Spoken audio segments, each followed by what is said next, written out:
It's a special day today. I'm setting time aside to pray that maybe things might change a bit this year.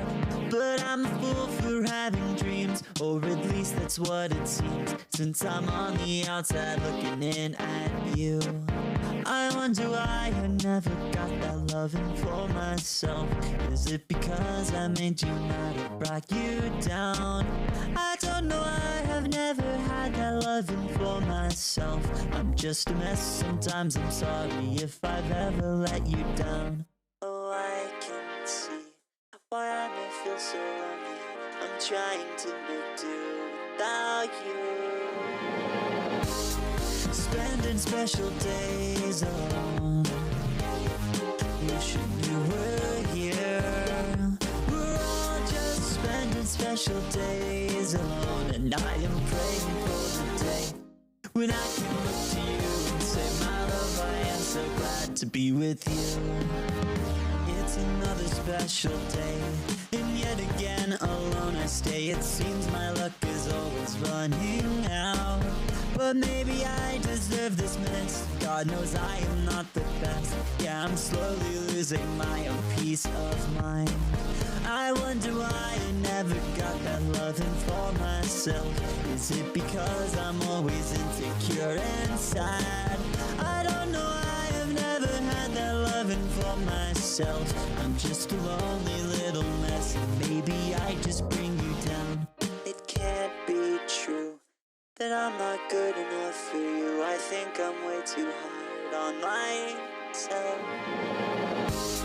Spending special days alone. Wishing you were here.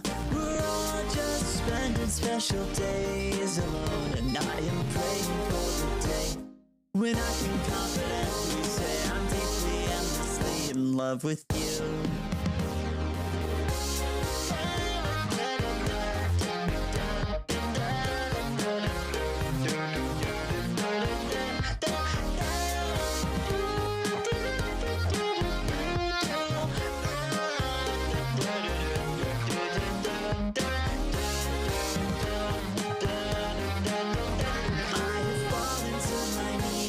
To beg myself to air my please, I won't let loneliness destroy me. I'm a mess, my seams are bursting, I confess, but maybe I could spend the day with you. All right. Today is Saturday, October 25th, 2025. I know because I checked right before the date. I always have to look at the date, otherwise I don't know what day it is. Crazy. And today, well, I was planning on playing some more demos from the Steam Next Fest, which is technically over, but I think they still have a page.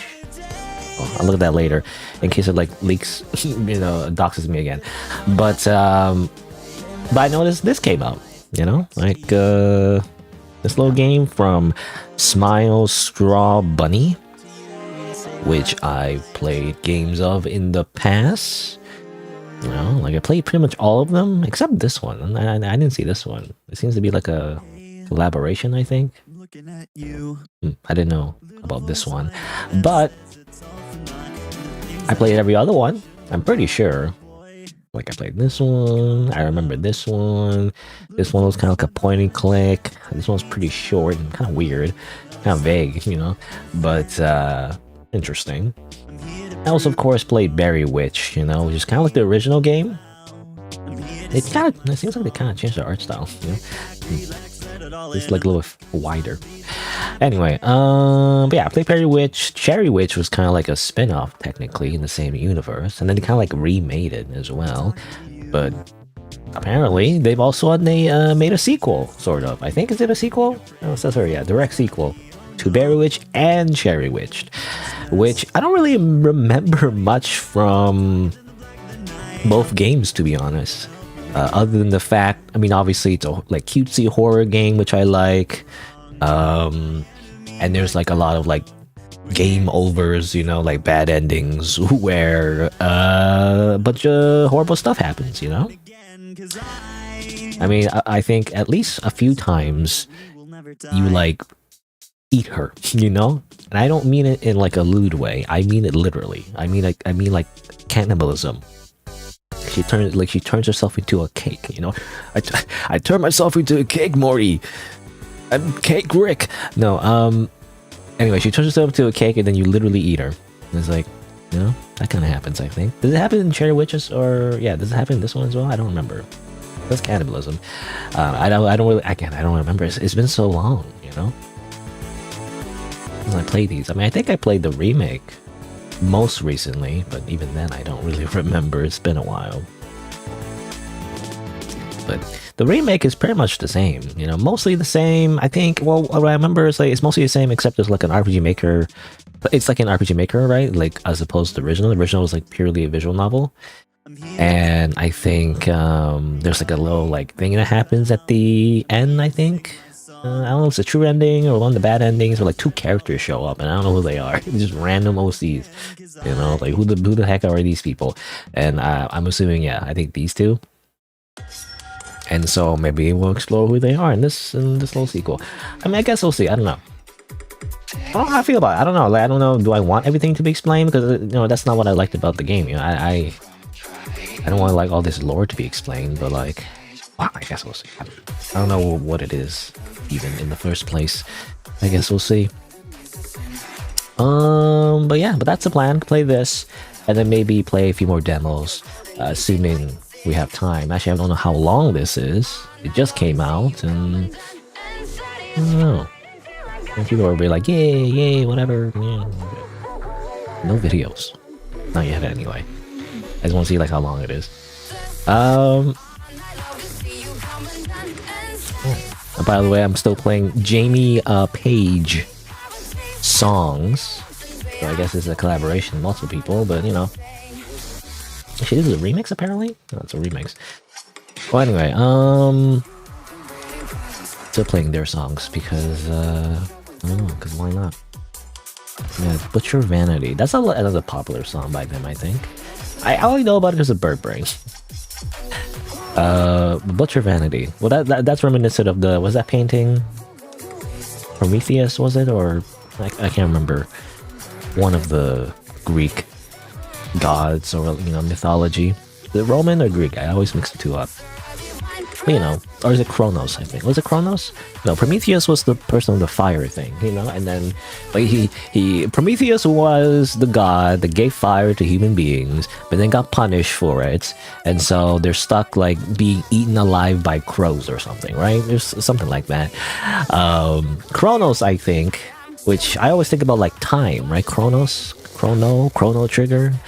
Anyway, Kronos, I think is Kronos, is like the father of all gods, and like he was scared that his children were gonna take over, so he started eating his own children, you know. And that's kind of like it's the painting of the depiction of what it looks like, I guess.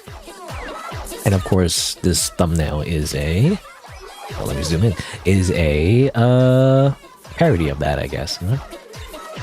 Nom nom nom. Anyway, how do I exit? Okay. So I'm gonna get the hotkeys right. Yeah. Anyway, that's the plan. Yeah, I was talking about cannibalism, you know, just like the Berrywitched series. Though I don't know if there is cannibalism in this one. Yeah, I was looking at the content warnings, by the way. There's foul language, there's death, there's gore, blood, animal cruelty, trauma, abuse, and the thing you can't say in TikTok, otherwise you get demonetized, I guess, or something. I don't know. People say like unalive or whatever. No, it's just suicide.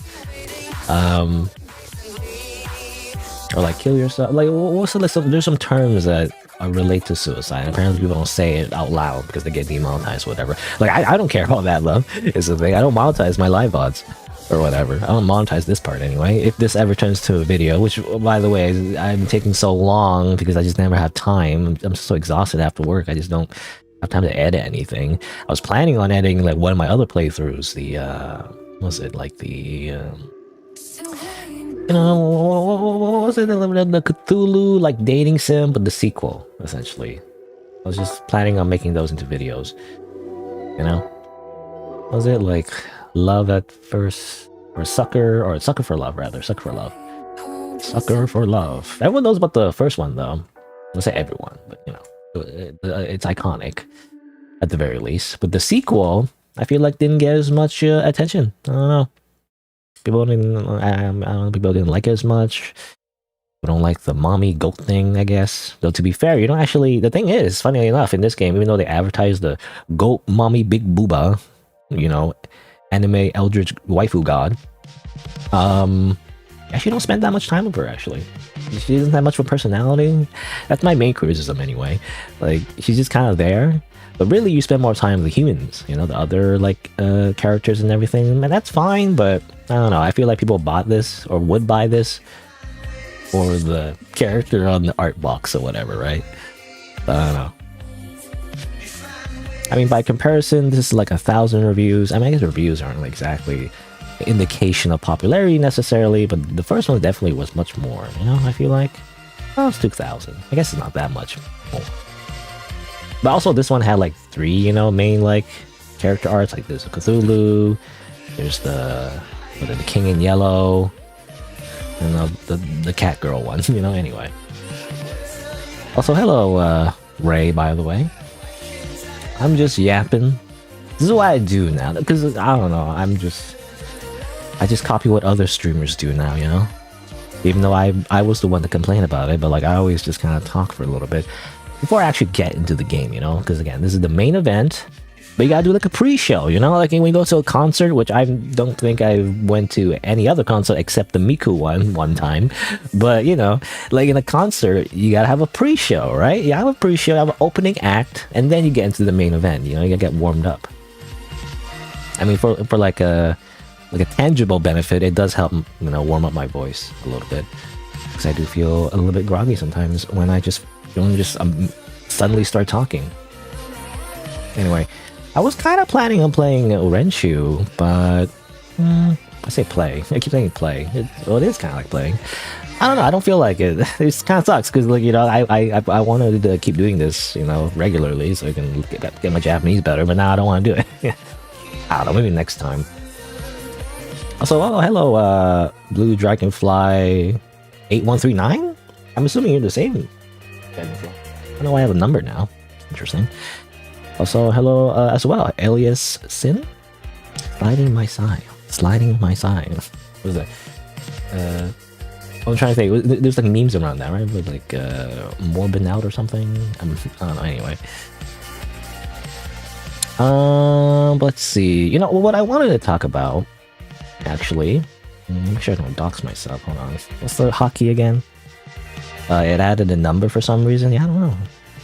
Reminds me of Discord, which I don't really use, but Discord at some point, like they had like before they had like a bunch of numbers, right? You had like put a name and they had a number associated with your username, but then at some point they made all usernames unique, so people who don't have like a unique name, they can't use it or something. I can't remember.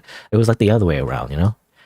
It works for me though because my name is unique, so I'm still SighingSlider. So it doesn't matter, even though I don't use Discord. But anyway, anyway, what was my? I'm trying to think about hockey. Well, I pressed the wrong thing. I think it was. What was it? It was like. No, that's the wrong one. But that one. Okay, I pressed the wrong. Okay, Control Alt minus. Anyway, I just want to like show something that may or may not be interesting. I didn't talk about it for a while because I was like, yeah, you know, not done. But let's see. There's a contract, you know. Where's the thing? Where did I put it? I think it was here. Alright, I think it was this. There you go. You think it's the YouTube app, not instead of the username? You think you can change it? I don't know. Not sure if they added that or not. Anyway, I was talking about like having like an OC or whatever.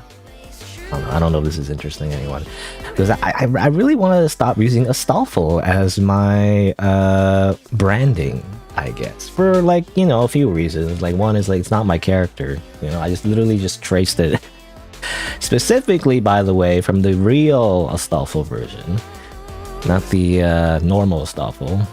Oh yeah, that I did that, by the way. Why does Google show my result? I wonder why. Does it show it for everybody, or is it personalized to my results? I don't know. But anyway, like, you know, this is stuff. The funny one. I like the chibi stuff one. I don't know. I like the real art style. The real. I remember they made that one music video. You know, who like about Idol Master, whatever was it? Like the Idol Master one. And they also made a bunch of comics, I think. I don't know much about Idol Master, but it was this one, you know? It was like this video. Like, before they made those comics, they made like a little, like, funny little video. Like, about Idol Master, I think. And it's like, with like a weird song, you know? Like, who put the bomb, the bomb, the bomb, the bomb. Da-da-da-da-da-da-da-da-da, you know? Anyway, this is how I search for things, by the way. I go through Reddit. It's funny, Reddit is the only place where you can get like proper information, I feel like. You always have to put, when you search for something, you at Reddit. Because if you try to search anywhere else, it's AI generated articles or like, you know, random websites that don't do anything for you. They're just fake information. You gotta put Reddit. But even Reddit is being overwhelmed by like AI bots now, so like nothing's zero. Anyway. I'm just gonna mute it though, because it's gonna conflict the music, but you know, it's like this. I don't know, anyone remembers this, but like, it was like an old video,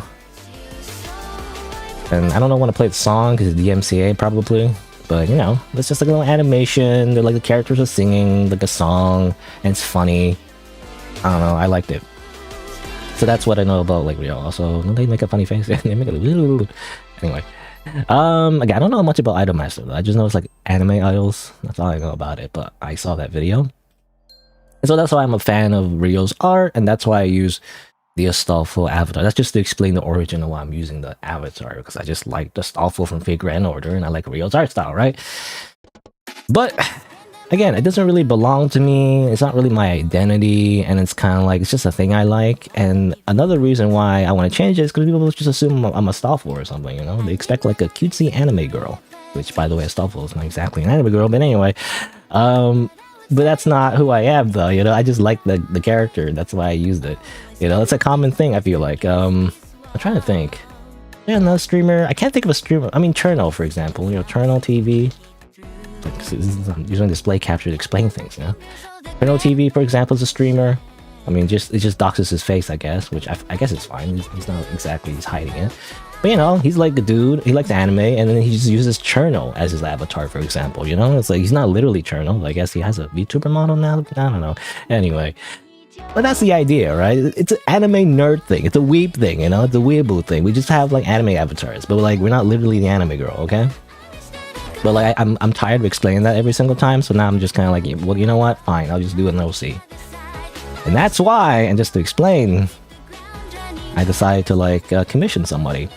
What's her name again? I think it's not Ray, technically, even though that's a weird name, because what do you mean, they're not Ray? Are they Ray or they're not Ray? What's their name? So not Ray. I don't know, I just decided to like commission this person. I don't know, I like their art. They like they did some VTuber art as well. Anyway, this person. So I recommend them, I guess. I don't know. It's a retweet. Some random anime art that I don't know. It looked lewd, so I didn't want to scroll down to it. Twitter by the way is dangerous, by the way. Again, certain things are supposed to be tagged as not safe for work. I even have a setting to be like, don't show me not safe for work stuff, and yet they still show me not safe for work stuff anyway, because it's not tagged properly. But anyway, anyway, I just like the art style. You know, the problem with commissioning artists though is that they usually just draw girls. You know, they just draw anime girls only, and like it doesn't. I don't know if it transitions well. You draw like a guy, you know. I don't know. You can't draw them the same way. But anyway, but you know, whatever. I commissioned them. So I have a character now. And how am I gonna use it? Well, I mean, obviously I can just change the avatar, but I feel like that's not good enough. You know, so that's why I was planning on like. That's why I haven't really used it yet, because I was planning on changing the transition screens, you know, the BRB screens, the starting soon screen, you know, things like that. And I probably want to set up like emotes. I don't know if anyone wants emotes necessarily, but like it's a thing you can do, you know, like YouTube memberships. I mean, I know about like Twitch subscriptions, by the way, which is like a similar idea. But YouTube memberships is like, you know, you pay like $5 or whatever. Was it like, I don't know. Was it ENUK? Join now? I don't know what the cost is actually exactly. Is it $5? Something like that. I know in Twitch you can pay $5. It could be like a tier 1, tier 2, tier 3, whatever. You can pay more for really nothing. Really, basically you pay money to content creators. They're like thanks, and then they move on with their lives, you know. But you know, you can do that, I guess. And part of the perks though is to get like emotes, I guess. I mean, that's Twitch started that trend, you know, where you pay the content creator and then you can feel like you're part of a community because you get emotes, you know, essentially. So I haven't really done that, and I don't know what emotes would I even make in the first place. Because I would have to commission something, obviously, because I'm not an artist. But yeah, channel memberships, you get perks. I mean, some people do it in a way where you get exclusive content or whatever, something like that. They just make some videos like members only, that kind of thing, you know. You basically make a cult, you know. You make a cult, you make it seem like an exclusive club, and people pay into it, and really you don't get really much of anything of value. You just feel like you belong, you know. that's literally it. You know, I don't know. So I was thinking like maybe I should like get commission emotes as well, on top of just changing the branding and everything. And I'm a matter, it's like, you know, it's literally a nobody, but like I feel like I should have some kind of OC, because that's what everyone does, right? Again, I'm trying to avoid the, you know, in the content creator space, when you make OCs, it's like VTubing, right? It's like you do like, it's like VTubing. I don't want to do VTubing. I don't want to be like a VTuber, but that's kind of like the idea of VTubing, you know, where instead of showing your real face, you show like a VTuber, like an avatar, a virtual avatar, by the way. VTubing, well, I guess the original word is like a virtual YouTuber, right? It's a virtual avatar. Like, it's not your real face, because like it's an anime character. I mean, I get that because I'm a fucking weeb, so like I'd rather see an anime character than a real face. Like a real face to me is just, I don't know, to me it's like whatever, you know. It's just people. It's boring. It's the 3D world. Ew, gross. And so I want to avoid that though, and just simply, you know, not like do a whole VTuber thing. Just have an avatar that's just a thing that represents me, because it's a thing that people do. Like often artists do that. You see here, for example, I just give an example, like Smile Straw Bunny, you know, has like I'm assuming this is their avatar OC thing, you know. It's like, it's not like because the thing with VTubing is like it's a whole character, like a backstory or whatever. This is my VTuber character. Their backstory is that they're like an eldritch god, you know, and they came from a different dimension and now they play video games, you know. It's like, this is so silly. They have all these like elaborate backstories, and at the end of the day, they're just a streamer. It's like, it's not that complicated, you know. But that's the idea, right? Like, yeah, Smiles Grows Funny. I mean, just like a lot of like artists, even though I'm not an artist, but you know, who else also has like a comic artist? What's his name? Like, I can't think of, you know, I'm not very good at thinking of names, but like, isn't there like someone named Shen? Right, Shen. This is like a very popular like internet comic artist, right? They have an OC of themselves, right? Something like that. They draw themselves, but like in an art style. Yeah, that's the idea. Anyway, but that's just to explain that. You know, here's a reference sheet. Anybody cares? I was very nitpicky, by the way, even though I feel like the character is kind of like, I don't know. This is not the artist's fault. This is my fault. I'm boring, so like I can't think of anything good. So like you know, black and white ponytail, because I grew out my hair out, by the way, and I put it in a ponytail. So you know, that's the idea, right? It's kind of reminiscent of what I look like. Not exactly, of course. It's because it's just a stylized anime thing, but like, you know, that's the idea. Also, the artist added like a cult thing, you know, kind of like freaking Kanji, you know, Kanji from Persona 4. Kanji, Persona 4. I don't know, I mean, he's not the only character that does this, but he's known for like wearing a coat like that. I don't know, for some reason. I mean, it does look cool, and like, I was like, yeah, sure, you know. Even though it's not very practical. Like, I mean, in real life, how do you like keep the coat on your shoulders without it falling off? It doesn't make any sense, but anyway. I don't know, it's just like a little boring, like a little OC that better represents my branding. That's the idea. I have like different poses and everything. Again, I was very nitpicky though. I was like, oh, you know, these glasses should be like more squarish, or like, you know, the belt loops are not in the right space or whatever, you know? Anyway. But I was planning on, again, like, let me see if I don't... oops, I don't, like, dox anything. Because I, like, for example, I have a contract and an invoice. You know, I've only commissioned, like, 2 artists in my life. Really. This one and, you know, the other one made literally, oh yeah, this avatar, by the way, you see on the screen.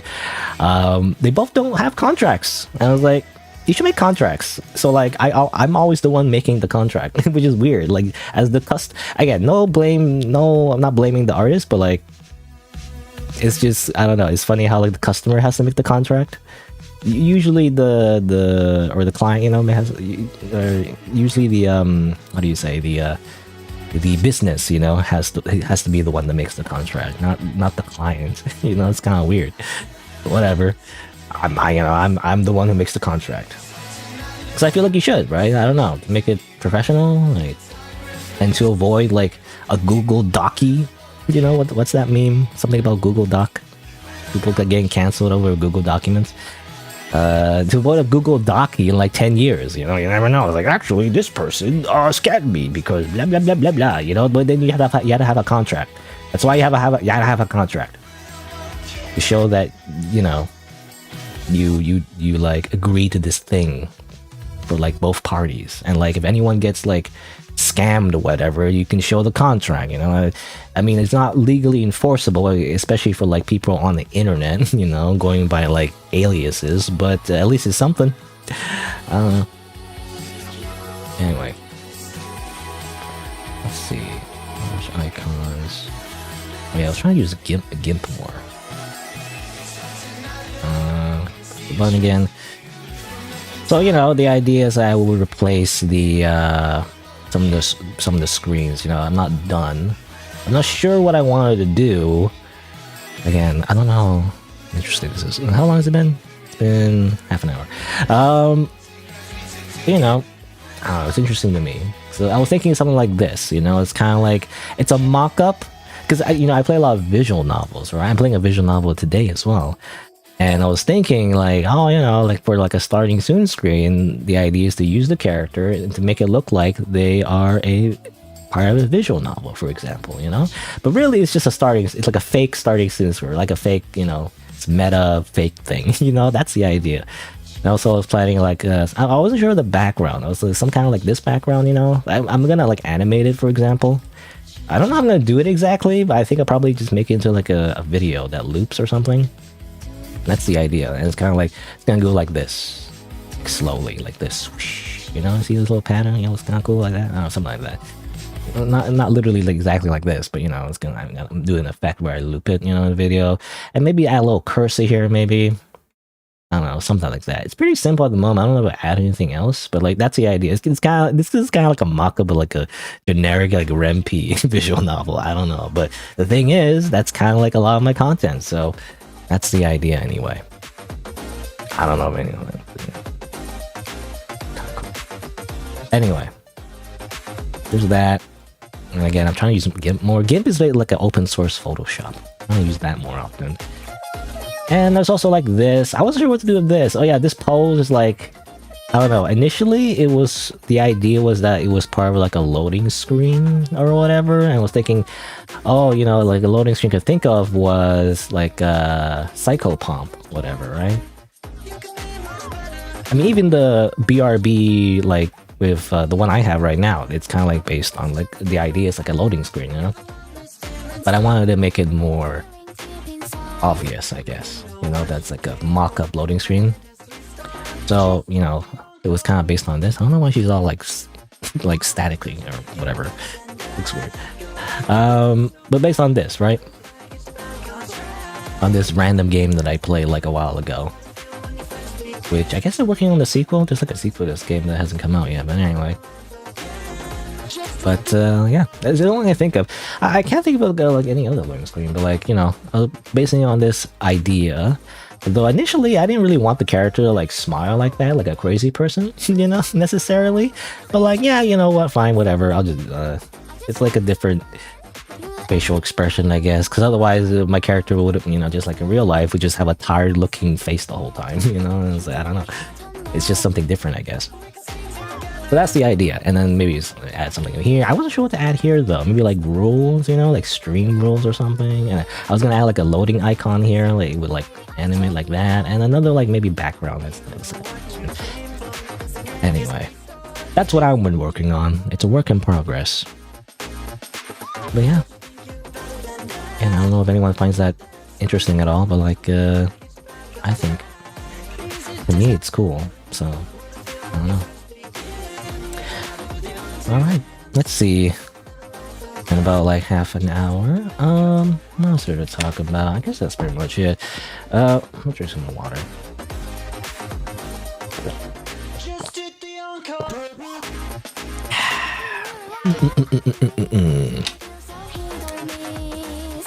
I don't know, I was just trying to think if there's anything else other than just doing Renshu, I guess. But like again, I don't really feel like doing Renshu at the moment, so probably not. So far, by the way, I haven't been copyright claimed by Jamie Page. That's good. Again, I don't know if all of their songs are okay to use. I'm not sure. I just know Berrywitched, apparently the video anyway, was under Creative Commons, at least in the video anyway. So that song at least is fine, hopefully. Ironically, I only get copyright claimed for literally the playlist that's specifically meant to be copyright free, ironically, because other companies are trying to like claim it for some reason. It's like false copyright claims. Annoying. That worked every fucking time. Alright. But yeah. Oh, speaking of. Oh, that's different. That's very like, well, that's very Bird Brain. That's the same melody as Bird Brain. But then it's like a different song. How's that? What are you doing? What do you mean? It's different lyrics. Oh, I must yeah, I definitely remember this song because I remember commenting on that before about how like this song is like, wait a minute, it's like Bird Brain except it's like slightly different. I imagine it's before Bird Brain though, I guess. Yeah, it starts off like very similar though. Can you do that as a like musician? Are you allowed to do that? I don't know. Again, I don't know the context of Bird Brain though, so I don't know. Maybe it's a remix of this one. But are you allowed to do that? Can you like copy your own melody and put it in a different song? And it's like, oh, it's the same song, except it's not. I don't know. I mean, it's fine. I like the melody though. Anyway. What else was I gonna say? Oh yeah, I was gonna maybe explore like the Steam Next Fest. Assuming there's still things to explore. I remember I opened a page though. It said like it was over, but like you can still like go through it, right? Something like that. Let me see. I'm logged in though. I kind of wanna like log into my account so that it will show me stuff that I want to see, right? Oh, here you go. It was this. Cause this is oh no, oh damn, it's maybe it's not here. I was thinking because there's a page I remember seeing where like, oh, it's the most played demos of the Steam Next Fest, and like not showing here anymore. That's annoying. How about if I copy the link and open it in the client instead? But then I don't want it to. Hold on, can I? Hold on again. I don't want it to dox me again. No, stop doxing me. Open it in a new tab, so open the Steam browser. Then I paste the thing. No, it doesn't work. Damn it. It doesn't work. I was planning on oh, again, I swear there was a page where it showed like, oh, the most played demos of Steam Next Fest. Like, even though it's over, you can still check out all these games that a lot of people played or whatever. But like, it didn't show. Not showing up. Did they already cancel it? Did they already take down the page? Maybe click like that. No, still nothing. It just goes to the home page. Well, whatever. I mean, we can still look at these things here. This is just the original page. I want to look at the new page though, you know, to be like, oh, you know, these are the people that, or these are the games that people played and everything. Oh well.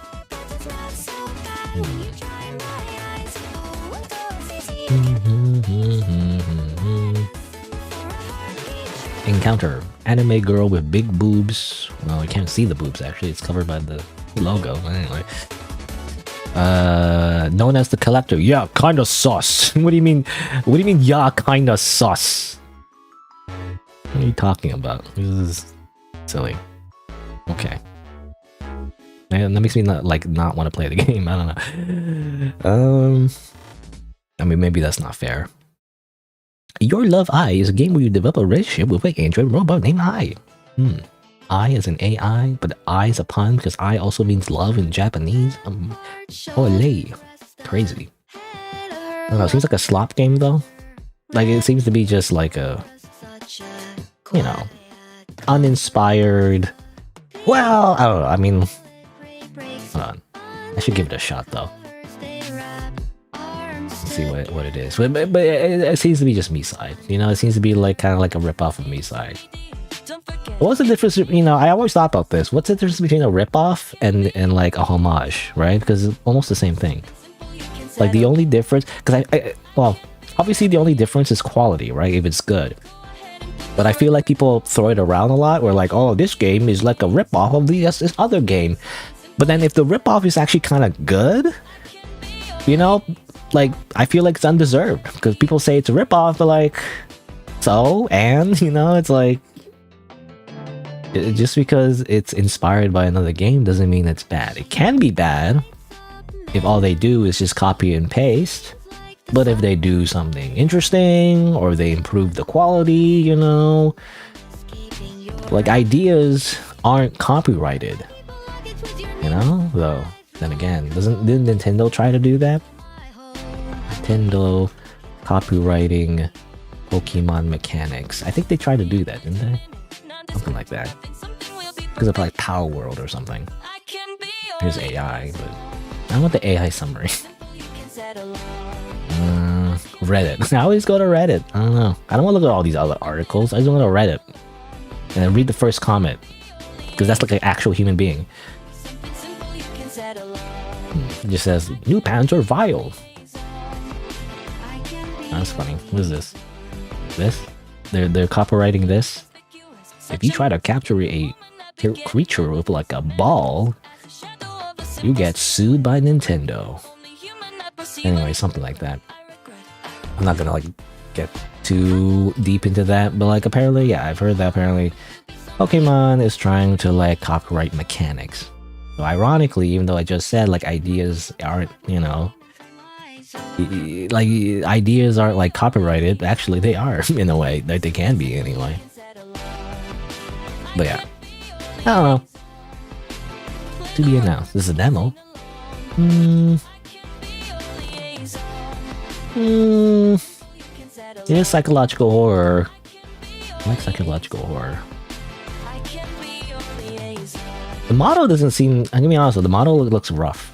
It's like worse than Me-side is the thing, right? Again, if you're going to be kind of like copying a game or whatever, I think it's fine, but you have to make it better, right? You have to improve it. Like if it's a worse version of the thing you're trying to copy, then what's the point, right? That's the thing. If not, then it has to be cheaper. Also, Roblox? This is just Roblox. If you're gonna make a knockoff, you know, then it better be cheaper, right? The Me-side, wasn't it like... It's not free, is it? I did pay for it, I think. I think I have to pay for it, yeah. $20. I mean, I guess. This one is, well, I don't know, it's to be announced, so I don't know if it's free, but you can play a demo. I don't know, it just seems to be Me-side. However, that's what it seems like to me, though. Again, I don't like that criticism, however. I don't like that criticism where it's like, oh, you know, it's just the ripoff of this other game, you know? This is just a ripoff of, I don't know, Call of Duty or whatever. Or this is a ripoff of, I don't know, whatever game you can think of, I guess. I don't like that criticism because, you know? Just because it's reminiscent of another game. Especially, sometimes people like are grasping for straws or whatever, right? Like, don't know, like this is a ripoff of like Earthbound, you know, whatever, or this is a ripoff of like Pokemon, you know, as mentioned before.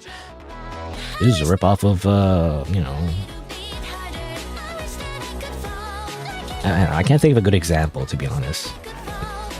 It only comes up when something new, you know, is released, and people always compare it to the older thing. But again, they only do it if it's like well, timing is a thing too, right? Where like people only really say it's a ripoff if it comes out near a release date of another game. If it's like been 10 years or 20 years, that's less likely, right? Because people don't remember, you know, the old game, you know, because it's all Zoomers. They don't remember like the classics. They don't even know the old game in the first place. So they don't think of it as a ripoff because it's been a while, you know? So it's like, it's unfair, right? So I feel that criticism is just not based on like anything objective. It's just like, it's just on you, based on your like knee-jerk reaction to something. I don't know. So I don't know, Hanasa. If it has a fourth wall brick, it must be DDLC, right? I guess, yeah, that's an example, right? It's like, oh, this is just a ripoff of Doki Doki, you know? Oh, that's about, you know, was it? I mean, I literally played it, but like, was it, you know, you and me and her, whatever, was it? Kimi to Kanojo to Kanojo no Koi. You know, I prefer the Japanese name. I don't know, it's like more fun to say, you know, Kimi to Kanojo no Koi. Of course, the English one is like you and me and her, a love story, but like, oh, I can't read it because like I'm not allowed to. I feel like log into my account, but I'm too lazy. I mean, just look at images, I guess. Hopefully there's no not safe for work stuff, because it is a porn game, I'm pretty sure. But of course I played the censored version, because I don't give a shit about like porn and like visual novels. I don't know, I'm one of the only weebs that don't care about that, because I feel like it gets in the way of the story, actually. Like, I literally, unironically, play visual novels for the plot, not for the sex. Even though that, I feel like the stereotype is like the opposite, where people play visual novels because of the sex. And it's like, that gets in the way. It's like watching a TV show or a movie and there's a sex scene. And it's like, I don't know. It's like annoying. It's annoying to me. Like, why do you have to stop the plot, you know? I'm here for the plot. And of course, some people say, like, oh, it's important for the plot. There's some scenes, you know, where she acts all crazy. I swear, there's like a scene, spoilers, by the way, where like the next, like, I don't know, maybe 20 seconds, but like there's a scene where apparently she, like, I think has sex with you, like as a character, right? As like the player, right? That's the idea. She breaks the fourth wall. She's like, ooh, you know, ooh, wow, you having sex or whatever. And that's supposed to be like, wow, so dark and crazy, you know? And it's like, not really. I don't know. It's just like, it's just a typical erotic ASMR video. No. Anyway, but that's censored in the safe for work version, right? So obviously you don't see that scene. You see like a similar one thing, right? But it doesn't involve sex though. It's just kind of like, I think she holds your hand or something. She pretends to hold your hand or something, like, oh, I feel your hand, whatever. Something like that, right? But it's a more censored version. But like, I think it's fine. Like, who cares? You know, it's like that. It doesn't add much. I don't know. Unless you're like 12 years old and you've never seen porn before. I don't know. I'm too old for this, I guess. Like, I just don't care. Anyway. Sorry, I'm going a whole rant about like porn and like visual novels, I guess. Like, I don't know. People make it a big deal though. Like, it's annoying when people do, you know? I'd rather just get to the point of the plot. Why I'm playing the visual novel. You watched me play that one? Yeah, I streamed it a while ago. How long has it been? I don't remember. Maybe last year? I don't remember when I played these games, to be honest. I mean, you can look it up, I guess. I don't know if it shows me when I played it. I played, last played September 1st, 2024. Yeah, it was about last year. But yeah, I was gonna say, the reason why I'm bringing this up, though, is like, oh, you know, I think, I was gonna say accused. Accused is a harsh word. I don't think he was accused, but, you know, the creator of Doki Doki Literature Club, I think his name is Dan Salvato, was often compared to this game, right? To be like, oh, you know, did you take inspiration from this game? Did you rip off this game? Whatever, you know? And apparently he did not, which is kind of a coincidence because it's a very similar theming, you know, to Doki Doki, and it's part of the reason why I played it. I kind of knew about this game actually before Doki Doki actually. Obviously, I think there was a YouTube clip, you know, that someone shared, and you know, people knew about it. They showed the one scene, you know, where like the fourth wall break, whatever. Interesting that this is like there's a bundle here with Me Side. Me Side, I would say, actually doesn't break the fourth wall as much, actually, you know? It kind of alludes to it, sort of, to the idea, but the Me Side doesn't actually break the fourth wall, funnily enough, you know? If you're expecting like Doki Doki, you shouldn't expect it from Me Side, to be honest. It's okay as a game already. It has a lot of references. I remember there's that PT segment I liked, actually. It's more like a kind of like a 3D horror game, you know, where you walk around more so than a fourth wall breaking story thing, you know. I also found like, you know, this like I don't know, I'm bouncing between games here, but like I found like this whole thing where she like connecting to Kami-sama. I kind of wish it was more interesting, to be honest. Like, as it turned out, it wasn't that interesting. I don't know. I don't know. I didn't really love the ending, by the way, for like Kimi to Kanajo to Kanajo no Koi. You know, you and her. Again, the English version is you and me and her, but actually, I think in Japanese it's more like you and her. You know, like you and or Kimi to Kanajo no Kanajo no Koi. Like you and her's love. You know, the love of you and her, whatever. I don't know. I like the idea of the repeating, you know, kanajo to kanajo.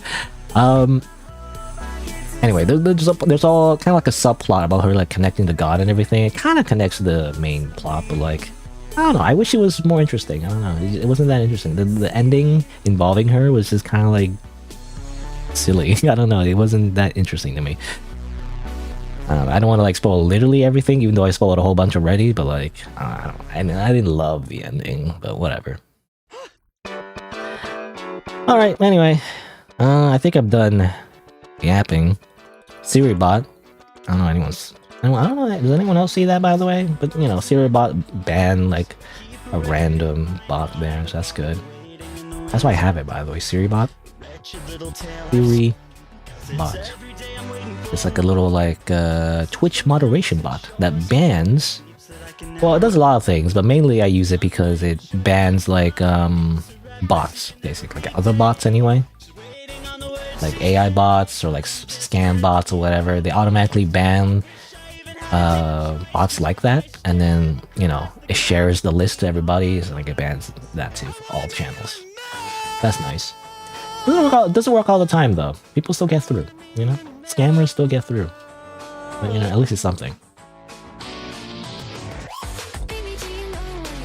I wonder if the songs are repeating now. I mean, they don't have a lot of songs. So, I mean, some of these are albums, I think, but... No. Obviously, it's just one artist.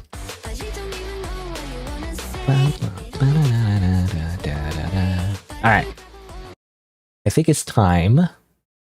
Let us begin Berrywitched, The Harvest, the sequel to the original Berrywitched. Apparently, it's made in RPG Maker. Kinda loud, at least on my end. I turn it down a little bit. How do I switch category? Oh, no, I don't want it to be that quiet. Maybe like 80%. Apparently there's a partial voice acting. I mean, obviously I want to do most of the, you know, quote-unquote voice acting, but apparently there's a little bit. Alright, let me, hold on. Let me do this. I want to change some things.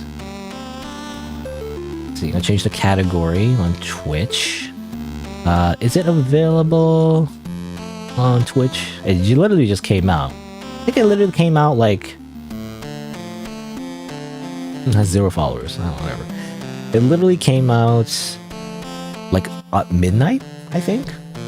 Midnight, like today, technically. Or like Eastern time, anyway. I don't know if anyone even knows about it yet. But let's see. I'll take that up. I'm not playing Renshu today. And I guess I'll put timestamp that. And then when did I start? So let's say 49. Berrywitched, The Harvest. Harvest. That. And let me just kind of like look through this a little bit maybe. So like, oh, wait. Oh, come on, is that working? The one time I want the zoom thing to work. There you go. Berrywitched, The Harvest. It's a direct sequel to the games Berrywitched and Cherrywitch. Recommend to play both games for the best possible experience. I did. You can find those playthroughs somewhere on my channel. I haven't played them in a while though, so again, I don't really remember much of the plot.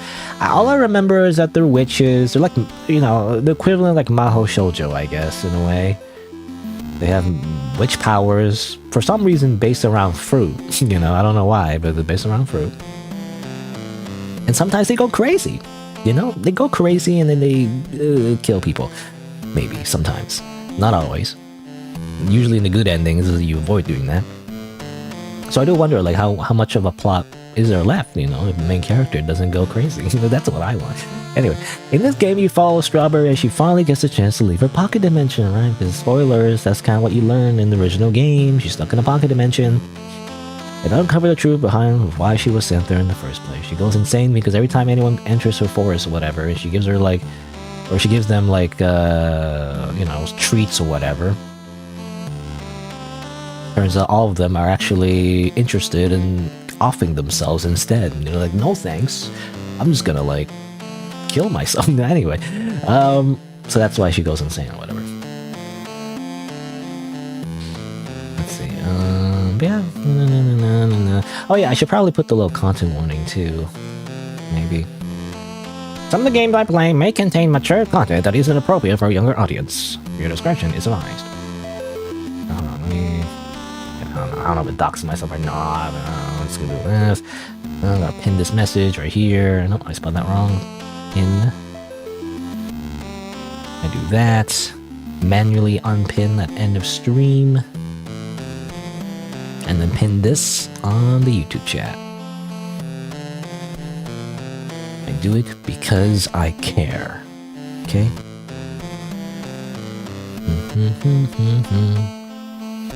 You know, something I was wondering actually. Do emotes work? You know, I wonder if emotes work with this chat overlay. I haven't tested that actually. I actually changed the chat overlay at some point.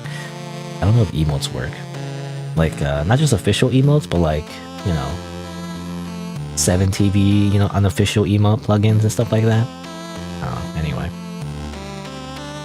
I have to test that at some point. Alright. Again, I wonder how long this game is. I imagine it's not too long, right? Hopefully. Because, you know, I'm only going to play this game today. And then I want to continue playing Void Stranger tomorrow, you know? I guess I'll continue it next week, but, you know, it's kind of weird timing, right? To, like, have to return it to, like, next week if I don't finish it today. Also, this will kind of stretch. I don't know. I mean, either way, I have to stretch it, though, is the thing. Because window mode is, like, too small, right? It's too small, something like that. If I don't stretch the screen, it looks like that, right? But it doesn't look very good. But I have to do that. Hopefully it looks alright. Anyway, alright. So, hello. I don't even do the intro anymore, but I'm just gonna do it anyway. Hello and welcome to Berrywitched The Harvest. Direct sequel to the original Berrywitched by Smile Straw Bunny. What's gonna happen? Let's find out. Also, again, content warning. Game, are you? Are you? Yeah, put the partial voice acting. But yeah, content warning. This is a horror game, by the way, so don't freaking watch if you're faint of heart or like you're like 12 years old or something. You know, you're not supposed to be playing these games. Go back to like doing your homework. All right. Anyway, but yeah, I'm going to play the game. Am I? What if I choose not to? What if I just quit right now? No? How fun! It'll be great to have you here. There is just one thing we need to get out of the way before we start. The warnings. The warnings. All right. Well, I mean, I was referring to those already, but I guess. Will you heed my warnings? I guess we will go through the warnings now. This little game may include foul language. Foul language. Death, gore, blood, animal cruelty, mentions of suicide, trauma, all that fun stuff. Is it just me or the voice is kind of low? I don't know. I'm wearing headphones and everything, but it just feels kind of low. I'll make it a little bit. I don't know if I should do that. Or I don't know if the other voice is gonna be too loud. I'm not sure. Anyway, it's funny how like the content warnings always include like foul language, you know, and then there's gore and death and blood. And it's like, you know, at that point, does the foul language even matter? You know? Anyway. Can't say I didn't warn you. Can't say I didn't warn you. What is his voice? Say, you look like the type who enjoys good endings, yeah? Yeah. I mean, not saying it's bad voice. It's just, what's that voice remind me of? I don't know. It's like, you know, it's like, I don't know. Kind of like the Joker, maybe? Not the Joker. I don't know. I mean, it's a voice I do too. You know, whenever there's a goofy clown character, I also do that. I do the, hello everybody, I'm a clown, you know? The voices are kind of low. Yeah, hopefully they're okay now. I can bump it up again You later. like it when the princess gets rescued by the hero, when the villain gets put behind bars, when the flamingos can go to the bears-only bow-tie themed dance party. Dance party. Again, the balancing is not that great. Hold on, maybe the music's just too loud. I'm gonna make everything like just a little bit quieter, maybe. Also, what do these all mean, by the way? There's like, okay, background music, background sound, but then what's ME? I'm not sure what that means. Musical effects? I mean, SE means sound effects, but then what's ME? Maybe like menu effects? I'm not sure actually. Anyway, you like it when you get when Princess gets rescued by the hero, you know, Super Mario Brothers. Not really, actually. I prefer bad endings. I mean, I want both. Like, I want a bunch of bad endings and then a good ending. You know, that's how I view things. Tell you this. Wait, no, I'm not. I'm not. There are no such things as happy endings in the real world. Your end comes when you die a cruel, agonizing, fabulous death. Even in the case of the most peaceful and painless death, there's always a sense of uncertainty. A sense of fear. Still kind of quiet. I feel like the voices are not. They use a they should have used a compressor. You know, you need to use a compressor in your voice, just like what I use right now. I also add a compressor effect.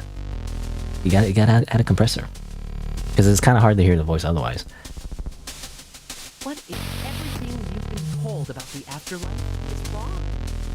What if you go out in a big blast and then it's BAM! Nothing. Still kind of quiet.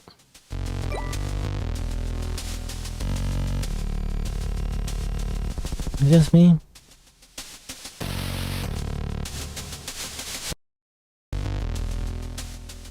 I don't know, maybe do that. The music's really loud and the voice is really quiet, so I don't know. I feel like I should just read it. What if everything you've been told about the afterlife is wrong? What if you go in a big blast and it's BAM! Nothing. You know, that's what you said, right? Something like that. Are you content with no longer existing? Yeah, I feel like this is a little bit better. Are you content with being forgotten? Forgotten.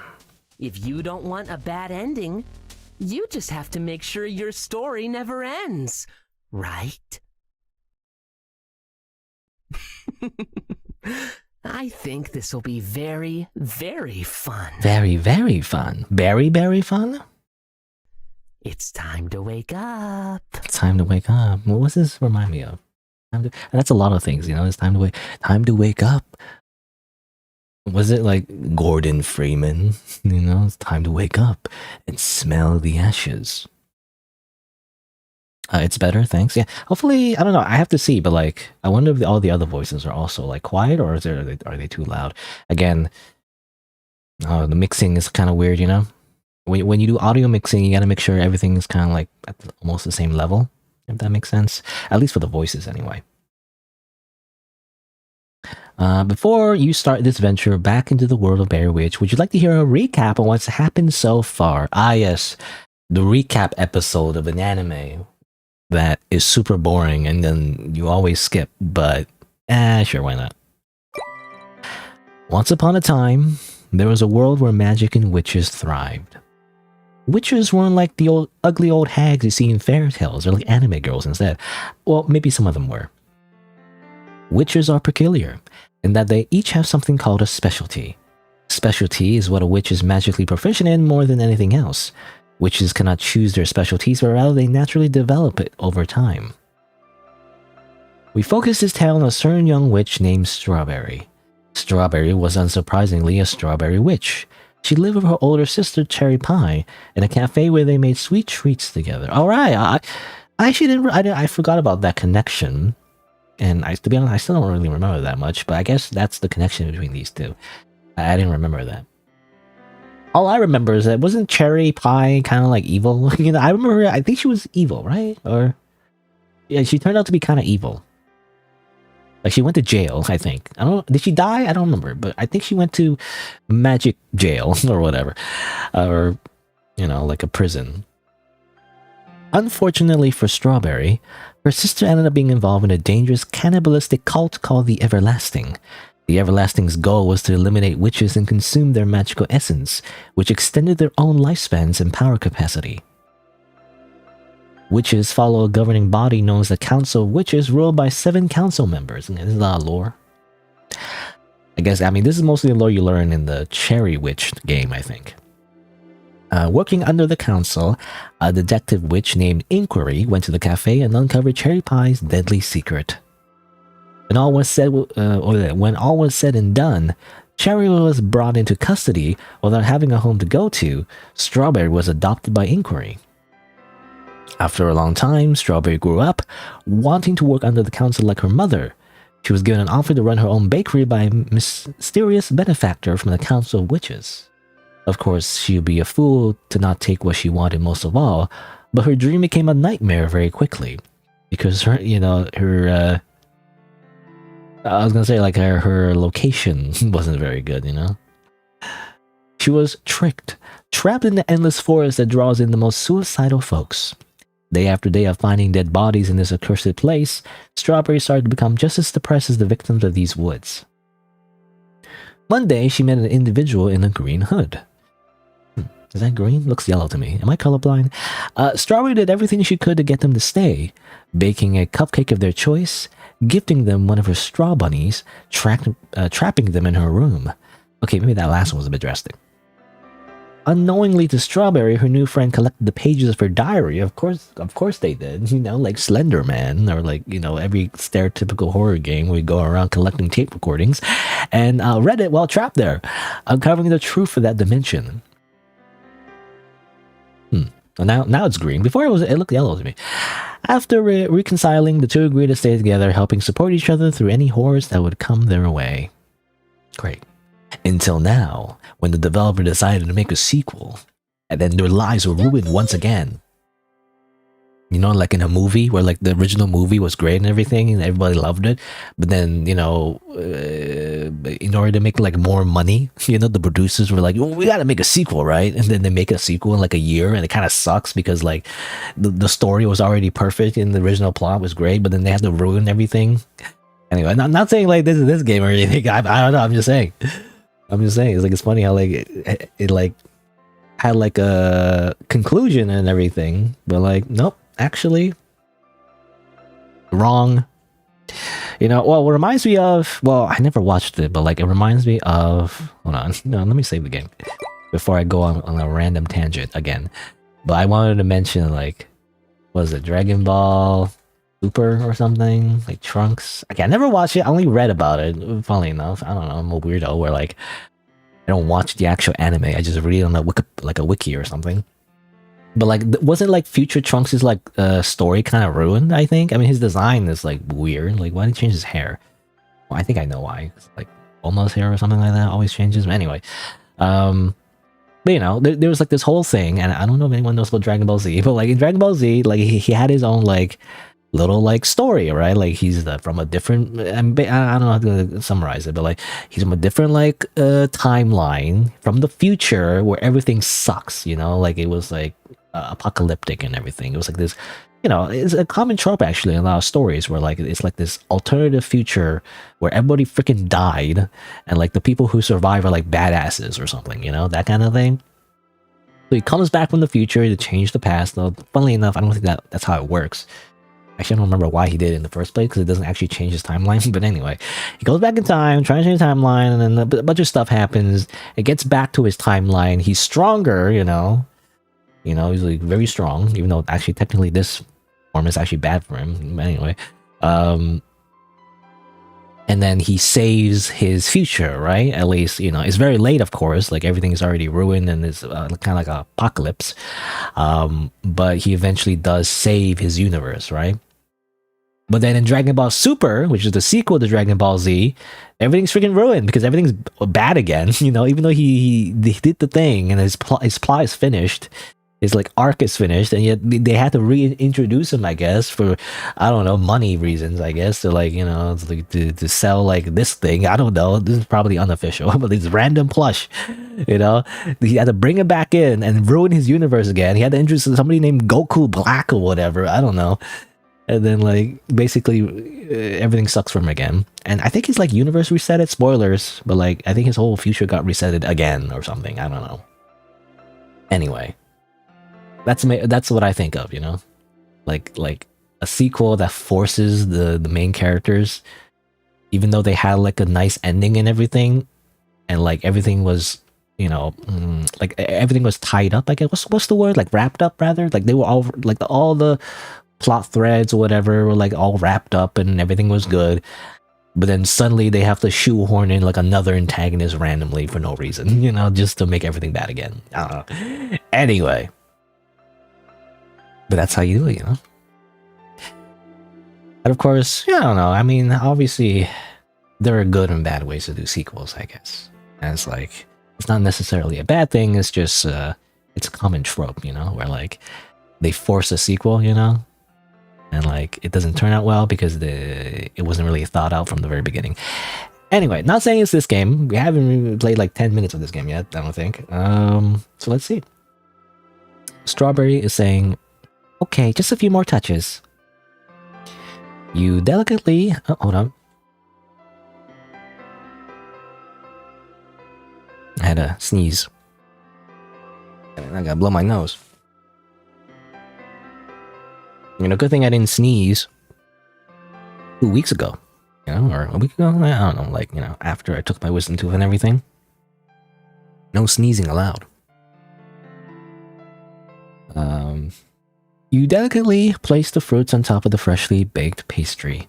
You made sure to put mint frosting on top of the Black Forest cake and carefully placed strawberries on the rim. Perfect. You grabbed the kitchen knife from the counter and cut 6 perfectly even pieces, all while humming a gentle tune. You backed away to carefully observe your handiwork. You could always just use magic to bring one into existence, but you learned that the best things are made through effort. Plus, you just really enjoy the process. Wait, we have magic? I thought we were just a person, you know? I thought we were like a muggle, you know, like in the Harry Potter universe. I didn't know we had powers, or... Oh no! Are we playing from the perspective of Strawberry? I thought we were playing as, you know, the player character from the original game. I'm not sure. You know, it's just saying you know, like second person. But you took the tray it was placed on and proceeded into the main dining area. I was expecting her voice, but the latest Berrywitched masterpiece, or I don't know if I said that right. The latest Berrywitched masterpiece, just for. There was no one here. Hello? The quiet was starting to get to you. It was an unnatural quiet. It felt as if the entire world had stood still, frozen in a single moment in time, and you were the sole survivors of Warodo. You realized you couldn't even hear your own breath, nor your own heartbeat. Panic started to engulf you. You looked up at the picturesque bakery you had lived in for decades, and saw it was now decayed. Rotted, dead. What's going on? Hello? Where are you? Please tell me if you're okay. Screech. Screech. Scratching? Something was scratching underneath the now decomposing floorboards. You saw a few disgusting fingers snake their way out between the cracks in the wood, their flesh gray and sickly. Like a rabid animal crazed from the smell of its next victim, they desperately clawed and growled as they pushed against their wooden prison. You clambered back against the wall. Now I feel like the music's too low. It's the thing. Okay. But yeah, you clamber back against the wall. Fearing that even a single whine would provoke them to attack, you covered your mouth. You shut your eyes tightly, reciting a phrase in your head, a silent prayer to the beginners. The beginners? I don't know what that means actually. Again, maybe a reference to the lore? The scratching ceased. All was still. All was calm. You slowly opened your eyes. The shambling corpse was now standing in front of you. Maggots and flies were nesting in their head, crawling, burrowing, feasting. You let out the scream that was desperately kept inside your chest and pushed the ghoul to the ground. You began to make your escape, running as fast as you could. Like the beasts that they were, they galloped toward you on all fours. Like an SCP. Their muscles tore themselves apart as sinew and gore flew off their body from exertion. You flung open the walk-in oven's door, just as quickly slamming it shut behind you. Man, that's not a good idea. Why are you going inside an oven? It wasn't there like a incident in real life where somebody actually got trapped inside an oven, like a walk-in oven, and they got like baked to death or something? I swear there was something like that. It was like a store or something. You know, like I think it was an employee. I don't know. Or was it like a fridge? Was it a walk-in fridge or like a walk-in, or rather, you know, freezer rather, like a walk-in freezer or a walk-in oven? You know, one or the other. Probably both. I don't know. You retreated to the corner of the large stone room and cowered in the corner. Then it started to get warm. And warmer. Then hot. Then scorching. You looked down, the oven's floor had started to erupt into flames. Someone had turned it on. You quickly went to open the door, but when you placed your hands on the frame, the metal was already scalding. Or scalding? Scalding. Your palm skin had been blackened and charred, exposing glistening white meat. Wasn't there like a bad ending like this in the original game, except it was like it happened to us, you know, the player? Your lips and nose had been taken by the inferno. You looked nothing more than a horrific creature of red meat. You tried to let out a wail, but your lungs had already been destroyed. The pink hair you once had fell with your... Oh, I read that wrong. The pink hair you once had, fell with your scalp as it slid off your skull. You could hear the many voices of the damned, the devoured, chanting outside. We were meant to be eaten. We were meant to be eaten. We were meant to be eaten. Zombies. You, now congealed into a single black, lumpy mass, had barely any consciousness remaining. The oven finally opened. A being with pink hair grabbed what was left of you with red, strawberry-themed oven mitts. She decorated you with frosting and fruits before grabbing the knife and cutting you into 6 perfect pieces. It's like an infinite loop. You gasped awake, drenched in cold sweat. You quickly touched your face, your chest, your stomach. You weren't burning anymore. The sigh of relief you gave carried with it all the tension your body had built up. You looked to the corner of your empty room. The straw bunnies were cowering there, all huddled together. That meant you were screaming in your sleep again. Ah yes, the typical night terrors, which I've only learned recently that was a thing. I didn't know that. But apparently, people can have nightmares, I guess. Or maybe not nightmares, but like something in their sleep, and then they're like screaming, you know, as they sleep. Kind of like sleepwalking, except they're literally screaming. Which I didn't know. I didn't know that was like a thing. It's okay, I'm fine now. He barely mustered enough strength to give a weak smile.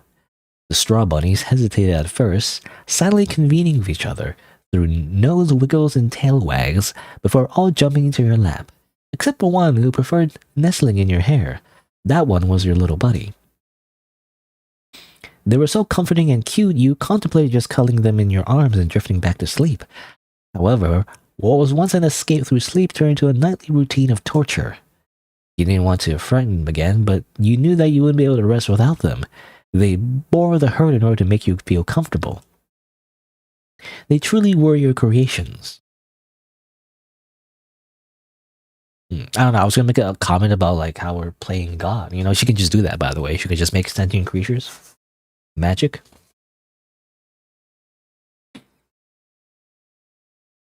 You know, can she handle that responsibility? You rubbed the dust and eye gook from your face, eye gook, and managed to pull yourself out from your bed. You shambled down the steps, not even bothering to change out of your nightgown. You actually don't remember the last time you showered. Stinky. But like, I mean, isn't she like a strawberry? Like, she would just smell strongly of strawberries. So I don't know. Not that it really mattered. No one has been here in years. In years. Well, does this mean... Well, I don't know. I mean, there's like a few speculations I could make, but like, is this like before the events of the original game? Or is it after? Technically? Like, did something happen? I don't know. Also, my nose is still kind of stuffy because I sneezed. You know, because when you sneeze, your nose makes snot. You know, which I feel like... I mean, for one, it's kind of gross, but like... I swear, like, somebody... I might have mentioned this before, but like, I feel like somebody I talked to, you know, they said like when they sneeze, that doesn't happen to them, which I feel like is weird. It always happens to me, though. Whenever I sneeze. Oh, I gotta blow my nose.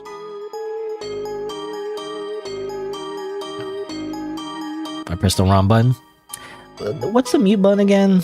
Where's my hotkey for muting? Is it this one? No, that's not it. What's the mute button? I don't remember now. Why did I forget? I don't remember. I gotta look in my... Hold on. Well, now I gotta like... Hold on. I gotta go like this, and I gotta like this, because I don't want to dox myself. I mean, not dox, but like show like information that you shouldn't see.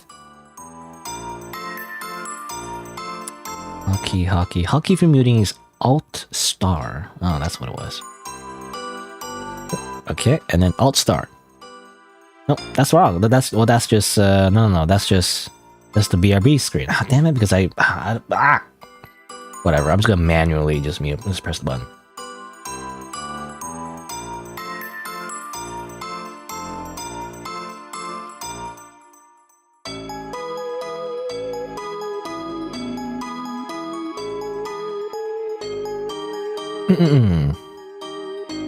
And well, by pressing button, I mean like literally like click on the the icon, you know, which is not ideal, right? You want to do like a hotkey. Oh, let me check again. Where's the hotkey for like muting? What did I put it as? Microphone. Control delete? Is it control delete? Or not control delete? Alt delete rather. It's literally my own hotkeys, by the way. I made these hotkeys. No, that doesn't seem to work. Where's the mute button? That's unmute.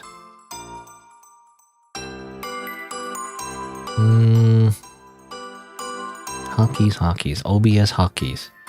Switch to scene. Scene alt, no, control alt plus alt star alt plus. Nope, that's just that one.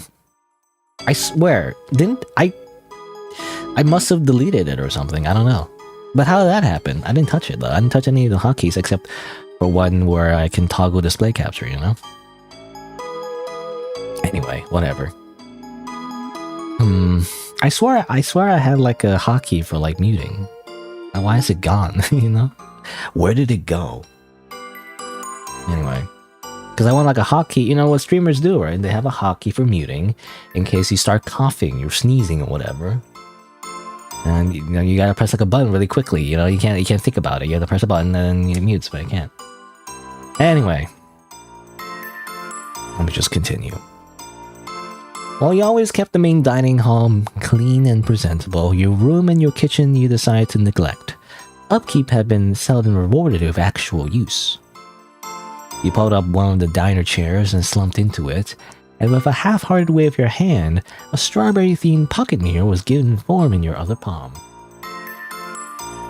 Black magic, you can just do that. Your reflection was ghastly. Horrible bags were under your eyes and your hair was matted and tangled. On the edge of your sightline, the straw bunnies were clambering up and slowly bringing up a glass of strawberry latte. A morning routine as of late. You had originally never cared for your caffeinated beverages, but a while ago you realized it often wasn't the taste that kept people drinking it. It was the artificial energy that gave you the power to actually move on with your day. That was the coveted desire. But eventually you gain the resistance to the caffeine, and you have to drink even more caffeine to, like, you know, get that energy. And also that energy, again, that is true, it's artificial, you know? It's like, it's not like it's real energy. You're just burning up your fuel more. Anyway, that's because, you know, that's part of the reason why I don't drink, you know, coffee, though. I do get some caffeine. Well, it's not a significant amount, I imagine, for, like, most people, because most people drink coffee. But, like, there is some caffeine in, like, you know, like Diet Coke or something, you know, Coke Zero. But, like, ironically enough, because I don't drink caffeine a lot, I'm super sensitive to it. So, like, even that, you know, amount of caffeine, that small amount, is enough for me to, like, ruin my sleep, you know? And my sleep is already bad anyway. That's why I get the caffeine-free version. This is a caffeine-free version, you know? Sometimes it's not a caffeine-free version of some other, you know? I want to try other flavors of, like, you know, zero sugar pop, you know, I guess, or zero sugar soda or whatever. But sometimes there isn't, like, often there isn't, like, a caffeine-free version. There's always caffeine in it, you know? But, like, I can't handle that caffeine. Even just a little bit of caffeine was too much for me, you know? Anyway, you remember Mom's habit of drinking it, too. Who's Mom, by the way? I mean, her sister was Cherry Pie, right? Did we ever see a Mom? I don't know. Tears sprinkled onto the tabletop. Mom. No, Inquiry, I guess. Inquiry, the detective. It was her adopted mother, I guess, right? Whatever happened to her, by the way? We never really see her after the Cherry Witch game. I mean, I don't know if the developer even, like, thought about having, you know, her having an adopted mother in the first place before the Cherry Witch game. I don't know. You put your head into your arms in a meaningless effort to muffle your ugly sobbing. Mama. The straw bunnies made an effort to soothe you with nuzzles and nibbles, but it was ultimately futile. You noticed all at once they stopped. You peeked out from your sleeves and saw that their ears had sprung up, and they were all staring in the direction of the forest. That usually meant, oh my. Whoop, okay, we actually have to see her sprite now. You quickly cast magic to fix your hair, and how you say that word? Prestigitate your nightgown into your normal red dress. It was a quick fix, but unnoticeable under a lesser trained eye. Hey, it's me, Fat Albert, whatever. Is that what he says? Okay, anyway. Please, can you kiddies clean up and get the kitchen ready while I'm gone? I know it's been a while since we've done this, but I'm hoping you all have remembered. They all jumped in response. You returned a smile and leaned down to give your little buddy a high five. Wait, can they high five? Don't they have paws? Actually, I don't know. I guess paws do have, like, digits. I don't know. Anyway. You exited a bakery into the ever-familiar woods, the canopy only letting small beams of sunlight through their oppressive foliage. Canopy? Is it pronounced canopy? Canopy? Is it canopy? Is it canopy? I don't know. Now I'm thinking of Obi-Wan Kenobi. Obi-Wan Canopy. Anyway, you lifted your skirt to give yourself more knee room and lightly sprinted towards the forest's entrance. Hello there, General Canopy. No, anyway, that's not how you pronounce it probably, right? It's Canopy. Finally, after who knows how much time, someone had paid a visit to your little spot in existence. Yeah. Oh my! Are you hurt? Do you need medical care? Who was this? Nah, the stupid freaking rock was poking out and I tripped over the damn thing. Bruised my head a bit.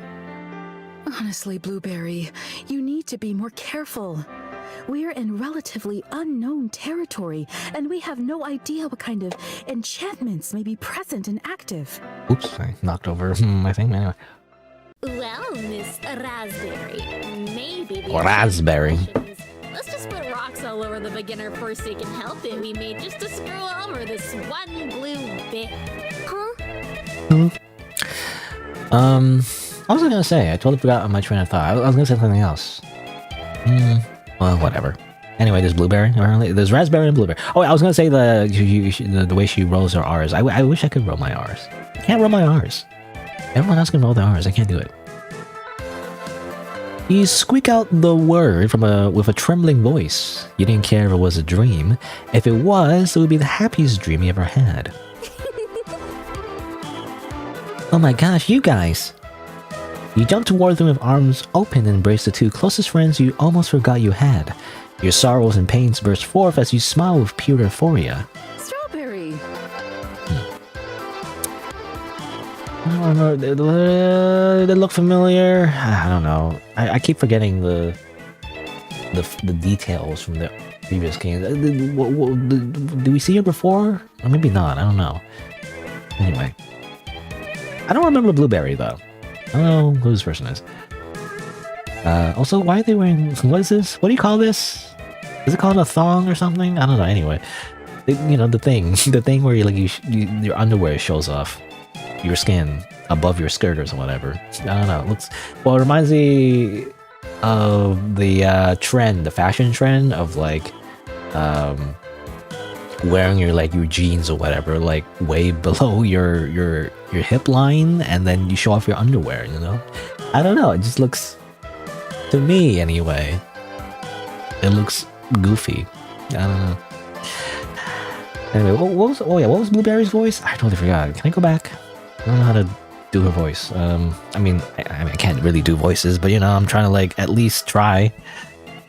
But I guess she was like, you know, no, I have to hear her voice again. But like, anyway, holy crap, we miss you so much. They return your hug with their own, squeezing you as if you would disappear at any second. No words were exchanged for minutes. With the pure emotion of a friendship found again after so long, the holes within their hearts finally mended. You held them so tight so that the universe would never take them, You held them so tight so the universe would never take them from you again. Finally, you ended the tender moment once you realized something. You gently poked Blueberry in the shoulder. What took you guys so long to visit me? You asked lightly and with a hint of play. You knew the reason was probably valid. Dude, you dummy. We've been trying. It's just that the cows made it so hard to actually come and find you. Huh? Wait, cows? Raspberry gently flicked the back of Blueberry's head, like an anime character. The Council of Witches. Blueberry calls them cows on account of the council's acronym. I guess that's true. Cows? Cows. Blueberry laughed with a snort. Yeah, I'm surprised I came up with it first. Excuse me. The proper acronym would just be CW, but alright. Well, when I think of CW, I think of content warning for some reason. You know, CW. Because I see that a lot in like Ichigo, you know, like CW. Trigger warning. Raspberry put her hand on your shoulder and gave you a warm smile. You have no idea how happy I am to see that you're okay. Yeah, no offense, but we're worried you just decided to take a dirt nap and push up some daisies. Is that the terminology? Push up some daisies? Blueberry. Huh? What did I say? You were silent, then you started to laugh. You laughed really hard, harder than you had in a while. It wasn't even that funny of a joke, but you haven't heard a good one in so long. Now come along, Strawberry. We don't have a lot of time. We have to leave with utmost urgency. You tilted your head in confusion. Huh? What? Why? You guys just got here. I have this huge bakery of a whole bunch of sweets. I got these little straw bunnies I made and... Raspberry shook her head. I'm sure it's magnificent, Strawberry. I truly do. However, the time we have here is slim, and we need to evacuate the premises as soon as we can. The warm atmosphere that surrounded the three of you before it started to sour. You could tell she was trying to put on a brave front, but her eyes betrayed her true feelings. She was scared. No, not just scared. Terrified. What's happening? What's wrong? You see? I promise. I'll explain everything as soon as we are in a safer location. The exit you daydreamed about was finally here. However, you couldn't shake the feeling that right now something awful was on the path that lay ahead of you. However, despite the concern, a new confidence was unleashed within your soul, a drive rekindled by the reunion of your friends. All right. You know, these friends that they just, randomly, not randomly, but like, suddenly rather, introduced to the the strawberry, or what do you call it? Rather, Berrywitched universe. You know. By the way, she had friends. When did that happen? But apparently she did. Okay, just follow me back to the bakery. I need to collect a few things, and then we can go. Strawberry, trust me, they're very important. Raspberry looked at you, then looked down, as if rolling over statistics and odds in her head, calculating. She looked back to you. All right. Okay, we can spare 15 minutes, but no more. That's all I need. The three of you easily trekked through the enchanted woods in under 3 minutes. Blueberry stared in awe when she saw your cottage. Oh my beginners! Strawberry! This place looks amazing! Is it made out of cake? Can I eat it? Beginners. Again, the beginners thing. It probably was mentioned in the previous game. I guess beginners is like, what was it? I swear there was, yeah, some kind of, there's so much lore in every, you know, not every game, but like there's a lot of games I play that have lore, right? And I don't remember all the lore, but I think it's like the idea is like beginners are like the first witches or something like that, right? They're like the first, like the origins of their magical powers, something like that. Don't eat my house! Please? Yawn! No fun. Why be cut off delicious stuff then? With no time for answering questions, you went through right. With no time for answering questions, you went right through the door. And by the way, this is like it seems like just a full visual novel, which I guess is similar. Well, again, like the developers' previous games, they definitely went into like a visual novel point-click type of direction. I mean, so far this seems like a pure visual novel, though. I mean, it's funny though, but it's made in RPG Maker. You know, it's like. I swear, wasn't it like the original game? I guess the original game, no, the original game was also an RPG Maker, right? I guess it was. No, I don't remember exactly though. Anyway, there's a trend where like people just keep making visual novels in like RPG Maker. I feel like, I don't know. But it's like not really made for visual novels, you know? Then again, it does have all the features. That's nice. A common complaint that I have when developers make visual novels in RPG Maker is that they don't have all the features, right? Saving, loading, you know, like fast forward, you know, log, for example. But it does seem to have all the features, so I mean, it does seem to work so far, at the very least. But yeah, the straw bunnies were bowling on the counter with a couple of strawberry fruits and little bottles as pins. They just know how to do that, I guess. When they saw you enter, they quickly dropped their game and gave you the full attention. The fruit that was already rolled spun off the counter and whiffed all of the pins completely, landing on the floor with a splat. Gutterball. Buddy, Billy! I need you to grab essentials for a decently long trip. I don't know if we'll be back, and we need to make sure we have everything we need. Apparently they have names. You know, I mean, she did mention Buddy before, but I thought that was like literally a buddy, but like apparently their name is also Buddy. I guess it's a common dog name. I'm just thinking, you know, I think isn't like a movie, you know, a dog named Buddy, or is it Bud, or is it, well, is that the same thing? Anyway, the straw bunnies gave you a tiny salute and they all ran off except for Buddy, who stayed behind and gave you a quizzical glance. You crouched down and gently rubbed them behind the ears. I know. I'm not going to forget to grab it. I would never. They squeaked happily and rushed off to join their siblings. Raspberry pulled an old silver pocket watch. It was a gift from an old school professor. It could magically match the time wherever in the cosmos its owner was located. Yes, like I guess it can detect time zones. It had been 13 minutes. Raspberry! Hey, Razzie! Raspberry was startled a bit, but composed herself quickly. She took a long breath and exhaled. I'm sorry. I'm just worried that we're gonna be good, don't worry.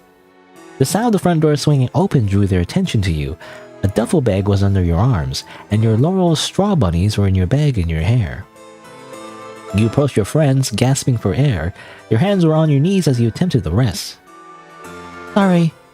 You put your hands together in a pleading pose. Oh, that's freaking anime. Stop doing anime things. It's such an anime cliche. I don't know. I know that it took longer than I meant to, but I needed to find something very important and it took a bit of time. It's okay.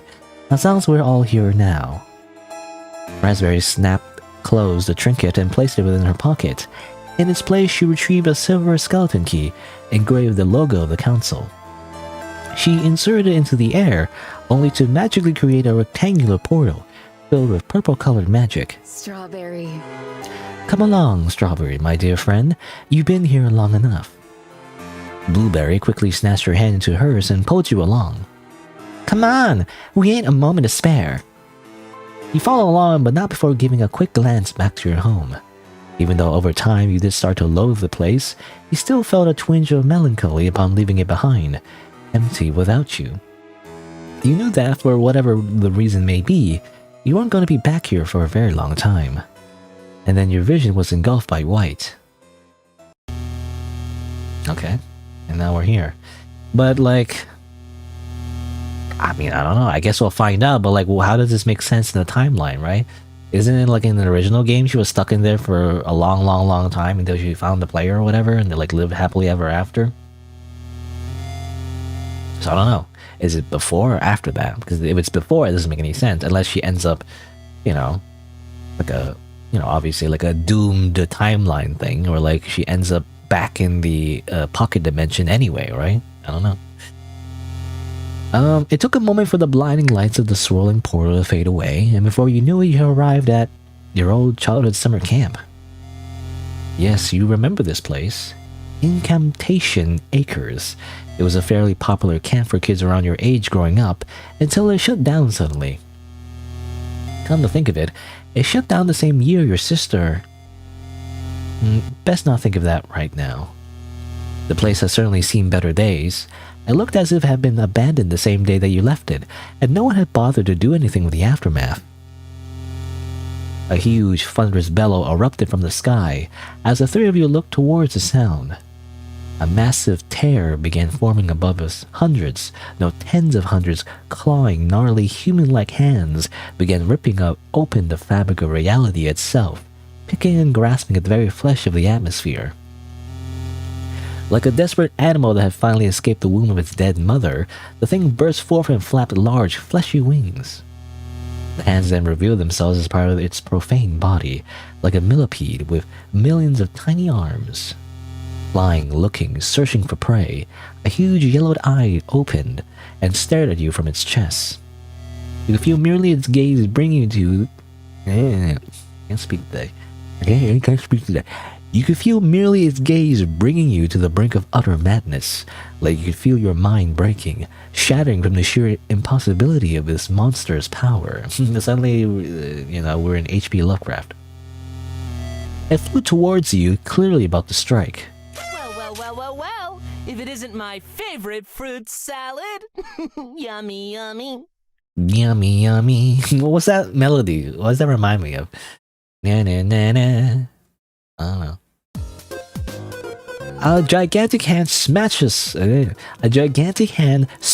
itself onto the ground in front of you, a dizzy-looking witch clinging onto its thumb.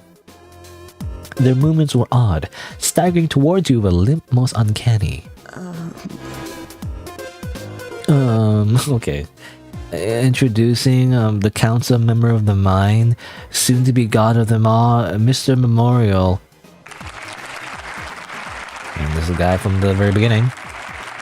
And also, again, a cameo from the remake of the original game, I guess. Hello, ladies and berries. Pleased to greet ya, pleased to beat ya. This is illogical. Memorial, you'll be brought to justice soon enough. Oh, Buttons. Oh, just Buttons, I guess. Oh, Buttons, what's the status back on Ikosa? Yes, sir. Takeover is 65% complete, sir. Justice better hurry up then. It's running out of time. That reminds me. Strawberry, you met Buttons, right? My favorite little dress-up witch and the best assistant in all of the multiverse. No, genuinely, I'm asking. I don't remember if the two of you met before. I Yes, we have. Did she? I don't know. You son of a bitch. Are you really trying to cause a rapture out here? Oh, I didn't just try. I succeeded my succulent, succinct, succendious successors. I don't know, how do you say this word? Succendious? I don't know. What is going on? Aha, Our Lady of the Hour. Hello, Strawberry. How did Pocket Dimension SUI treat you? Horribly. Why did you tell me it was connected to suicide forests? Okay, so I guess Strawberry knew these people. And these were the people that put her in this dimension in the first place. Oh? No, I did though. Yes, I did. Oh, wait. Oh no, it seems like I forgot to. Whoops! I'm so sorry. Sorry as a single mom on Father's Day. What? Single mom on Father's Day. Oh well, it's not like you almost killed yourself over it, right? Huh? Wait, how did you know that? I know lots of things. The salsa, the tango, all dances of life. Puta merda! Do you know how to get the fuck out of my face? Nope, they never taught me that in grade school. Anywho, enough about me. We gotta give the people what they want. More Strawberry. You've been missing for... Buns, how long was she missing for? Give me human years. I like their funny leaping calendar. Sir? 52 years, 6 months, 11 days, 2 hours and 37 minutes. Yeah, you've been missing for that long. Actually, how long? I should pay attention. I was so busy like reading it. 52 years. Okay, it's almost 52 years, 52 and a half years, essentially. You know, I guess witches are long-lived. They just have a great skincare routine. You know that skincare routine? It's called magic. Not even a single holiday card. What's the matter? Of course, time goes by a little faster out here, so you have lots of chances to make up for your lost time. What do you want from me? That's easy peasy. I just want a teensy weensy itty bitty interview. The world around you began to morph and contort, folding in on itself. Yeah, I can't speak today. The world around you began to morph and contort, folding in on itself like bits of origami paper until it revealed a new location entirely. Okay. What's the remind? I mean, this character just makes me think. I don't know. I mean, I feel like there's a trope in a lot of things, but like, you know, the omniscient character, like a trickster, Loki or whatever, like a trickster god. Like suddenly, like we're in like a quiz show or whatever. Is that cereal? I think it's cereal.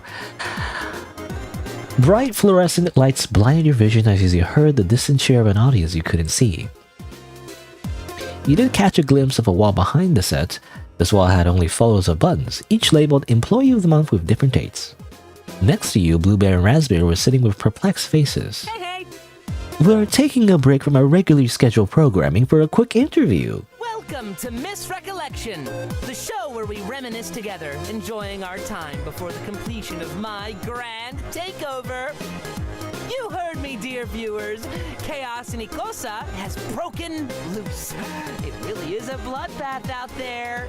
Ikosa. I don't know what Ikosa is, but I'm assuming it's a place. It's a place where the witches come from, maybe. I don't know. I don't remember. Again, I don't remember all the details. Have you forgotten something? What happened, I hear you wondering? Well, I say quiet your mind. It's my show. Now to put it simply... I, Memorial, the council member of the Mind and Witch of Memories, have decided that we all have completely and utterly failed as a society. Now hold on. As I was saying... Many people think that witch kind began from 7 beings known as the Beginners. However, no one seems to wonder where the Beginners came from. That reminds me. That reminds me. They do the thing, you know. Well, Danganronpa is probably not the only one. And it's very common in Japanese games, I guess. But like, it's the thing, you know, where like they say a random like pre-recorded line, you know, that doesn't really fit the text. And people complain about that actually in the English version. But I don't know. For me though, I'm used to it. But in Japanese though, like in Japanese, like they say like umu or like nani, whatever. They just like a random like Japanese word. I don't know. Like it feels better in Japanese. But again, probably because I'm a weeb. Like in English though, it's distracting, right? Because they're saying something completely different from the actual dialogue. But anyway. The beginning of the beginners actually came from one singular being. That's right. We're all just fragments of a lonely god who cemented themselves to have some company. Just like the straw bunnies or whatever. What a loser, am I right? Okay, now you're just saying nothing for fun. No, that is genuinely what the Everlasting believes. The cult? Of course this guy's in a cult. It's my talk to... Or my talk? No, it's my turn to talk, you mime. Dude. Mime? The thing is, since we all came from one being, I decided it's time to go back to square one. Pack up your things because we got a one-way ticket to godhood. Thus, I shall make it my goal to absorb the essence of every witch I can get my grubby little paws on. But enough about me. Oh? Strawberry, sweetie, the world has been dying to hear from you. Gone for so long, what have you been up to there in anyways? What have you been up to in there? I don't know, I said that wrong. Great, that's lovely. But I didn't... And what about these? Are these gifts for me? Memorial pulled out a familiar-looking bag. He felt around your person, realizing he had taken your bag from you at some point. Wait, but that's... Whoops! Whoopsie-daisy! Before you knew it, Memorial opened the bag and tossed it into the air. Bones began to scatter themselves out of the bag, as if magically carried by invisible forces beyond your control. Whoa! Are those bones? Strawberry? Oh, did I do that? What's that from? I swear, I hear that a lot, but like as a reference to something else that I don't know. Or is that just a saying, That's just a thing that people say, Oops, did I do that? Like sarcastically. You start sweating, shaking silently in your seat. Now, what were you doing of bones, huh, Strawberry? Throwing a skeleton party without us. Did you have a skeleton in your... Were you hiding a skeleton in your closet, huh, Strawberry? No, I'll tell you what. How about we make things a bit more interesting here? I, in all my generosity, shall spare your life, little Strawberry, if and only if you find all these bones again, okay? Kind of like that the indie horror game that became very popular that everyone, all the YouTubers played, and then all the other horror games kind of copy, Well, I mean, that one was like you had to collect letters, but you gotta collect all these 10 objects while the scary monster chases you, You gotta do that. Can't say the same for the rest of you. Womp womp. Womp womp womp womp womp. I swear, that's a VTuber meme too. I guess it's not just exclusively a VTuber meme, but like I swear, I hear that a lot when it involves VTubers. Womp womp. Oh, hello, Yay Luri. You always find it so amusing how you can always voice the characters so on point. Yeah, I try to. Again, I'm not a voice actor, but... And this game is actually already voice acted, so that helps, but... The fuck are you trying to do? Jeez, Blueberry, put on your listening ears for once. I mean, it also helps that Memorial, I mean, it's an easy one, right? This one's the easy voice. Well, I don't know if I'm doing a good job necessarily, but it's an easy voice because it's so... How do you say? It's a trope, It's the like, oh, I'm a crazy... Again, the Joker or whatever. It's like a Joker type character. What's that guy from like... Was it Oblivion or Skyrim? I don't remember. Like what's it called? The Shivering Isles, I think. It's like a DLC that I never played. I played Oblivion a little bit, but I don't think I played DLC. That guy. The hold on, let me look it up actually. Let me save just in case I accidentally close the game or something. But Oblivion, Shivering Isles, right? It was that guy. That's the DLC. And like Trickster God, right? It's like, what's his name? Shellgraph. I don't know how to say his name. Shellgraph. This guy. He's iconic because, again, he's like, I'm a crazy, chaotic god, you know, I break the fourth wall and have infinite power to do anything I want, or whatever. And I do silly things. But then I also murder people, you know? It's like that kind of thing. I'm crazy like that. Something like that, you know? Also, this is the remake, yeah, because Oblivion got remastered at some point. Could just tear out your intestines and strangle you with them. And strangle you with them, I don't know. Like that kind of character, right? The crazy, like, they have infinite powers and yet they're just insane. You know, that kind of thing. Put on your listening ears for once. Here, I'll give you a demonstration. What is he gonna do? Memorial snapped his fingers, bringing forth your 3 little straw bunnies on top of his desk. A sinking feeling entered your gut as you reached over to scoop them up. However, before you could, Memorial slammed his arm down in between you and your smaller companions. Memorial's a silly, crazy character. Yeah, silly. But I guess we'll see what happens. But probably very violent, is what I was gonna say. They looked a tad confused, but curiosity filled their gaze more than anything else. They didn't seem to sense the danger that all 3 of you felt. Take this little buddy here. If they wanted to ascend to godhood, all they would have to do is... Memorial pushed the straw bunnies together, a faint glow emitting from their bodies. It felt like your body was in a state of repellent magnetic polarity, in the sense that no matter how hard you tried to intervene, some invisible force made it hard for you to come in contact. You know, kind of like when a character in Dragon Ball Z like powers up like Super Saiyan, you know, like, you know, there's a universal rule that you can't interrupt the transformation sequence. The confused looks on their faces quickly turned to panic as they noticed their skins started to mesh and morph with each other the closer they got. One of them tried to run away, only to be scooped back up and pushed into the fusion. Join their little friends and combine their essences. Easy peasy.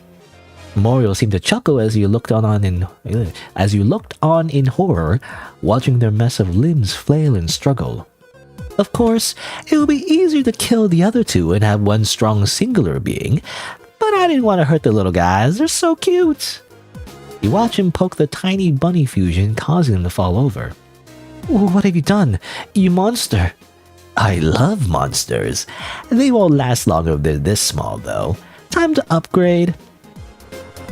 Funny thing, because most RPG games always seem to have some characters of that kind. Like to portray them as the crazy way, yeah. Trying to think if there's any other examples. I don't remember. I mean, the first thing I think of, again, a lot of games I haven't played, by the way. I just know because, you know, I watch streamers or like, you know, it's like referenced. But like, wasn't there like a Final Fantasy game that had like a villain that was kind of like a clown character? I think it was Final Fantasy VI, I want to say, right? Had like a, you know, I'm a goofy clown. Anyway, I'm going to destroy the world, you know? The TV show host clapped his hands together, slowly pulling them away from each other in a clawed hand motion. The more his hands parted, the more you saw your precious creatures bubble and contort, growing larger in mass. Please, just change them back. They don't understand what's going on.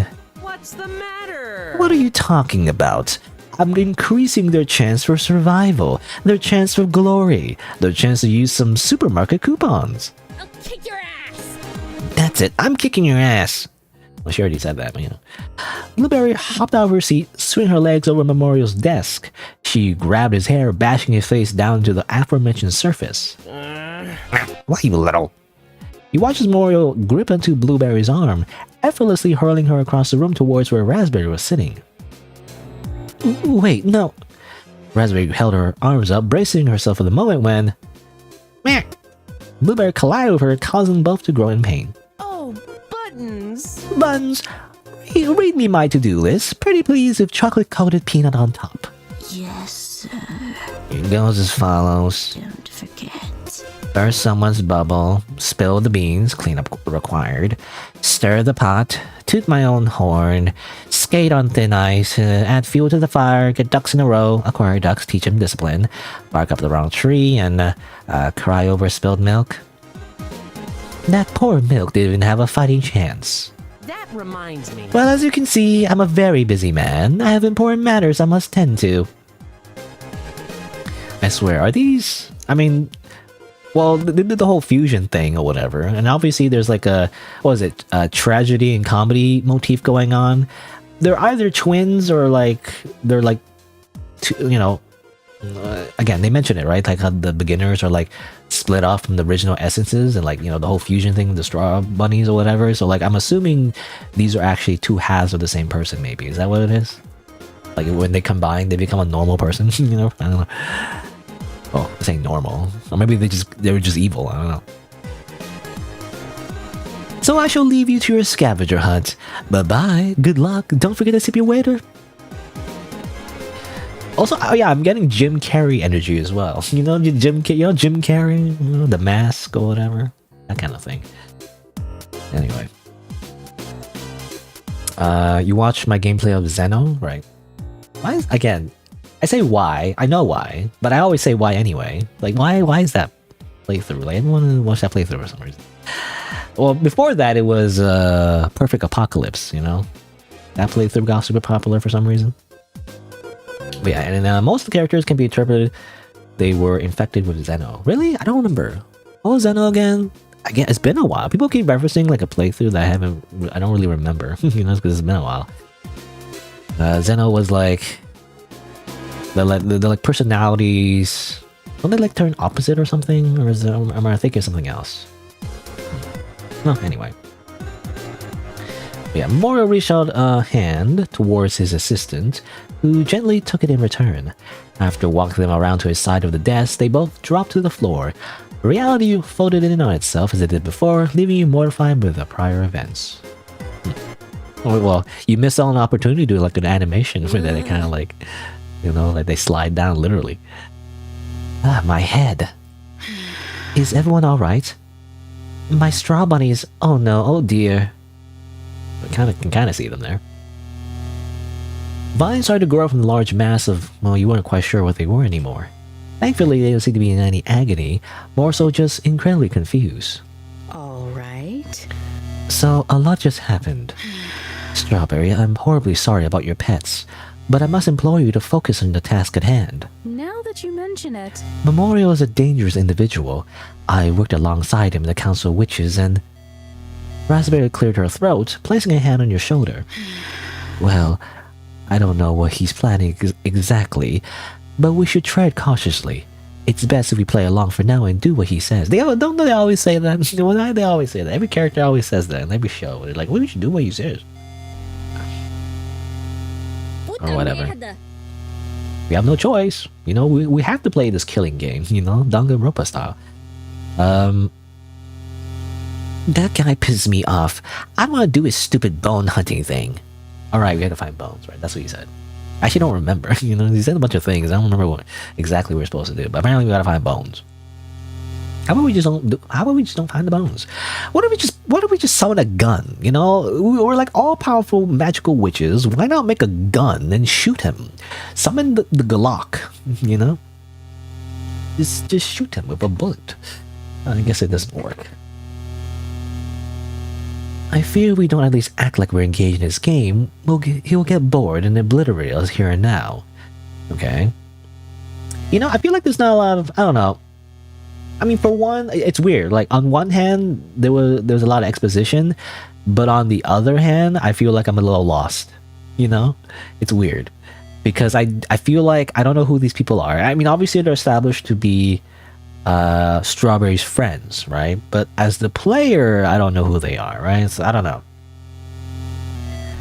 So they're just kind of here.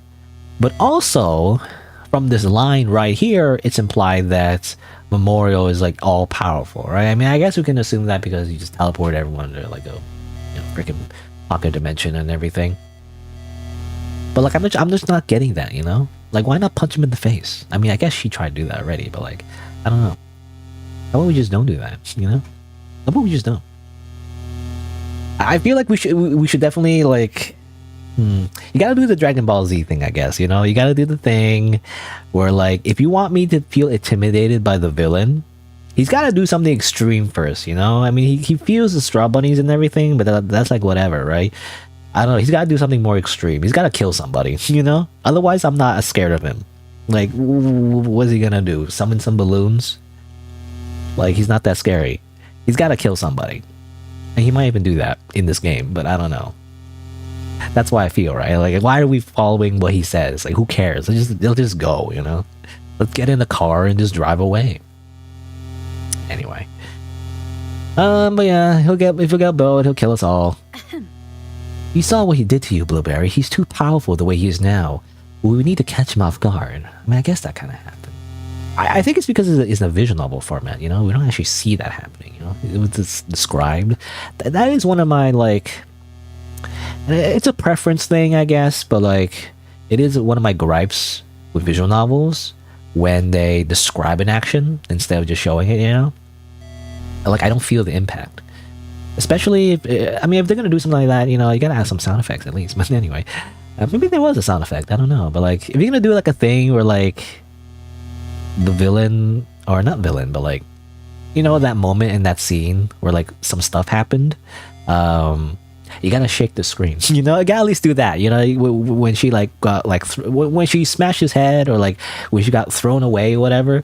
You gotta have a sound effect for one, and then you gotta like shake the screen. You know, I mean, it's not that crazy, but like I don't know. I feel like you gotta show me some impact here. Otherwise, I don't know. I don't feel it. I don't feel it. Kind of like, you know, like when you have vibrations on the controller or whatever. You know, you gotta make me feel immersed. Anyway, but yeah, we're okay. But we're just assuming that Memorial is like too powerful, I guess. I don't know. Maybe there was more implications in the previous game, so I do feel like I wish there was a bit more build up though. A little bit more like build up to the fact that he is all powerful. Again, either like kill somebody for the shock value, or maybe some like stuff, you know, like a wanted poster or something. You know, I don't know, like a thing, or like, oh no, like. I mean, obviously it wouldn't fit in this universe, but like, you know, like news alert, this guy is like killing everybody, you know. And it's like what's it called, like a news station, you know, like covering like breaking news, this guy's fucking insane, you know, something like that, just to show something happening in the background to show that he is all powerful, you know. Anyway, he took a deep breath, looking back up at Raspberry. Again, I'm just nitpicking though. You actually watched the Xeno playthrough because you're interested in the game, looked it up, and you find my channel. So you didn't even watch silent gameplay. Yeah, I guess I'm probably not the only one now, but like I guess I feel like I'm the only ones who have covered the Xeno game. I guess that's how it works, you know.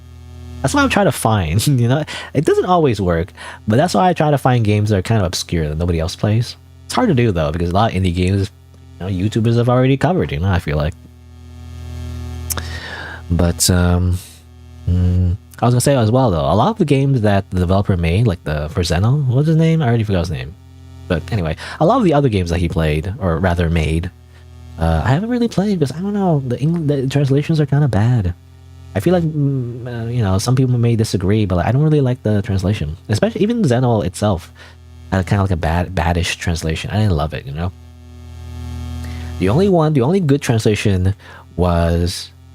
Again, I always refer to it, but the only good one was Shutdown, and it was made by a fan, really, you know, and that even has its own website.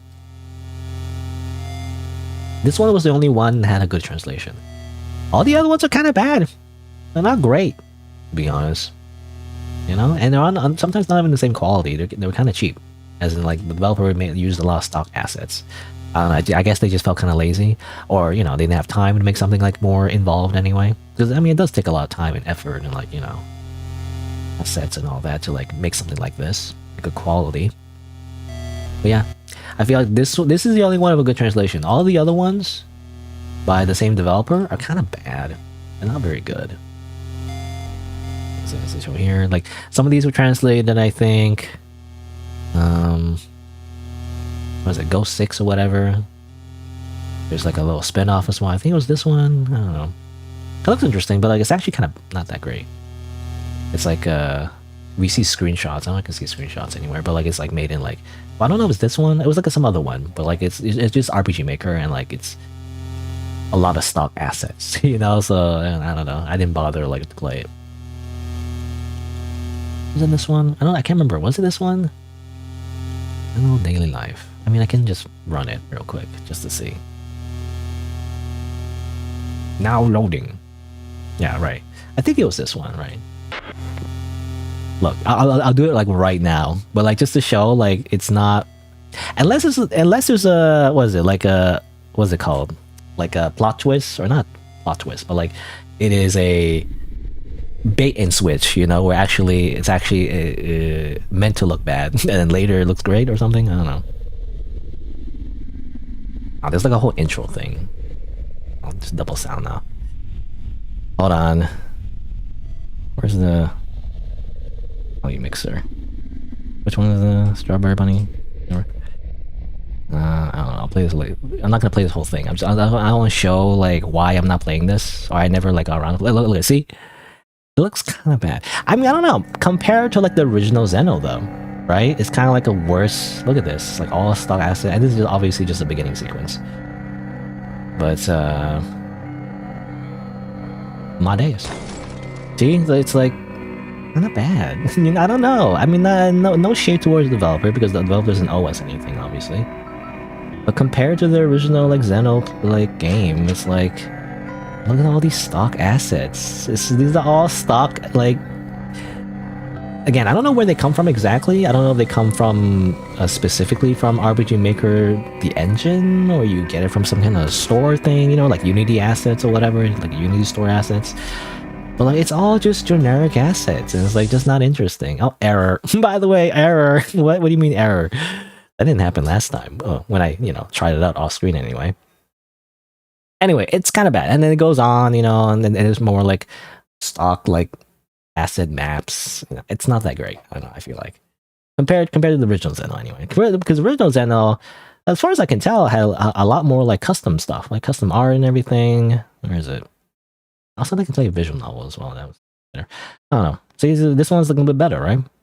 It's like, at least to me anyway, it has more detail. Look at this. Like, wow, look at all this detail, Like, it's more interesting compared to like, obviously more like CG and stuff. It's more interesting than whatever that was, right? Even though it's technically a sequel, I feel like it's more like a side game that if you're like a hardcore fan, you might like. But again, the translation as well, right? It's not worth it for me. Anyway, that's a whole rant, because people keep asking me about like, about playing the other games from the series and everything. Like, I don't know. Let's try again. I mean, this one looks good, but like translation problem. Don't forget the Easter egg. I assume this is an Easter egg.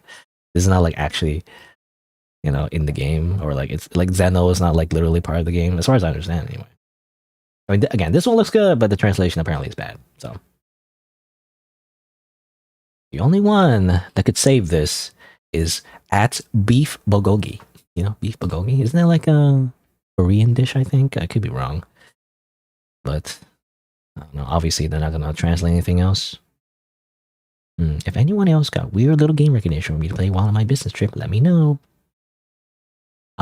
Play my game. This person probably would not like my game. But I say my game. It's not my game. It's a game I translated, which I keep shilling over and over forever because I'm proud of it, personally. But anyway, what was it? I already forgot the name. Siblings, right? Siblings.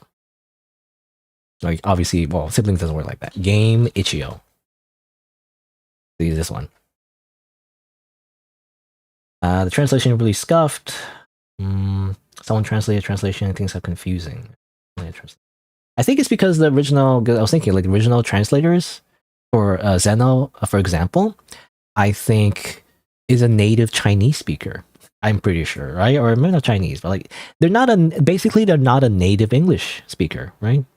Like Angel Lily 096, they don't speak English. Is the issue, I feel like.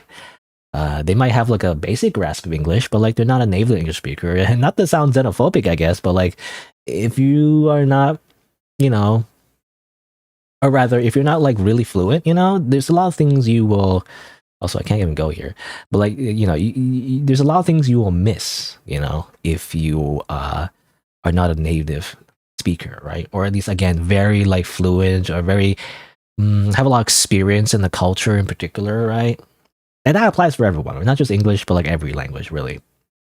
there's just a lot of things you miss, right? It's not just the spelling and the grammar, but also just the little nuances of the language, right? Certain words, like that's a common thing I see in translations are not good, is that there's often words that nobody uses in casual speech that's often used in translations. It's like it's the correct meaning, sort of, but like this is not like how people speak, right? And that's part of the enjoyment, of like a very story-heavy game. And let me turn on the music again, by the way. Where's the no? Part of the enjoyment of the game or the story-based game is the the dialogue, right? And if the dialogue doesn't feel realistic, or at least close to how people speak normally, I don't know, it's not as good.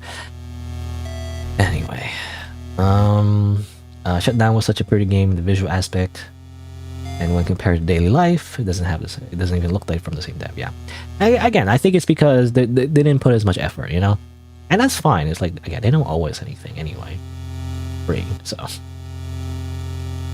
but I definitely feel like they just kind of like did like a very how do you say, bare bones kind of thing, right? They didn't really do anything like special in terms of the graphics anyway. And again, maybe they didn't want to, right? Maybe they didn't want to put on all the effort, because all the other games that definitely look good, like this one, for example. What's this? That looks amazing. But again, can't play it because there's not a good translation. Anyway, what was I going to say? Yeah, I was saying like this person did a translation, and it was very good, actually. Also, I read their comment about like a game recommendation. I recommend this game, even though they'll never see this unless I comment. I don't know. This is from October 19th. This is like a random. Why would a random person? Why would you want like a random person to recommend you a random game? Like, how many weeks ago was that? Like last week? I guess Sunday.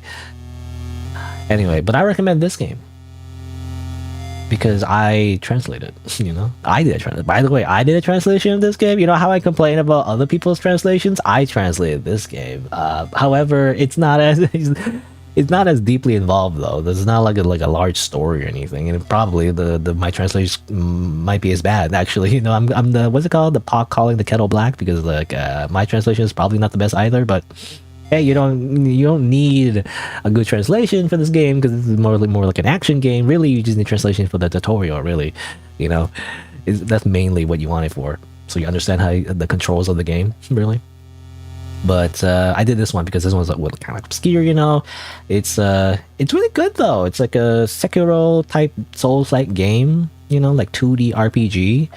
And I played it, obviously. I really liked it. I was very infatuated with it, because like, it had all the mechanics that I like about a Souls game, and like it won a contest, in like the Wolf RPG kind of like annual contest. Again, kind of obscure, especially in the West, but like it actually is good, it won first place, it's like a really good quality game. And like, I mean, the art style definitely is a little rough, so I gotta say the developer has improved their art, so like, this isn't like a best representation of their like skill at the moment, but I think it's fine, it's not the worst, and I can't do better.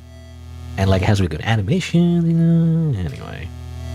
Not like a GIF. I swear I made a GIF. Oh no. It's not playing the GIF. The thing, there's like a really roundabout way to like make a GIF for your thumbnail, right? You gotta like have the first frame as like the thumbnail, but then the rest of the GIF is like a looping GIF, and you gotta compress it a lot because GIFs are like really large. You gotta make it like smaller. Anyway, I did this, right? Because I see a lot of itch.io game thumbnails that have like a little GIF, and I was wondering how they do that, because some of them don't, right? I mean, there's like this one, for example, has kind of like a GIF. Anyway, I wanted it to be like flashy, right? So like to show the actual gameplay, because that's what's good about it, right? The animation and the actual gameplay, right? Looking at it by itself, it might not look that impressive, but when you actually play it, it's kind of fun. I don't know, it's kind of unique too. Again, it's like a Sekiro-like. It's 2D Sekiro-like, which is kind of really unique, I feel like. I don't know. You think the thing is most translators who aren't fluid tend to go very literal, and they use very specific words. Yeah, I mean, that's the problem, right? Translation is not just one-to-one translation, it's also translating the culture, right, and the meaning, and the language. You're looking up. Well, I hope you do. And then you tell 500 million people to play it, and then I feel good about myself. That's it. I don't get nothing from this, by the way. It's free. And the original game is free as well. I even asked permission from the developer, by the way. I don't know if everybody does that, but like, I try to go through the you know, what's the word? I go through the process, I guess. I go through the proper channels. Is that the word? That's how you say it? Anyway, you know, I try to like obviously give credit where credit is due, because obviously I didn't make the game, really. Like 99% of the game is the actual developer that made the game.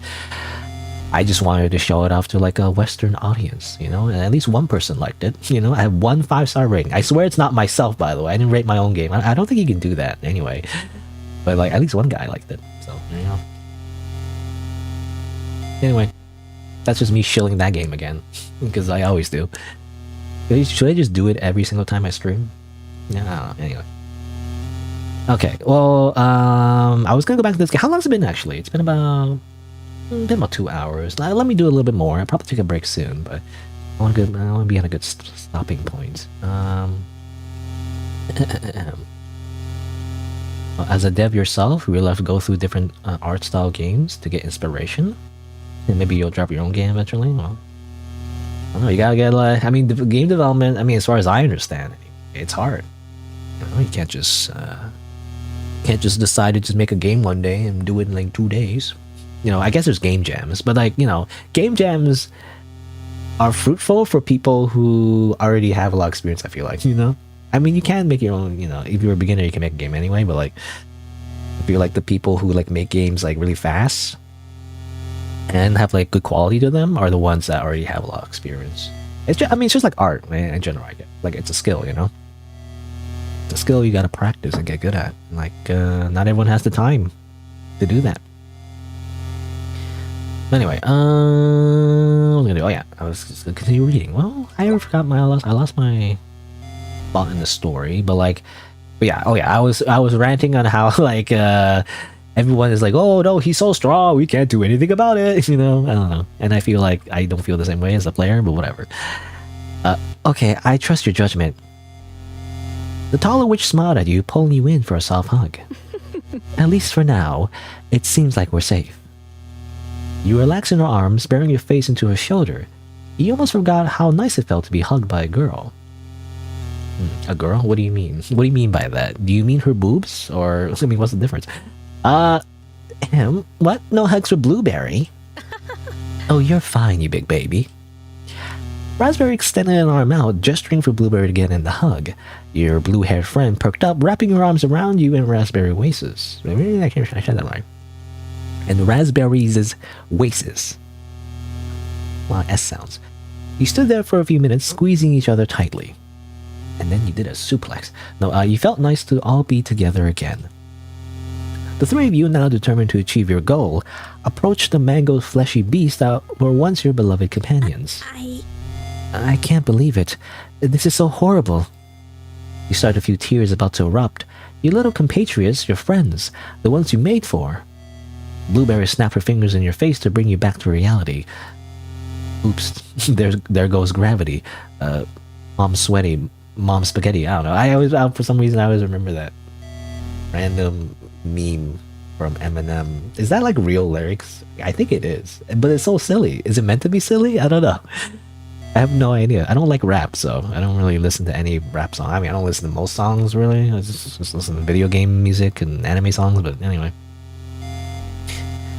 But, you know, I literally only know about, like, any kind of, like, songs in pop culture because of memes. Literally because people put it on YouTube, you know, and, like, they make a meme about it. Hey, look at me. Look me in the eyes, okay? You nodded back in acknowledgement. Leave it to me. We're gonna fix this, okay? We're gonna do whatever you gotta do, and I'm gonna kick Memorial's stupid talk show host-looking ass all the way to the moon, okay? She punched her palm with a grin on her face. You wiped the tears in your eyes away and returned a determined smile. While Blueberry was giving you a pep talk, Raspberry was examining the straw bunch. Is that what you call them now? It's the straw bunch. You got anything, Razzie? Well, thankfully, it seems that it's just strawberries that consists of their makeup, so potentially we could easily cut through it, but I would advise other options before we go. Sure thing. We shall look around to see if we can find anything to bust it down then. Come on, Strawberry. She patted you on the back before rushing off. You were glad you had your friends with you. You didn't realize just how much you missed them until now. Meh. Okay. Oh, can I save actually? No, save. Okay, we're at a point. There's point click. There's like a point click section. Classic Smile Straw Bunny gameplay, I guess.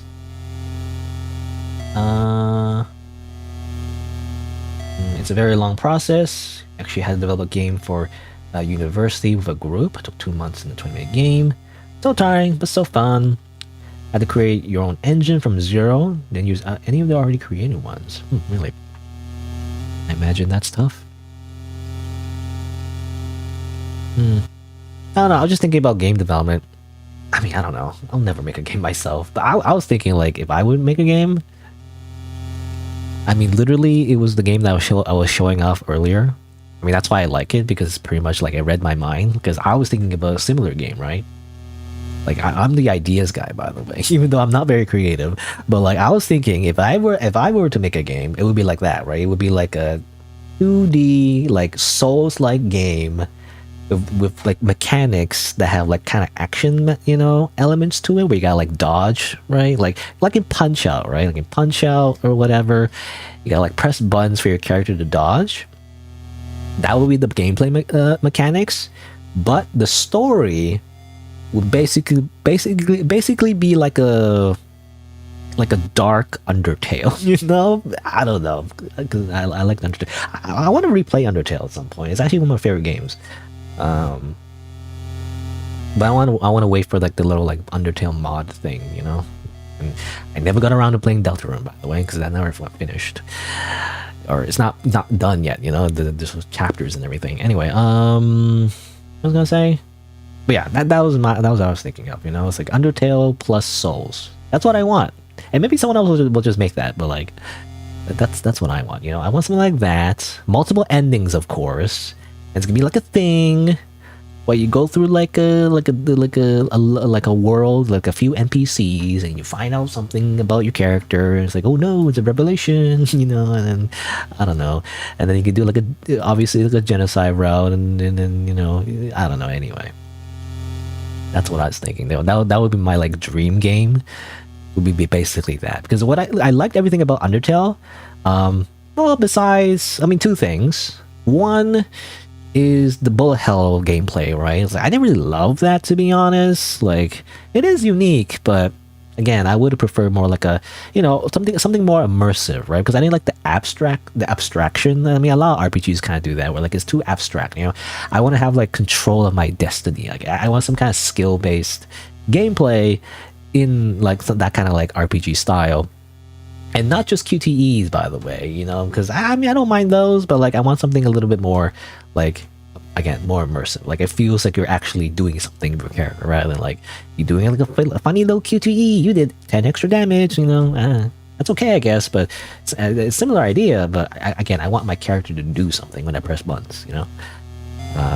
I guess the other thing is definitely the Undertale, like, I mean, just to show like what I'm talking about, Undertale. I guess the characters, right?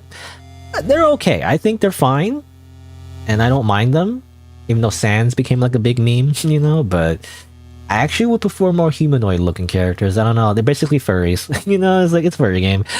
I don't know. I mean, not exactly, but like, you know, it's basically a furry game. And then like, I'm not the biggest fan of furries. I'm neutral.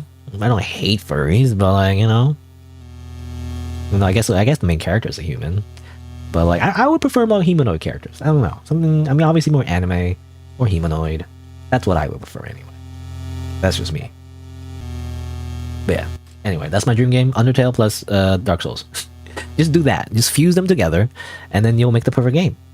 And then, you know, and then. Well, either you make the perfect game, or people will say you're ripping off like other games. But anyway. But yeah, Undertale is really one of the best games out there. You remember playing it when you were a kid. Kid. That's crazy, because I didn't. How long is Undertale? When did Undertale come out? Now I feel old. You're like an old man. 2015. 10 years ago. Oh no, time flies, I guess. Because I don't think I played it when I was a kid, you know, necessarily. I was an adult when I knew about it. Wait. No, maybe even longer. Wait, what is this? No, the AI is wrong. Wait, when did it actually come out again? No, 2015. Yeah, 2015. Why does it say like... no, okay. No, it is 2015. Because it's saying other things, but I guess it's released in the other consoles. Okay. I read that wrong. It says initial time frame was 2014, though. Anyway, 10 years ago. Man, 10 years ago. 10 years ago, I was in... I think I was in... university? You know, I don't know. I think I was in university 10 years ago. Or maybe not. I don't know. I don't remember. I can't math. Anyway.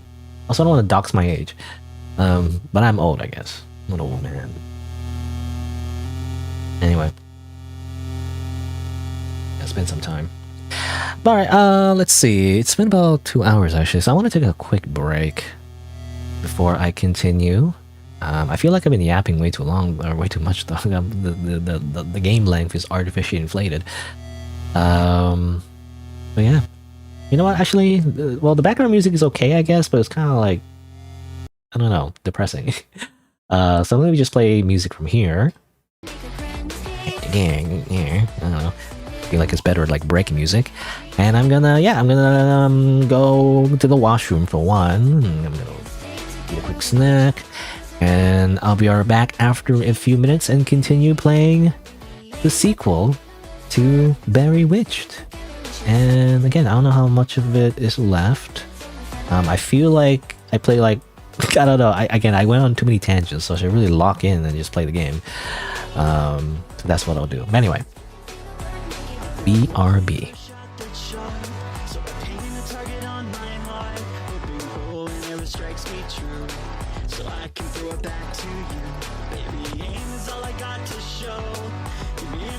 Cupid's bow, and I'm a fool without a firing zone. I just don't wanna be alone. Now I'm walking on the corner again, but I don't want the story to end. God, I'm desperately falling so far.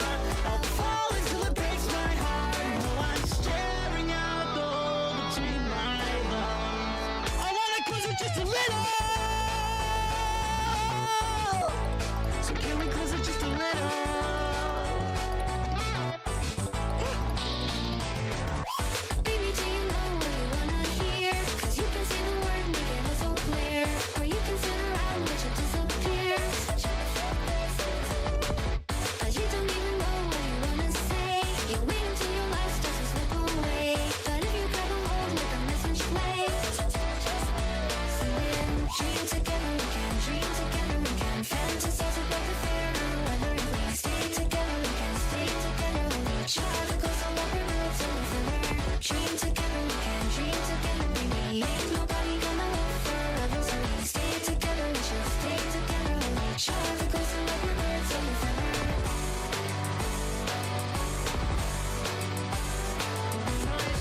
Across the gap between The sprawl and all the little things, the borders break and fall away. to order from the disarray. I understand what I should know. Why not an arrow on my bow? Fire across the arrow. I shoot to hit the ground restore. All the last to land between your arms. I think I love you just a little. Maybe more than just a little.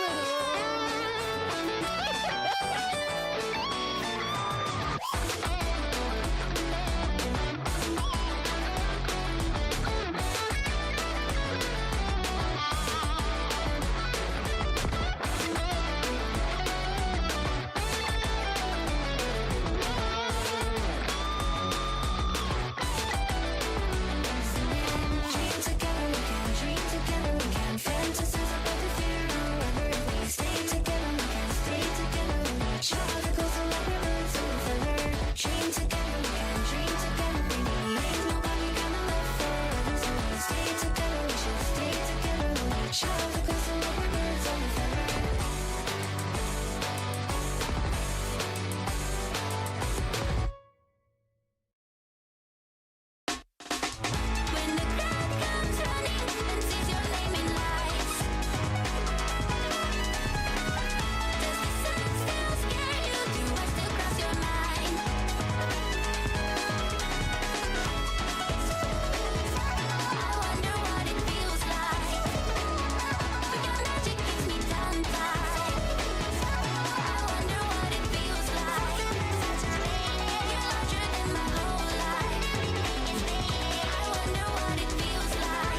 Breeze blows through the window, open door. Feel that chill roll down your spine.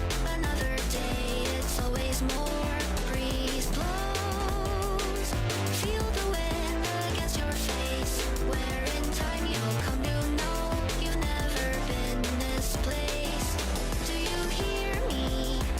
All through the sand and glass. Though you're not quite there, I know this love can last. I'm saying, do you know me?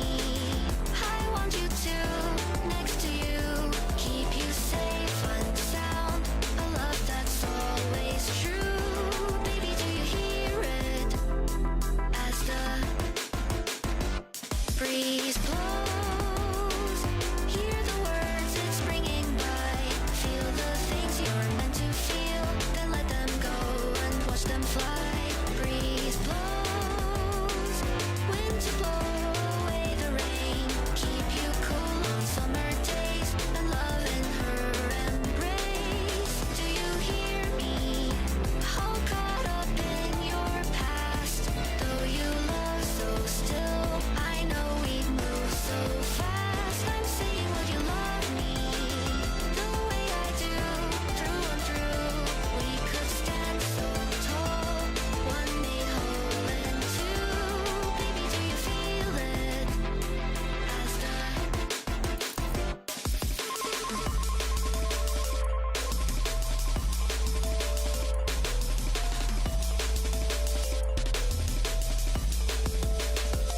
breeze blows, winter's chill comes round again, piercing through your very soul, a frozen void at autumn's end. Breeze blows, throw you nothing but your pride. Feel that warmth inside your chest, I'm here right by your side. Feel me wrapped up around your heart. Though you feel alone, how could we ever part? I'm saying that I love you, and even though you don't show all the pain you hold, oh how it hurts you so.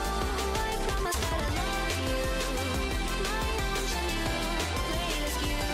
When you tire of cold, I'll be your warmth unused. Baby, do you feel me?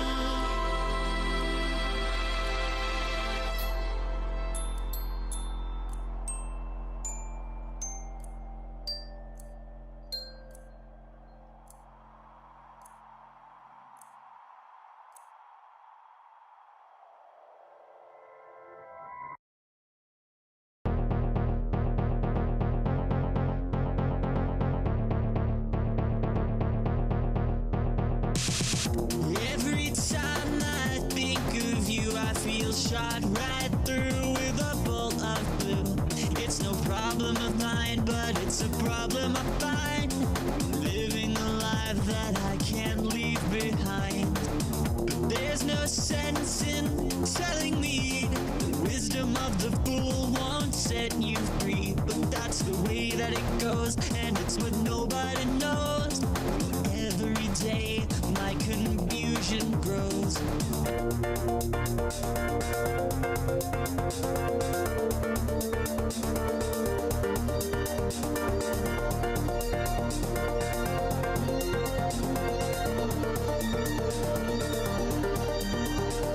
Every time I see you falling, I get down on my knees and pray, waiting for that final moment.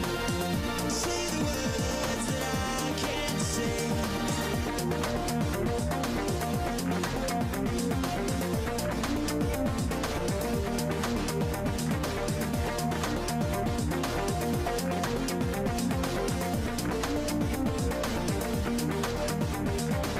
I feel fine and I feel good. I'm feeling like I never should. Whenever I get this way, I just don't know what to say. Why can't we be ourselves like we were yesterday? I'm not sure what this could mean. I don't think you're what you seem. I do to myself that if I hurt someone else, then I'll never see just what we're meant to be.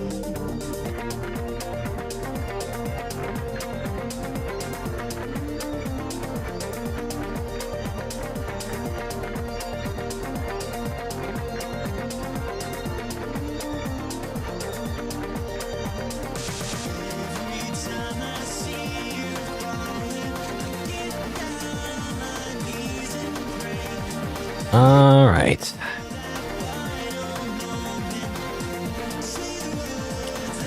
Stop the music. Bah. Okay. Get back to Berrywitched. Oh yeah. To the volume. All right. Click, click, click. Classic RPG Maker square thing that appears, because technically everything is a RPG Maker map. You know. Technically. Not what's that? Oh, that's just the menu. Okay, let's continue and start the little like point click section. I do wonder how much of the game is left. You know, again, I feel like I've just been stalling for so long. I wonder, because I feel like there's a lot of setup and everything. I don't know where the story is gonna go. There's like 6 endings apparently as well.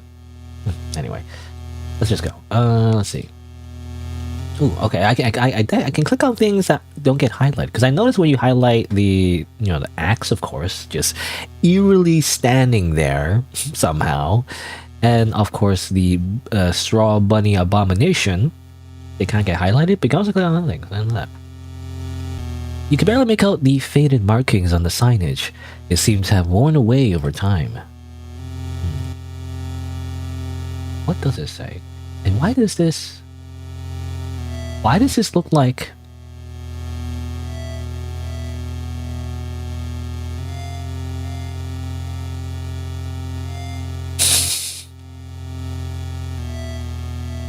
Among Us? You know, he's always there. Get out of my head, get out of my head, get out of my, whatever. What's that? It's a meme about like you see the sus guy everywhere. Anyway. 1500, 1630. I mean, obviously, I don't know if this matters, but like, why do numbers? Makes you think of time, maybe? I mean, it looks like numbers anyway. Anyway. Anything else I can click on? You watched the flags dangling peacefully in the air. Unfortunately, you had developed a strange panic reaction seeing anything dangling from a tree. Say. No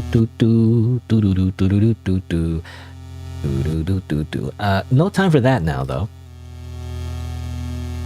You wondered if any of you could potentially fit through the chimney. No, that wouldn't work. I mean, why are we going... Why do we want to go inside this cabin in the first place? I mean, I guess we're looking for those bones. Maybe there's a bone there. How do we know? I don't know. And I'm clicking on other things first, because again, you see, this gets highlighted and that gets highlighted, obviously. But I just want to see like if there's anything else to click on. Oh, the cabin before you had long since collapsed. You wonder if time was the one that killed it or some outside factor. Whatever it was, it didn't matter now. Alright, see you, Laurie, by the way. Have a good day, I guess. But what's the Jim, reminiscent of what I mentioned before, Jim Carrey. What does he say in that movie? Like, good morning, good morning. And in case I don't see ya, good day, good evening, and good night. Whatever, that's what he says. Torn down flags that once decorated the campgrounds, they were faded from weather damage and wildlife. It's unsettling seeing a place of joy in this state. Yeah, this is all kinds of messed up. A place of joy? I don't really see that. When was this a place of joy? I mean, I guess maybe Raspberry and Blueberry knew about this place beforehand. I don't know. But I guess the flags, I guess. But like, I would think these are just old flags randomly, The vines before you seem to be completely trapping the straw bunch. If only there was something you could use to destroy this. If only there was a key item that gets highlighted when you hover over it, If only that was a thing. Oh, that was fine. You hesitantly approach the creature, reaching your hand up to one of the heads in attempts to soothe them. They thrash about, avoiding your hand. It seemed every part of the straw bunch was trying to go in different directions. Being stuck in a bundle of vines certainly wasn't helping. You better find some way to help them get free, fast. What do they look like? I mean, they look like crayon drawings. This is what they look like to me. I guess it's meant to be creepy, and I guess it kind of is. Definitely, like, I don't know what the word is, but like, it contrasts, I guess, with the rest of the art.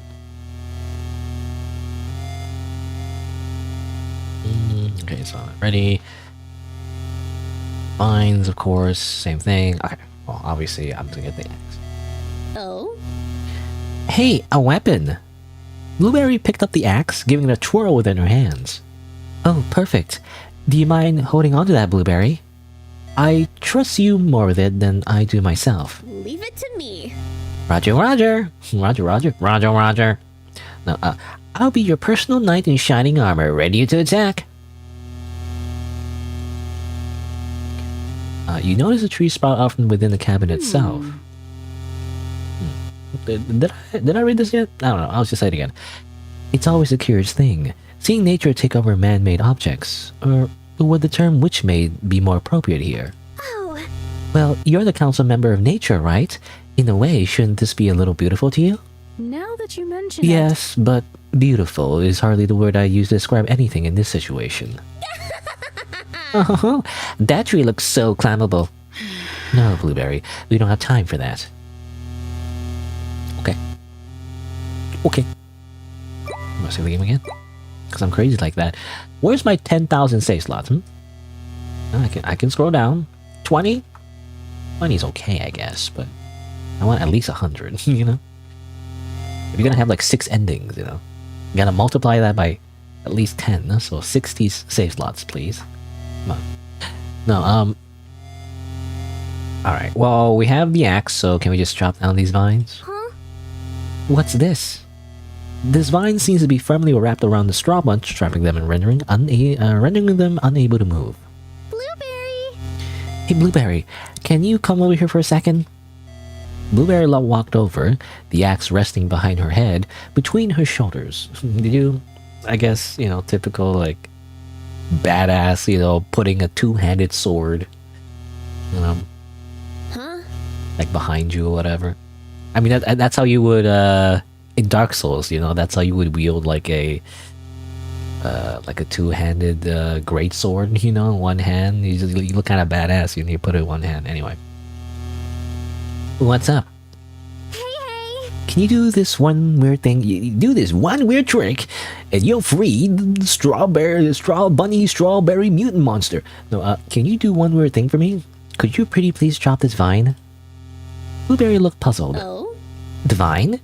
I mean, I was just gonna swing at the... Don't do that. You spoke it so fast, you started yourself along with Blueberry. Okay, I got it. Blueberry hacked the vine apart with one good swing. The vine quickly shriveled and decayed within a matter of seconds. Wow. Let's try finding more of these strawberry vines. We might be able to free them. Huh? Well, if they're strawberry vines, can't you just do some magic and tell them to screw off? You shook her head.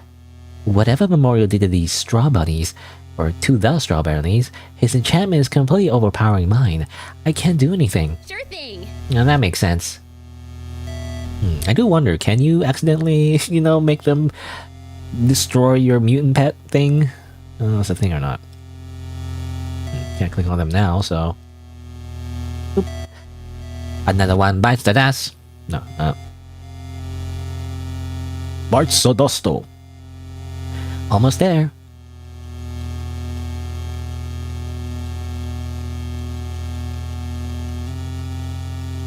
Once you clear the final vine on your way, the creature before you scurried off deep into the woods. You hear the rustling of bushes and trees as they trample practically everything in their path. Aww. Hey, it's gonna be okay. We'll find a way to fix them. She rubbed your back to try and calm you down. You almost let it help you, but your eye spotted something nearby. A pile of bones. You gently brushed off Blueberry and marched toward the remains.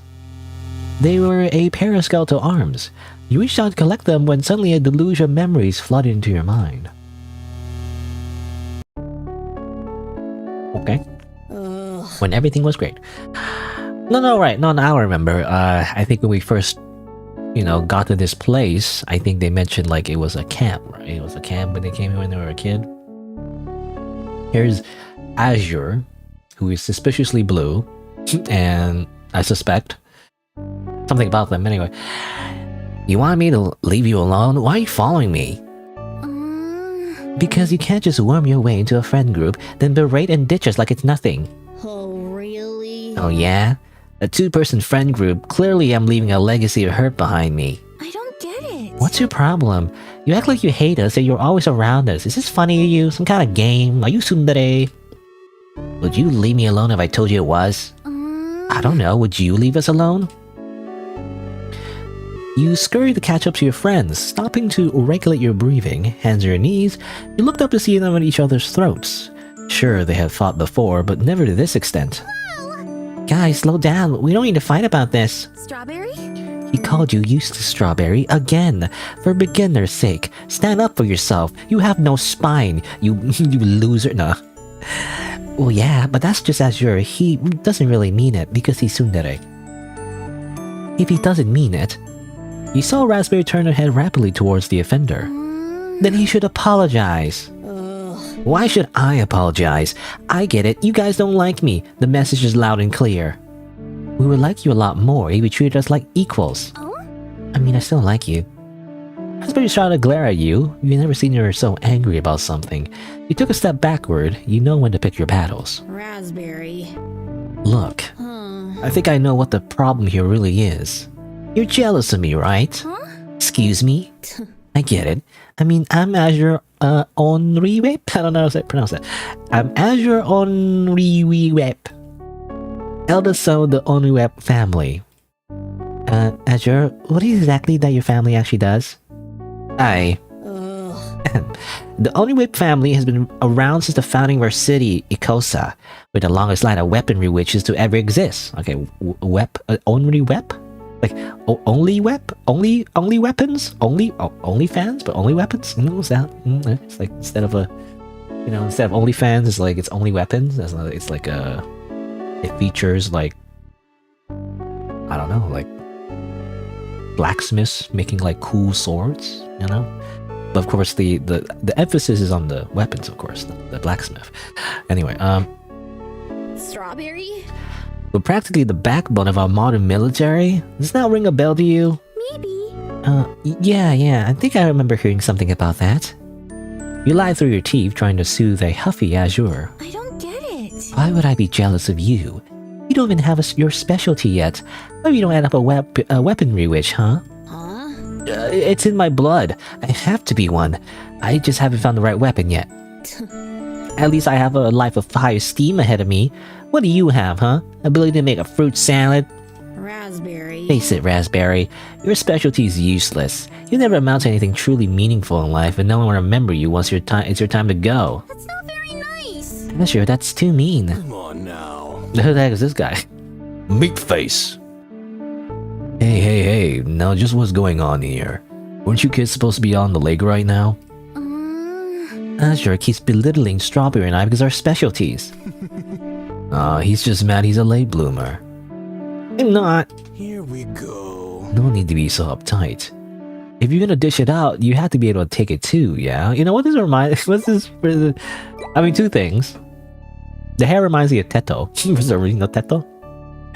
I don't know. They have Teto hair. Teto. This one right here. Teto. They just had to have like the drill, twin tails and the Teto. But besides that, also reminds me of, I think, Fear and Hunger Meat Guy? What's his name? It's talks about a C, I think. Could be wrong. No, not the meat grinder. The meat pain guy. In a wheel. What's that one? The tormented one. I think. He doesn't have a name, right? Like Chambara.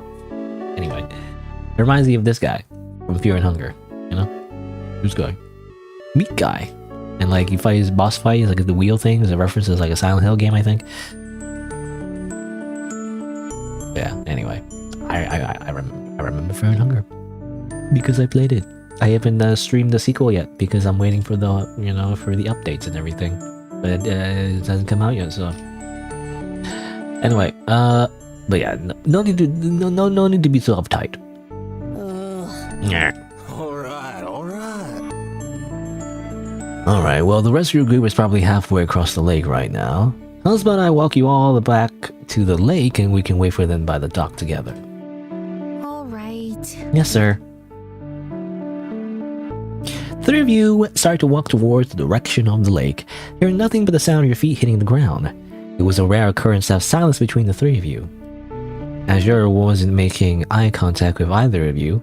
While he looked down, Raspberry held her head high and stared forward. You couldn't help but think to yourself about what the camp counselor said. Azure was stubborn, and you know speaking to him directly normally didn't work in your favor. Perhaps you could work your way around to getting to the heart of the problem. According to the dock, the blue-haired kid walked ahead of you both and sat down on the edge. Did I say according to the dock? No, approaching the dock, not according to the dock. Huh? The dock speaks, I guess. We live in a magical world, talking objects is not exactly the worst thing in the world. Approaching the dock, the blue-haired kid walked ahead of you both and sat down on the edge. The falsified sun lowered slowly, gently covering the landscape in a warm glow. You gestured for Raspberry to follow you, which she did with a begrudging sigh.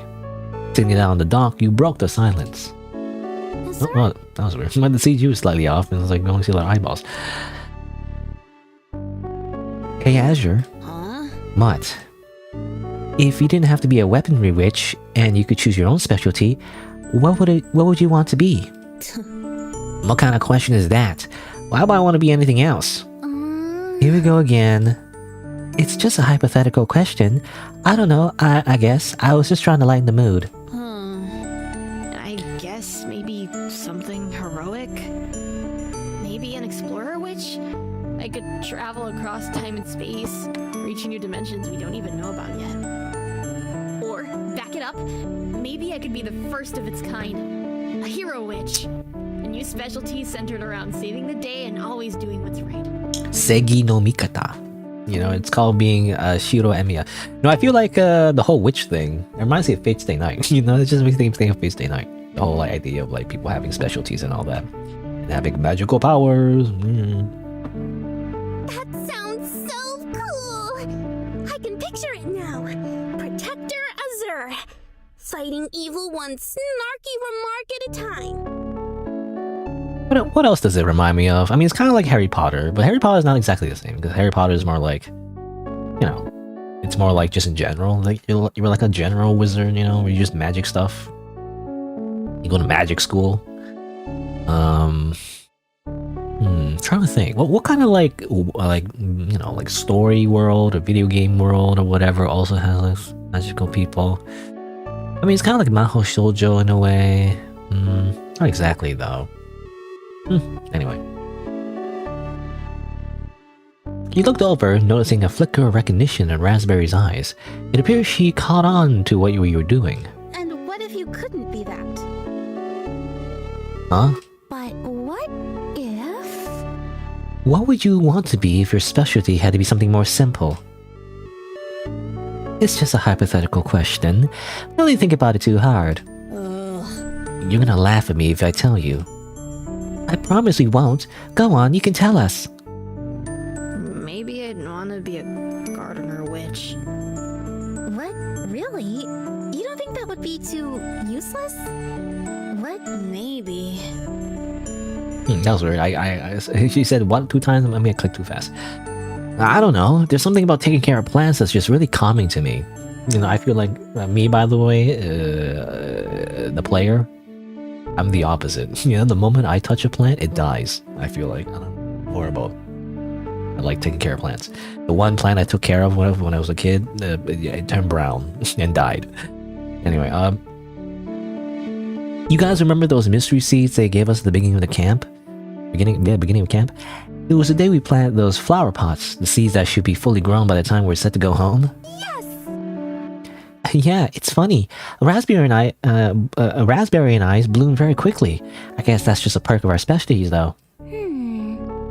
I was expecting our powers to have an influence, and they did. We grew raspberries and strawberries. Yeah? Well, mine grew up a bit faster than expected, too. I went back to the boys' cabin every evening and watered it. I even moved to a better area where I could get more sun. No matter what happened each day, she was still growing. I still remember when she started to sprout her own leaves. Oh? She? Sorry, I guess that's kind of stupid. Not like it's a girl, it's just a plant. It's not stupid at all. I named my plant Bobby, so I think giving your plant her own gender is all in good fun. Maybe. Yeah, I guess so. Isn't that like a thing where like you talk to your plant or something that apparently helps it grow? I don't know if that's a thing. I don't know, it's like a myth, you know, that's been repeated a million times. People just assume it's true, but it's not actually a thing. But, like, you talk to your plants, you play music near your plants, I don't know. At the end of the day, I really didn't care what she grew to be. I loved watching her grow. I loved being responsible for the healthy, happy little plant she was becoming. Well, long story short, she turned out to be a blueberry bush. Because you're blue.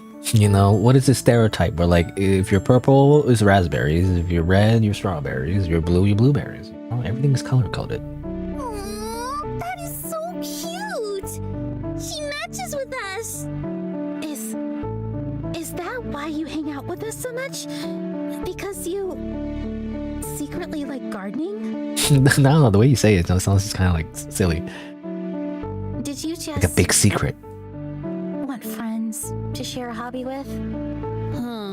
Just forget it. My parents would probably make me throw the plant away the second I get home anyways. Okay. Well, if your plant is growing blueberries, then we have no time to lose. The ecology of this location is ideal for berry bushes, but the birds in this region will eat all of them if you're not careful. We can do it. You deserve to enjoy the fruits of your labor before you go home. Oh? Well, maybe we could ask one of the counselors for some more of that netting we put around our plants. I'll keep away the birds. Oh? I was thinking the same thing.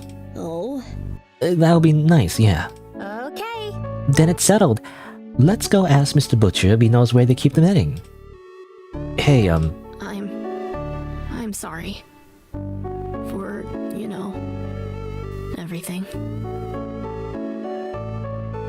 so I'm pretty sure the voice actor is a woman. You know, I feel like, well, I was gonna say like it's a common thing where like when little boy characters are voiced by fully grown adult women. I don't know. It's like, I guess it's the same voice range and everything, right? Because as a guy, you can't really, after puberty, usually you have a deeper voice, so you can't really do a kid voice very well anymore. But women can do them. They're stealing our jobs. No, you and Raspberry exchange glances, giggling at each other. Whatever. I apologize. Are you happy now? Yes, apology accepted. All right. Well, it's a start at least. But you need to be nicer to Strawberry and me. I will. Maybe. Come on, if we hurry, we can place the netting and still get back in time to greet everyone at the dock. You grab onto Azure and Raspberry's arms, dragging them back to the counselor who guided you three before. As the memories receded, what was left was a dull, aching pain.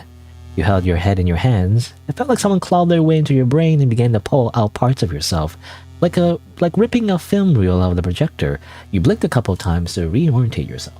Okay, so yeah, we got a little backstory, a little flashback of, who our friends are and everything. I was complaining a little bit earlier how like we don't really feel anything. Like I don't feel anything about these characters because they just kind of showed up randomly and we're just informed that they're her friends and we don't know anything about them anyway in the first place. But I mean, there was a flashback just now, so.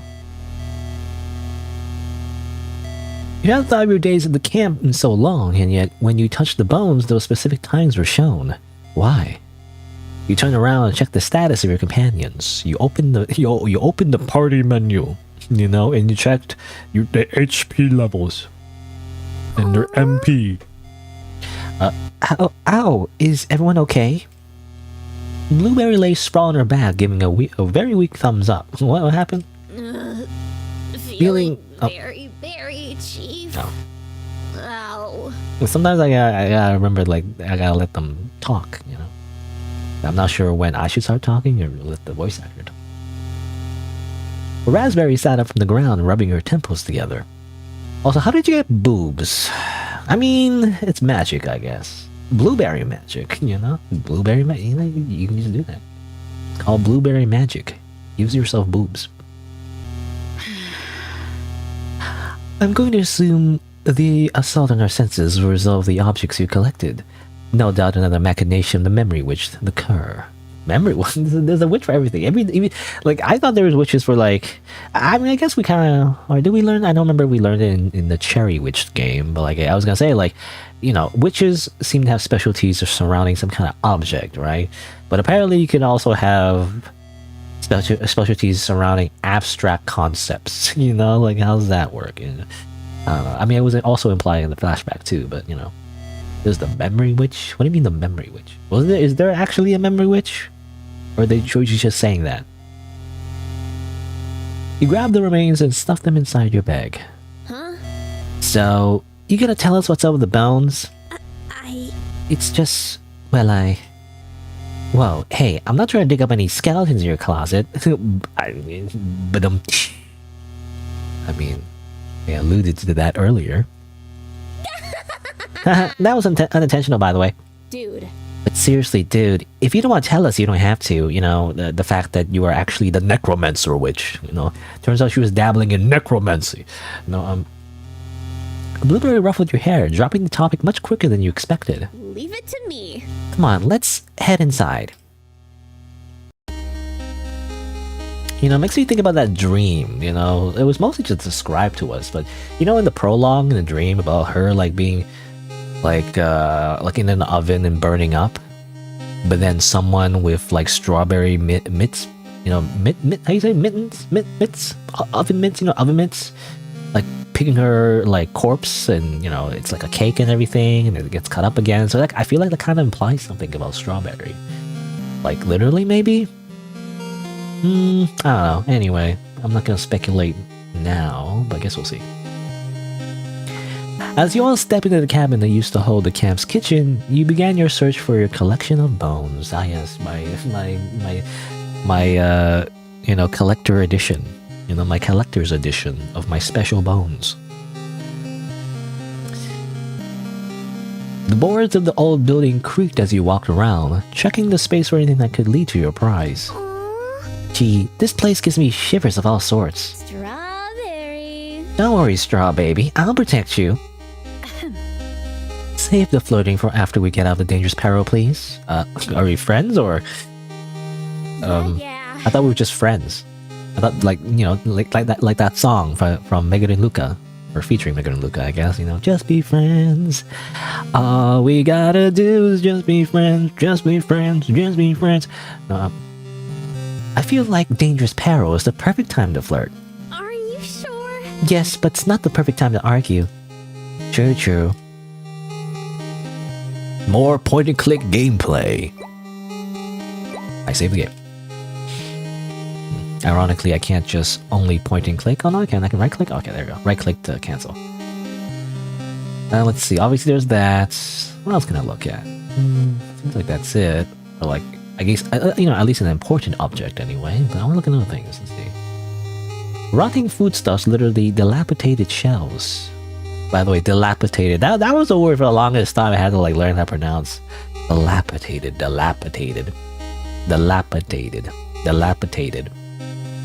Am I saying that right? Actually, it's dilapidated. I thought it was dilapidated. Dilapidated.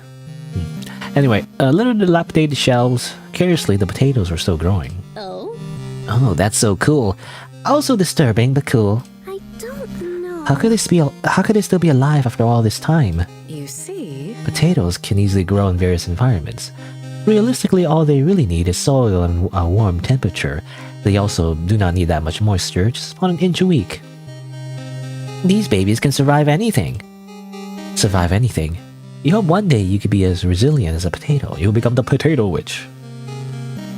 Potato. I use my potato powers. You look at the cherries on the shelf.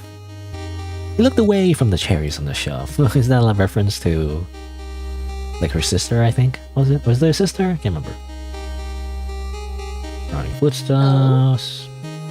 Oop, fast. Ah, skip. Skip. Okay. Is that a button, by the way? I can't click on the button? Come on. Oh, same thing. Oh. It's empty! Like my wallet. What, are you expecting more? Are you expecting a Manly Baz Hero reference? No. I feel like I'm trying to do the thing where like I decide one day instead of saying empty like my soul, because that's just a copycat of Manly Baz Hero, I was gonna say empty like my wallet. But I don't know, it doesn't hit as good. Maybe I should just stick to the reference. Maybe I should just say empty like my soul. You know? Like my soul. Even though it's just a copycat, you know? I'm just stealing jokes. I'm just stealing an inside joke. Oh well. The stove was rusted, leftover food residue was stuck in the grates. Out of curiosity, you tried turning the knobs. Nothing happened. You know, I've been meaning to ask, how was it? Huh? How was what? Your bakery. You paused, that question was complicated. You took a few seconds to prepare your answer. The bakery itself was amazing. Had a great location in the woods. During the afternoon, the sun would hit the windows of the dining area perfectly, and a ton of natural light would be let in. I had this wonderful display case where people could look at the various desserts I made too. Oh? Yeah? What was your favorite part? My bed. That's relatable. Great. Okay. Can't speak. I'm dying. Okay. It might be a long shot, but hopefully there might be something useful in here. Okay, we're actually moving. I didn't want to move yet. I want to click on the other thing first, but oh well. You expected it to be cold, but never in your life had you felt freezing temperatures this intense. You couldn't shake the feeling that something important was here, however. Best make it quick. What? What do you mean? Potato. Sussy vent. Your body started to succumb to the cold of the freezer. You can feel it become harder and harder to move your limbs. As you struggled to find the key and get out of this accursed thing, you spotted it in the distance. But it was too late. You couldn't move your legs anymore. The ice traveled up your body and began to freeze you into a see-through ice sculpture. You remained alive, surprisingly, but there wasn't much you could do aside from stare straight in front of you. There wasn't anything you could do when you heard the front door open. There wasn't anything you could do when you heard your friend's blood-curdling screams through the chamber. There wasn't anything you could do when Memorial opened the freezer. There wasn't anything you could do, not anymore. Now, bad ending too. Strawberry sorbet! Delicious. Let's just start. Get a spoon and start digging. Alright. Apparently that's bad ending 2, which implies there's a bad ending 1 though. Well, let me go back real quick. Which one was it? I swear, I imagine if you click, if I had to guess, if you click on this with the axe, you know, you click on the, you know, the straw bunny mutant thing, that will probably lead to a bad ending too, right? So, I mean, let's see. Sure If I had to guess. Okay, let's cut this sucker down. This is illogical. Hang on, before we do anything rash, let's finish looking around. No time, Raz, it's now or never. Blueberry gripped the axe with both hands, and with a massive swing, gouged the axe deep within the straw bunch. Blood and juice exploded from the wound and covered Blueberry in fruity pulp. Nasty. What are you... She pulled back the axe and swung it again. Loud crunches could be heard as Blueberry continued to tear into it. Hey, I think I'm getting somewhere. I think I can just tear through it with my hands. Stop, you can't... She shoved her arm into a hole within the mass of pink flesh and started to pull it apart. However, the straw bunch suddenly and rapidly began to pull itself back together. Blueberry could no longer free herself. What's going on? Blueberry's skin started to fuse with the straw bunch. It slowly began to pull her in, absorbing her mass into its own. Blueberry! No! Raspberry rushed over to her side and desperately tried to pull her away from the mass of strawberries in agony. Unfortunately, it was no use.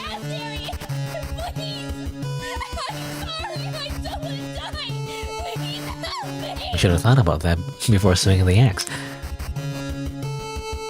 Strawberry, what are you doing? Get over here and help. She's getting sucked in. You couldn't move. Your friends, your straw bunnies, everything you love kept getting twisted and mangled. You stared with an empty expression. Raspberry kept desperately trying to free one of her best friends. Oh, goodness, it hurts! It hurts! Body horror. Yeah, this is something straight out of Junji Ito. You watch as Blueberry's organs were pulled from her body, joining the new mass in a cacophony of screams and bloody squelches.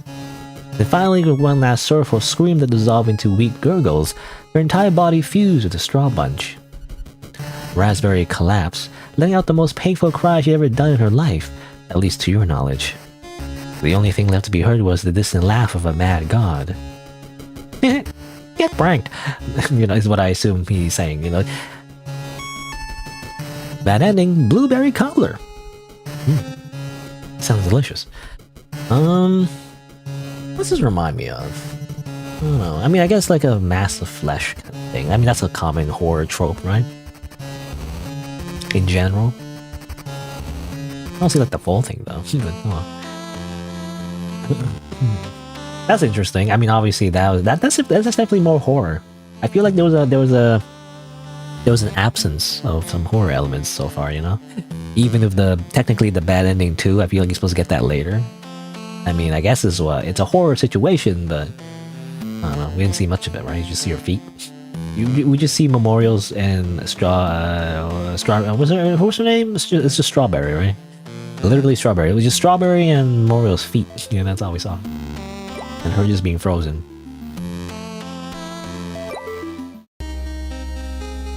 Alright. Let's reload over here, which is more water.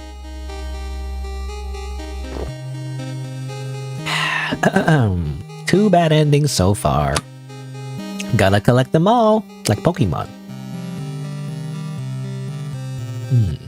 Alright, well, let's click on this. I don't know if this helps, but let me just click on it. See if there's anything to do there. You notice a lock on the door of the oven and you decide to look at it. It's locked. I wonder if there's a key somewhere nearby. Hey, Blueberry, Raspberry, you two haven't seen a key anywhere, have you? I haven't. My apologies, Strawberry. Nah, but you think they're hiding something tasty in there? Okay. Again, I was about to read it, but voice actor already read it. Maybe some ribs.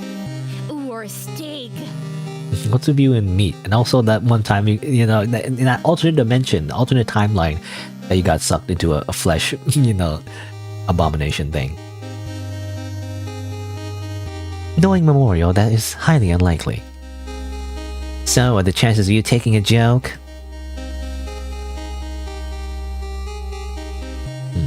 Key. I don't know. Now, the only other option is to go back to the freezer, so I'll save it again. I just want to save it again, like here. This time, gotta be faster, I guess. Okay, either a key or... Can we just pause, by the way? Either, can I just cheat and be like, just some meat over here, some flour. I was trying to click on the potatoes because we saw potatoes before, but like, I don't know where it would be. I feel like just by looking at the art, it's not enough. We just gotta click everywhere, I guess. Oh, right there. Okay, the first thing I clicked on was that. Found the key. I better get out of here before I freeze. Okay.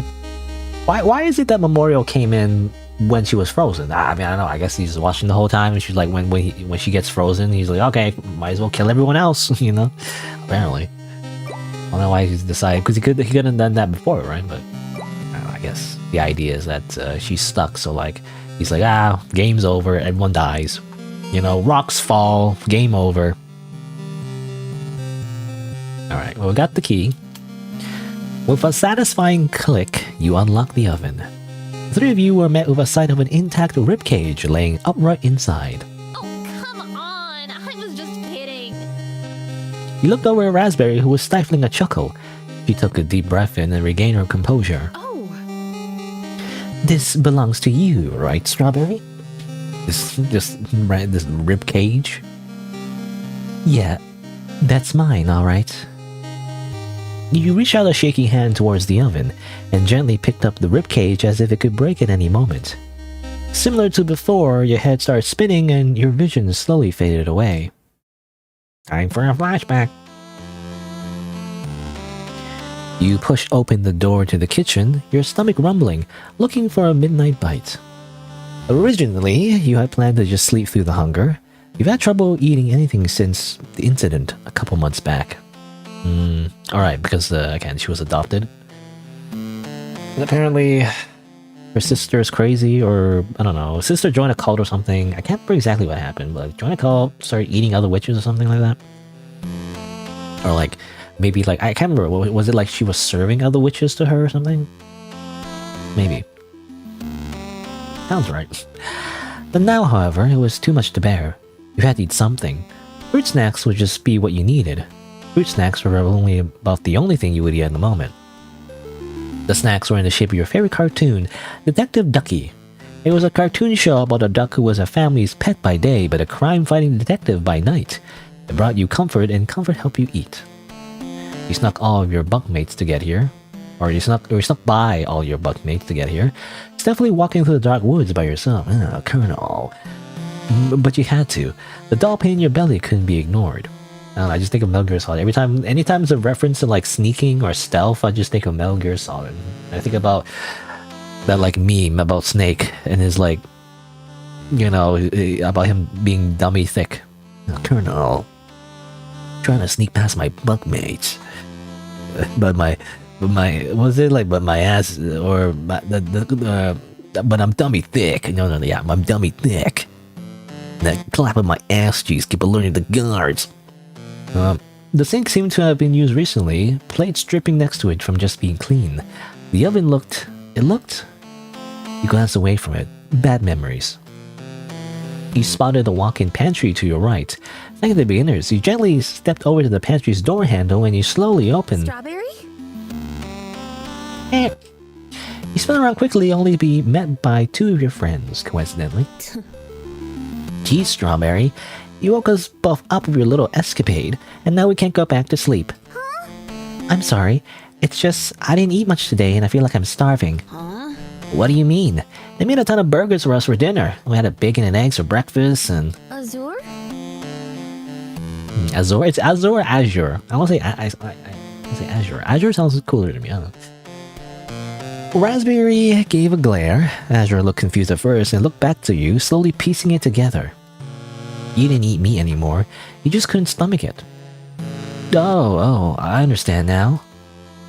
Have you informed the counselors about it? Maybe they would change the dietary plan for you, make an exception. You shook your head, dismissing the idea.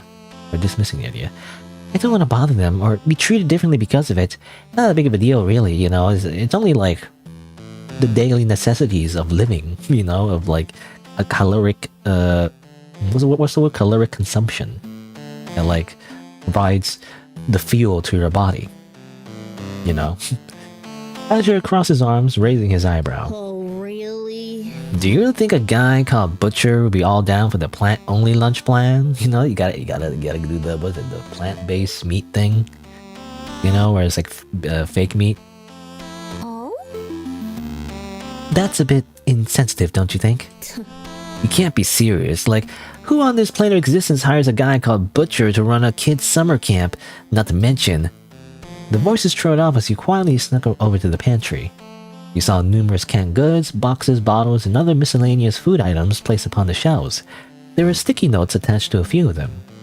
You know it's because some of the guardians brought certain foods their kids liked, so the counselors tagged them with their names.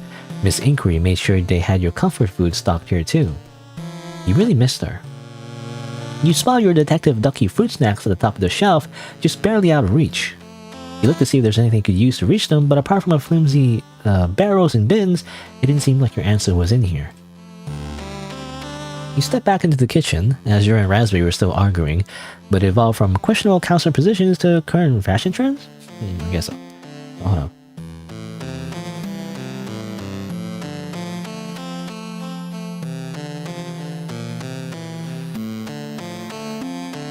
Sneezed again.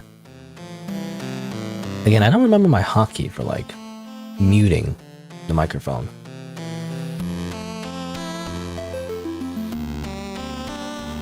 But yeah, they're arguing, but now they're talking about fashion trends. They notice you exiting out from the pantry. Oh? Is everything okay? Maybe. The snack that I was going to get on the higher shelf, I can't reach. Two witches look at each other, nodded, and looked back at you. We can do it. We'll help. Perhaps there's something around here that we could use to get it safely. Yeah, we'd be jerks and help our friend at least eat something when she's starving. Looking around the kitchen with your friends, you move over various pots, pans, brooms, jars, bottles, and dishes, where you eventually scan your eyes over to the glistening sparkle deep within the cabinet under the sink. You scurried over, and when you opened the wooden doors, you spotted a small silver button tucked away in the back. You reached out and pressed it. Do I just say this? It's a sound effect, so... You know, good. Well, how is it supposed to sound? It's like a door opening, I guess. I don't know how to say that. Gun ka dunk chunk. I don't know. I don't know. I'm not supposed to, I don't know what it's supposed to sound like. All three of you spun around at the loud metallic groans that emanated from the oven. Fuck. All right. Language. Huh? Language. Guys, Raspberry. the loudest sound on ass, or yeah, the loudest ass. No, the loudest ass sound just exploded from beginners nowhere. Beginners nowhere? that sounds weird to say. I guess it's like, you know, again, beginners in English. You replace it, you know, the typical trope in like a lot of like fantasy games or fantasy stories. You know, you replace the word God with like some other thing. You know. But it's, I guess, like God knows where, but like beginners nowhere. That sounds weird to me. I don't know. Anyway, the loudest sound just exploded from beginners nowhere, and everyone in the entire camp was probably awake, and all you can worry about is language. Guys, well, your yelling isn't making our situation more discreet. I'll show you discreet, you pedantic little... Guys. Raspberry and Azure both looked at you. The oncoming brawl that seemed to have been approaching now passed by. You marched toward the oven to see what could have possibly made such a huge commotion. You peered inside. Inside the oven seemed to be a tunnel underground. A metal ladder clung to its side, leading to its shadowy depths. No way. That's peculiar. Guys, I think we should leave after finding this, like, secret entrance to the underground, you know, like, secret society. You could feel it. That cold chill that would twist itself around your spine. You could taste that miasma in the air, that sick stench of suffering emanating from the entrance to what you could only assume to be a place you had no business going. What do you mean stench of suffering? Yes, better to keep to ourselves and just continue looking for the stepladder. No, it's fine. We need to go. I'll be okay for another night. Wait a minute. Azure held his hand to signal a stop. His expression was curious. I say, we check it out. I don't get it. Are you insane? Now, hold on. Hear me out. We all agree that we can feel something is wrong with this camp. The Butcher Witch being our camp counselor? Raspberry rolled her eyes. Maybe. And, for some reason, there's a secret underground tunnel that leads to, possibly, horrors untold. We're the only ones who know about it, which means... Azure grabbed a knife from one of the kitchen drawers and twirled it around in his hand. We're the only ones that can do something about it. If there isn't something wrong that's just like a storage or something, then no harm, no foul.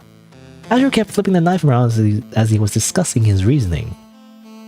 Memories clawed themselves back into your head as you recall your experiences with your big sister. Dangerous traps, horrible machines, the sickly smell of iron and rot, all could be waiting down there. But what if someone needed help? You remembered your mom, your new mom, who came to your rescue, who saved you when you were in trouble. If someone was down there and needed help, even if it was the slightest possibility, you were going to do what mom would do. Let's go. Huh? Excuse me? Oh yeah, Big Strawberry taking charge. I don't get it. Are you sure? Considering what happened, I just don't want to leave if somebody might need help. We're the only ones who know about this right now. I can't help but at least check to see if everything's okay. I don't want people to go through that. Not anymore. I mean, have you tried calling the cops or something first, or? Well, I was gonna say like get the adults, but I guess the only adult is called the Butcher. which I don't know. I don't know. I mean, I feel like it's a little bit what's the word? Prejudiced, I guess. Is that word? Prejudiced? So can you say that as like a verb? I don't know. You know, judging a book by its cover, to assume the butcher is like an evil, you know, mass murderer, which, you know, but I don't know. I feel like before heading into like a dangerous like secret oven thing, probably should tell someone first, you know?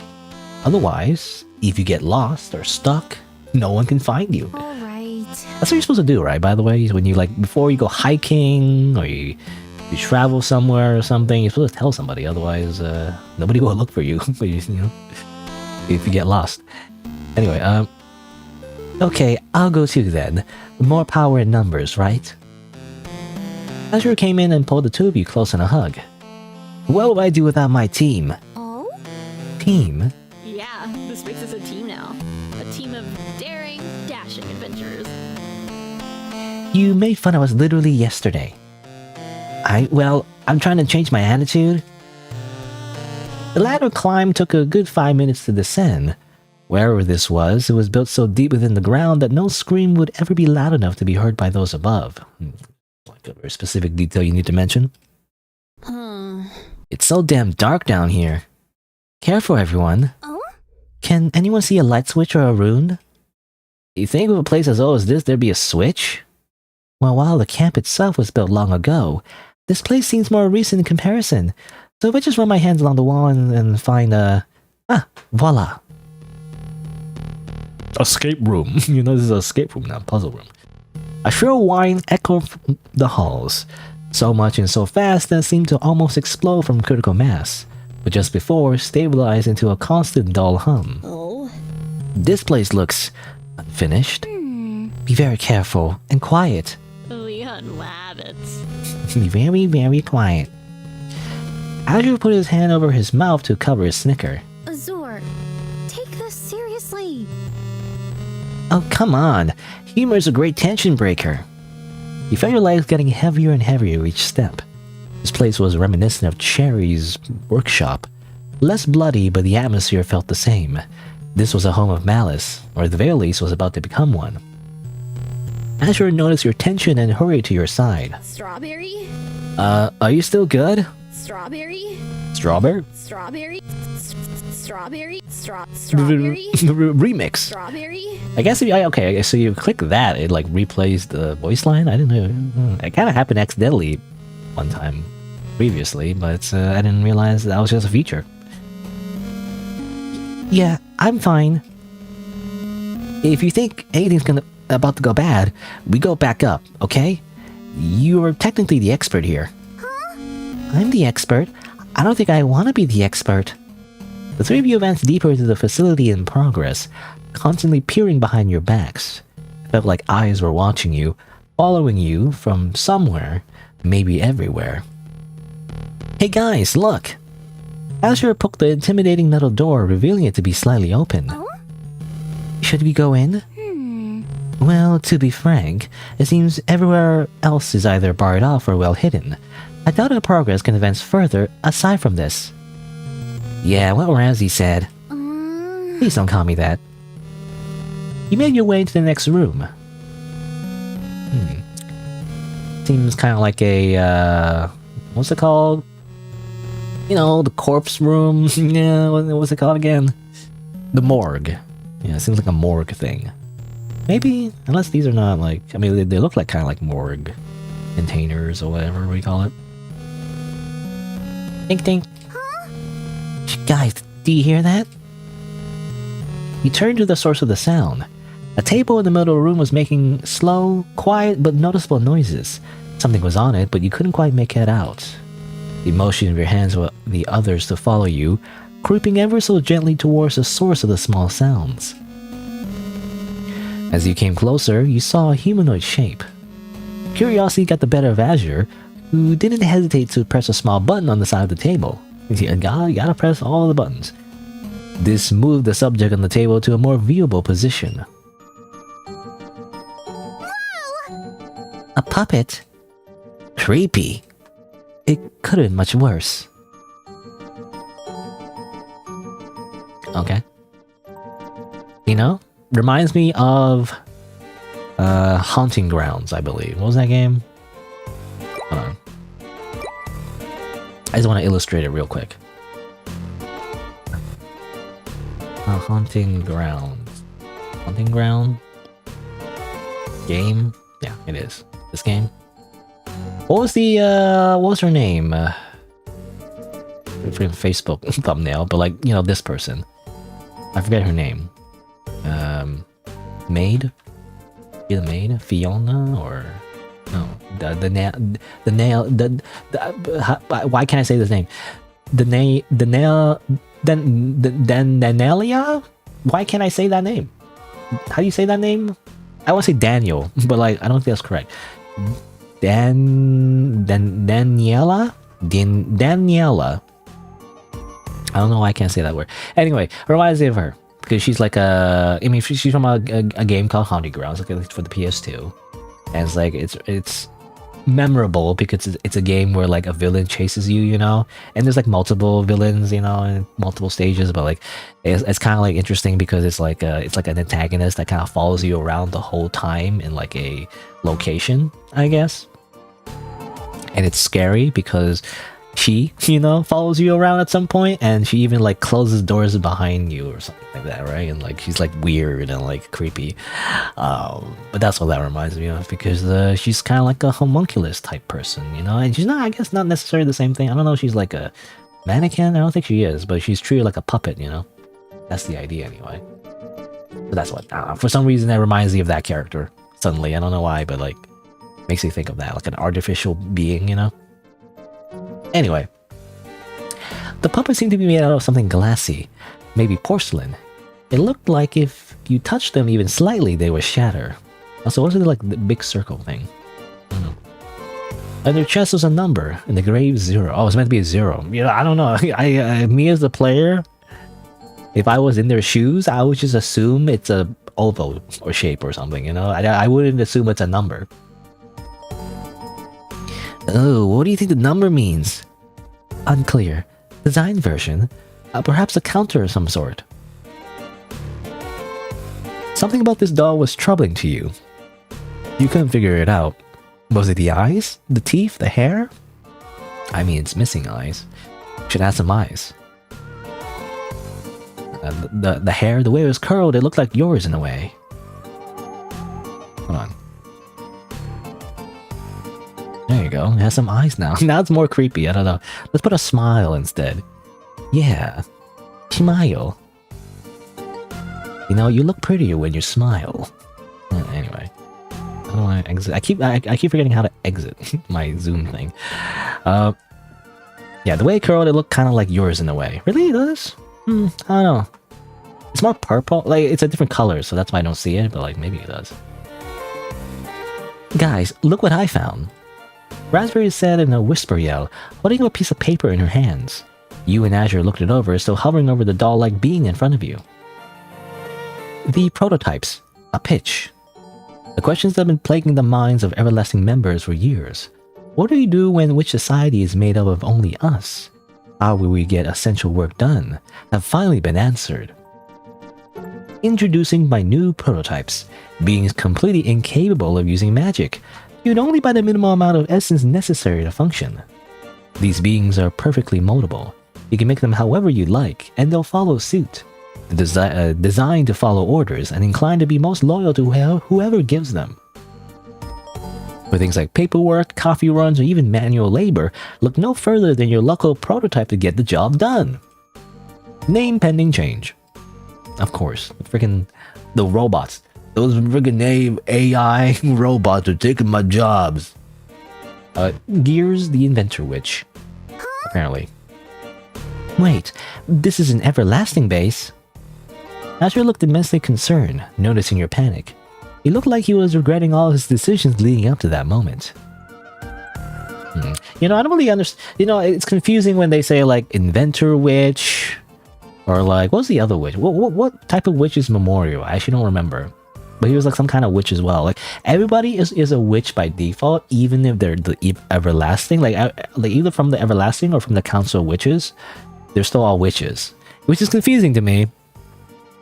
And maybe it's because I'm dumb, but I kind of wish, like, if you turn evil, you should be called something else, you know? I mean, obviously, you can pretend to be a witch, but, like, obviously, once you join the everlasting, you should be called something else, you know? I feel like, I don't know. I mean, it's kind of like, you know, kind of like magical girls. Was it like Madoka or something? Like in Madoka, you're like a magical girl or you're like a witch, you know? You're evil if you're a witch. I mean, not evil necessarily. I don't know what the thing is. I actually never watched Madoka yet. I'm planning to.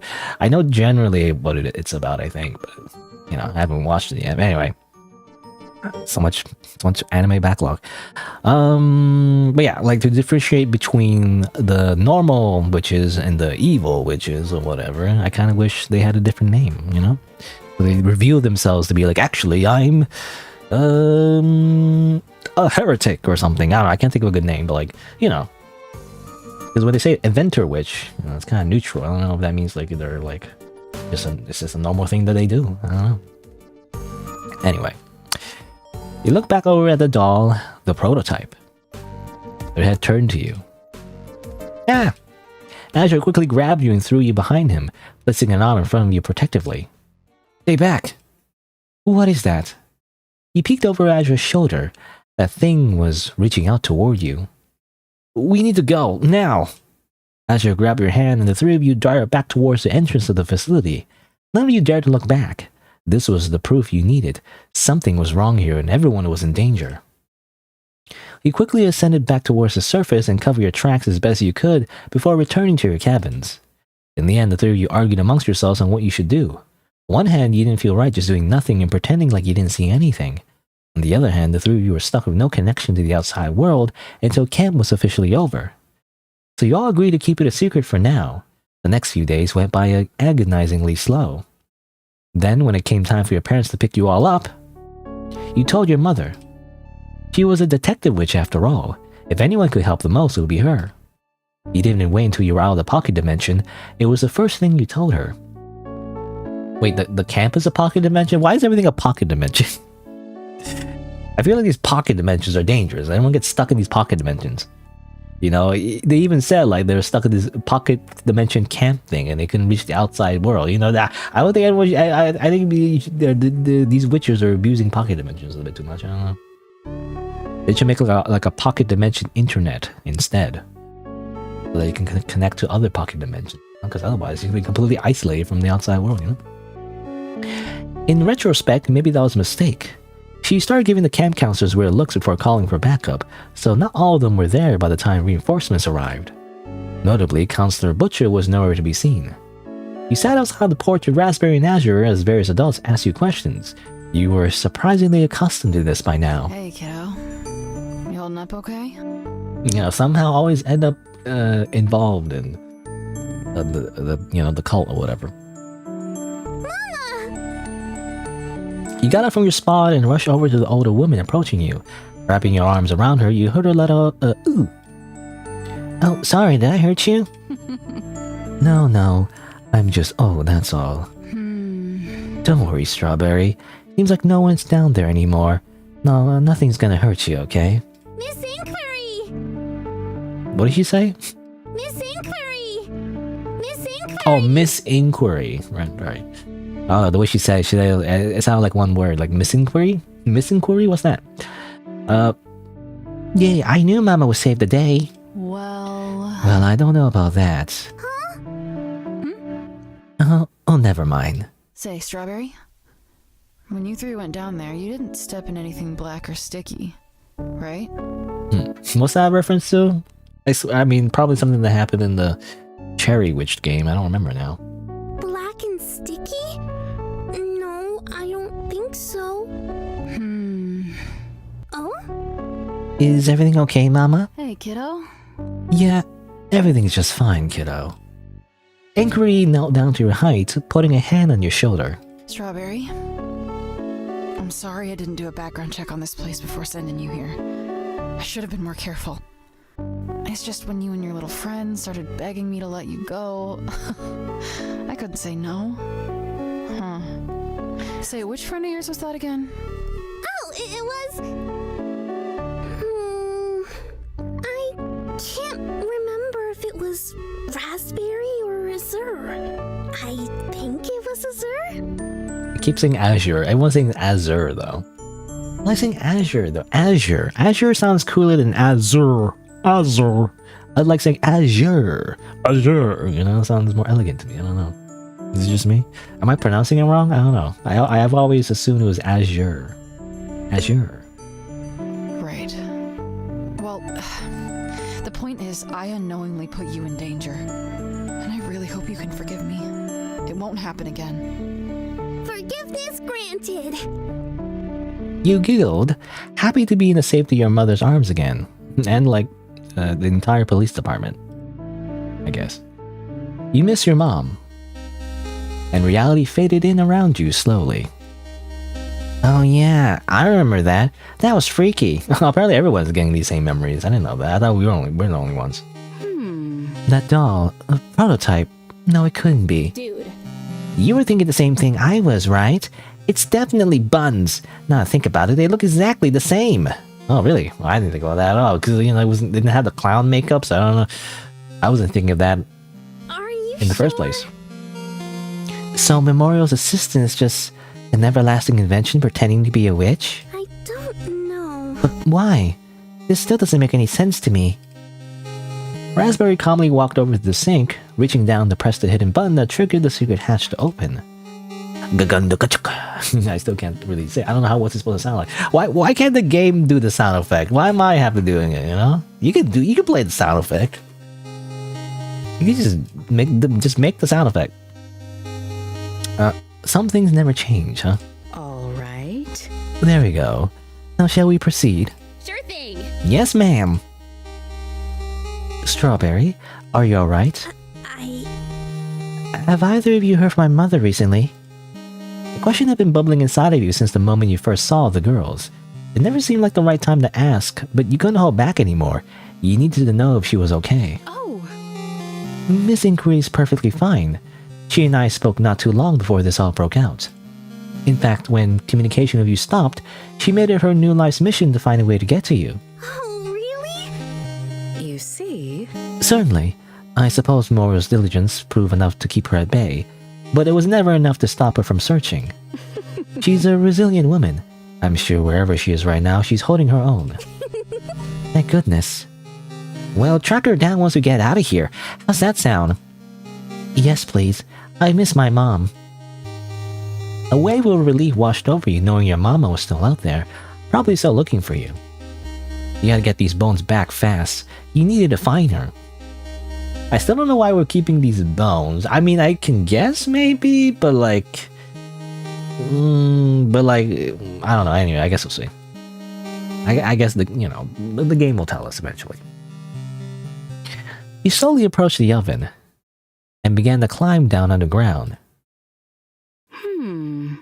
Does it feel colder to anyone else compared to last time? If I'm being completely honest, I kind of blocked this whole place out of my memory from last time. The ladder has seen better days. It rusted a ton since you all descended in here so many years ago. It was chipped, gouged, and probably corroded from the moisture that has seeped into the underground over the decades. It was sturdy for the time being, but you couldn't help but imagine it collapsing under you. I don't think we have much longer till we reach the bottom. Wait, everyone stop moving. I hear something. Raspberry spoke in a hushed whisper, causing you and Blueberry to stop your climb. You could feel your hands sweating as you clung onto the ladder, looking down below as to what might have caused your friends pause. Mr. Memorial. Are you sure this will work, sir? What's the matter? Tansy, relax. Sure, the whole plan with the pocket dimension didn't go as we had hoped, but we got a solid backup plan here. Huh? What's the plan again? Sir. I'll handle everything, sir. You don't need to worry. Oh, buttons. Not a buttons. I'm not worried. Wait, yes I am. That reminds me. I'm worried about you. I see. Me? You always look so anxious. It pains me so. Is there anything on your mind? Oh, well, and if you like to get out of your mind, that is my specialty after all. I think I just look like that, sir. Memorial. Oh, he's the memory witch, right? Or am I wrong? I'm not sure. I mean, that's why he said that, right? He said like, "Oh, that's my specialty, to get things out of your mind." So he's the memory witch. I think that was mentioned like a while ago already. I don't know if we have a log from that far away though. I mean, at some point I reloaded the game anyway, so yeah. Oh, anyway.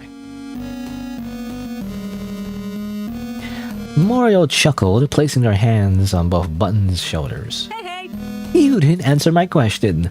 what's the matter? Come on, you can tell me if something's bothering you. Well, if something were to happen to me, would you erase me from your memory? Mario paused. You noticed his grip tighten on Button's shoulders with an intensity you weren't expecting. Nothing is going to happen to you. Understood? You're stuck with me, Buttons, whether you like it or not. No, you will like it. I'll assure you do. When I recreate the world as we know it, I'll make you anything you want. An endless wardrobe, a sea of stuffed animals. I'll even make a theme park that you can have all to yourself if you wish. I see. Oh, that's very sweet, but that's not necessary, sir. Do you need anything? I just want you to be happy. That's the greatest wish I could ask for. You know, is this how Button's supposed to sound like? I'm not sure. I don't know. He's doing like what do you call it? Like is it vocal fry? I don't know what you call it. It's when you're like very sleepy and then you sound like this because you just woke up. You know, like that. Is just that the whole time? Is that the whole voice? I'm assuming. Oh, Buttons. Oh, come on. Come here, you. That's why you're the best assistant in all the infinite universes out there. Mario tightly wrapped their arms around the smaller being, squeezing them and rocking them from side to side in an almost cartoonish way. Hello. Oh my. Thank you, sir. My apologies. Forgive me if this is out of turn, but you didn't answer my question earlier? Huh? I didn't I? Clever. Mario released Buttons from their grip, looking down at them for a few quiet moments. No, I wouldn't erase you from my memory, so don't worry about a thing, alright? There's something natural about Mario that made you want to believe him, yet you couldn't help but feel like he wasn't being completely honest in the moment. Have you forgotten something? Why does that voice sound so familiar, though? You know, obviously the voice actor for Mario. I said this before. I feel like, I don't know. Was there like a... Like, did we hear their voice before? I remember, maybe I did. I can't remember now, but... You know, in like in the remake, you know, what's it called? Berrywitched remake. I think there was some voice acting there. I can't remember if there was, but... Anyway, the voice is reminiscent of something. I don't know what. What does it remind me of? Some other like cartoon character, but I don't remember. No. Oh, it's Monokuma. It reminds me of Monokuma. I mean, obviously, I don't know if that's the same thing or not. Is it the same person? Probably not. I don't think so. It reminds me of Monokuma. That's what it reminds me of. You know? It's time for a killing game, everybody! You know? That's it reminds me of the English dub in particular, I guess, you know? You're all going to die! You know? It's time to kill each other in my killing game. Anyway, that's what it reminds me of. Anyway, now I remember now. It's almost exactly the Monokuma voice. Anyway, what was I? Besides, no way I forget a face this cute. It's impossible, improbable, impractically illogical. It's funny because their faces are almost exactly the same, but you know. My face cute. Well. There's that smile. See, Buns? Everything will be okay, as long as you stroke my ego and you look exactly the same as me. You have no choice in the matter. Mario spoke ominously, despite the positive phrasing. You watch as if he put some kind of code into a panel next to the door before walking off into it. Buns, still perplexed by his most recent sentence, followed shortly behind him. Thankfully, he did reach the ground floor safely once they had left. What met you was an entirely different environment than before. How do we, did we just pause at the ladder or something? Where were we when we were listening on this conversation? I don't know. Construction and tarp have been finalized into the ceramic tile, electrical lights, and sterile hallways. The place felt more like a prison or a laboratory than a hideout. Also, I never know how to say this word. Ceramic? Ceramic? Ceramic? It's not ceramic, it's ceramic. Anyway. If I would have known back then, I would have come back here with so many explosives and just collapsed the entire place. Hey, we were kids. We did what we could, and we shut it down later. In my opinion, we did great. As the three of you advance down the facility's corridors, you can now see the finished features that you previously could not. Yeah, I love that I can finally see the amazing prison lab place. Yeah. They had a great interior decorator. Love the we're going to dissect your body and feed it your genetic experiments vibe we get going on here. It's so unsanitary down here. Huh? That's what you're concerned about? Excuse me. Bloodborne PC port when? Bloodborne diseases are no laughing matter, Blueberry. It could be fatal. Really? The bloodborne diseases could be fatal and not the... Blueberry gestured around her surroundings. Huge palace of death and sadness. Raspberry didn't expect Blueberry to yell out and quickly shushed her. Blueberry. Quiet. We have no idea who else is down here. Well, we saw the two crazy guys. Yawn. This place looks abandoned, Raspberry, and it's not like Memorial doesn't know where we are. A loud party horn immediately sounded and rained confetti all over Blueberry, seemingly out of nowhere. You got an achievement. Tiro da puta. Fila de puta. What? What language is that? I want to say Spanish? I could be wrong. Wading through the mess before you, your progress was halted by a metal door, locked with an electronic keypad. Blueberry cracked her knuckles and gave a sly grin. Leave it to me. Well, time for a good old blueberry bombs. There. Then again. Well, time for the good old blueberry bombs. Stand back, ladies. You're in the danger zone. As Blueberry reached toward her belt to pluck off some blueberry explosive, Raspberry snatched her shoulder. This is illogical. Hold it for a moment. Look at the ceiling. Raspberry pointed outwards to huge cracks that lined the ceiling. If you aren't cautious, any disturbance to the foundation of this structure could cause it to collapse and crush us. God damn it. Alright. I suggest we investigate the area for any other points of entry or methods of... You notice a strange collection of shapes sat above a small keypad next to the door. You tapped on Raspberry's shoulder. Could that be anything? Oh. Maybe. Let's see. Raspberry leaned in further to examine the markings, putting her hand on her chin. X plus Y minus Z. It's like, it's basic math. I think this might be a math equation. Yawn. Math? As security? Who would put a math problem as secure? Another loud party horn sounded and startled Blueberry. Right, I get it, asshole. Again, this is just a, escape room. This is like what's it called? The 999 or like the Zero Escape games and everything. It's like that too. Obviously everything is a puzzle somehow. I guess we haven't done like a lot of puzzles, like not like deliberate puzzles anyway. Because the first puzzle was like finding an axe, and cutting the vines. And the second one was going into a freezer and pressing the right area before freezing the bev. Those are exactly like puzzles. But this one is more like a puzzle, like a traditional one anyway. Alright, let's save the game. Let's see. How long has it been? Actually almost 4 hours. I don't know, like, obviously, I feel like there's more to the game, and I really want to, like, finish, I don't want to go on for too long, basically. I always end up going a little bit too long, but I really want to, like, have some time to do other things for the rest of the day. Like, for one, I want to, like, work out. I haven't been able to, like, exercise properly, because after I took out my wisdom tooth and everything, like, it's not recommended to, like, actually, like, work out, but now I want to work out now. But let me see, how much of the game is even left? Just so I know. Let me search YouTube and, well, just so I don't somehow get like weird results as I search YouTube. I don't know, sometimes you get weird results, okay? Let me just search YouTube.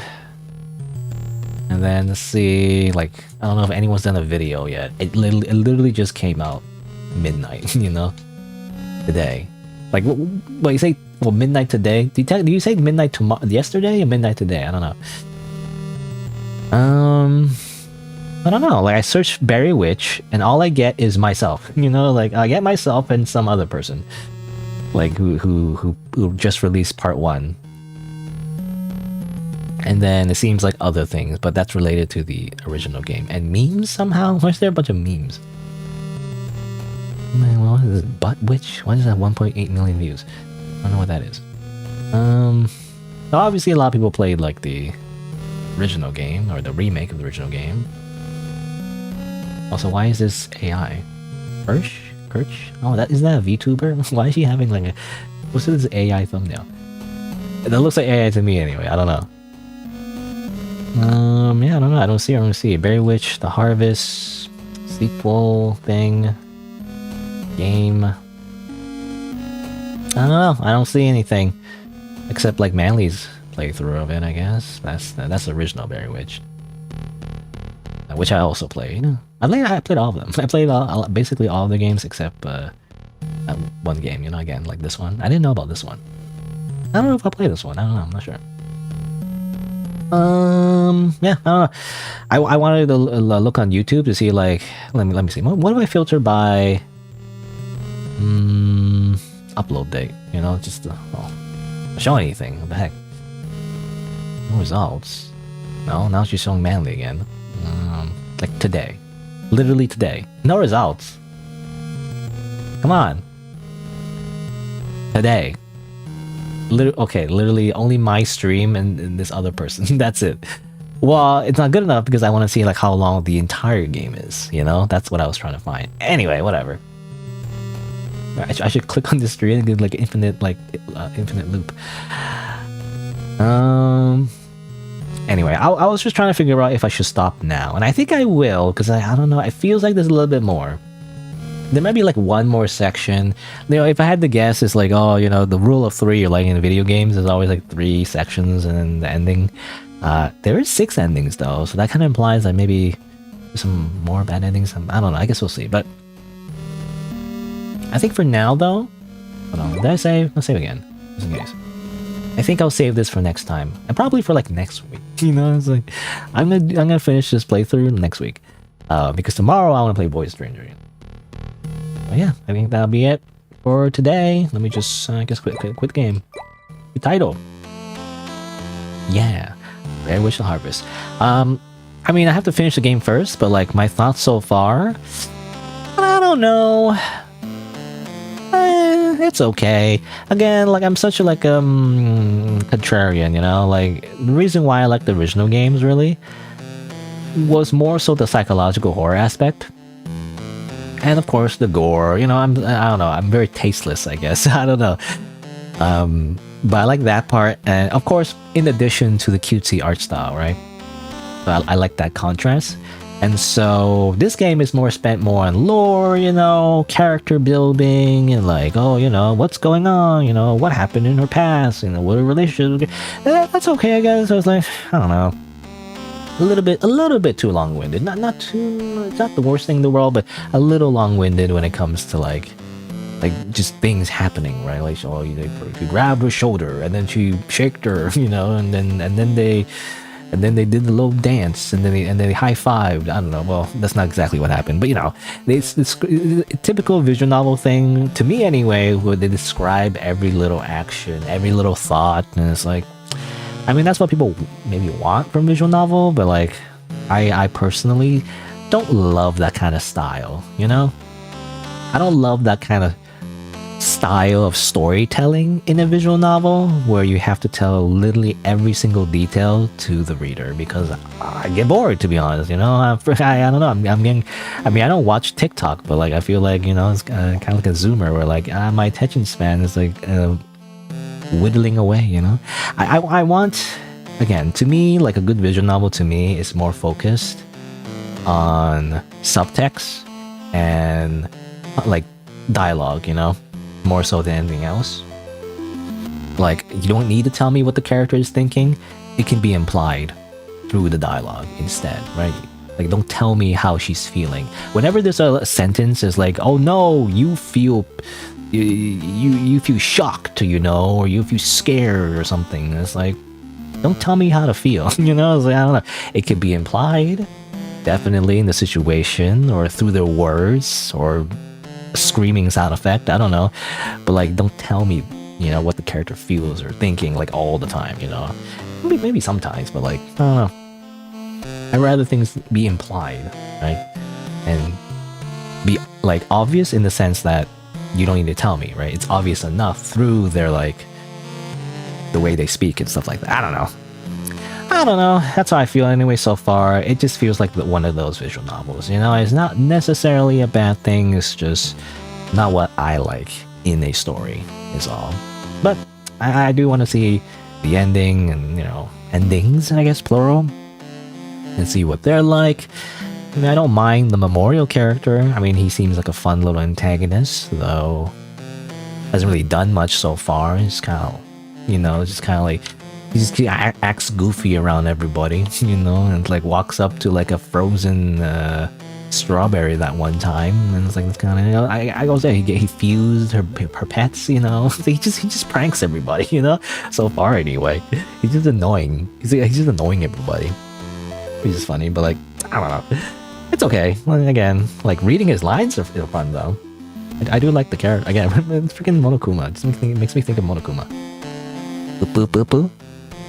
Which, to be honest, I also found annoying. Actually, Monokuma was really annoying in Danganronpa in the very beginning. But then I don't know. I just kind of like you warm up to the character, you know. For some reason, it's like, I don't know. Like, it's so he's so cartoonishly evil that somehow it went back to being interesting because it's so evil, right? Like at first, you know, it's so cartoonishly stereotypical evil that it's silly, but then it kept going and I was like, actually it went back to being like kind of funny actually and entertaining. How evil they are despite their demeanor. Anyway, but yeah, I'll continue this next time. But let's go to the game. Let's start the music. And yeah. So, you know, again, I'll continue this next time. And I guess we'll see. What other things? There's death and gore. We didn't see a little body, you know, I didn't mention body horror, by the way. This is like the first bad ending I felt like it's more like body horror. You know, like she was like fused into like a mass of flesh. That feels like more like body horror. I didn't mention that. I don't know. Alright. But tomorrow, though, I will be playing more Void Stranger. I'm still stuck at that one level. What level was it? I think it was question mark. So, like, I don't have, like, a number for it. I haven't touched that. You know, I haven't looked at the game since then, so, like, I don't know if I'll just be stuck in that level for, like, another 4 hours or something. I don't know, but hopefully not. Alright. But that'll be it for today, so let me press a little button. Which button is this one? Alright. So let me just say, my usual schedule is Saturday and Sunday. 11 a.m. Eastern Time. And tomorrow, as I mentioned before, I'll continue playing VS. I guess. Do you call it VS? Do you like short form like that? VS. I'll continue playing VS. I'll continue playing Void Stranger. That like puzzle game that like gets harder and harder and harder, and a lot of people who play it seem to love it.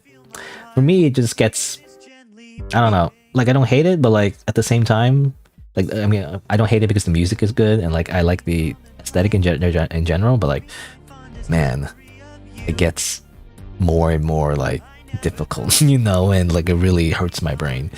I don't know if I like it or not, you know, because of that. But anyway, but that's the plan for tomorrow. So there you go. I'm going to go now. So thanks for watching. Until next time, see you then. You found someone that's better.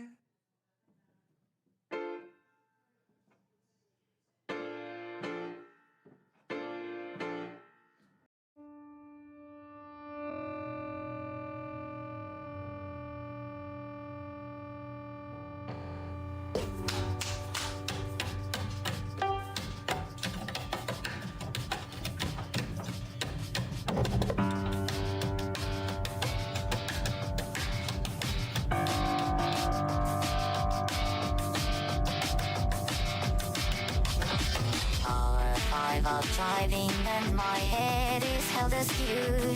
Every time I cross the roadside, it always feels a bit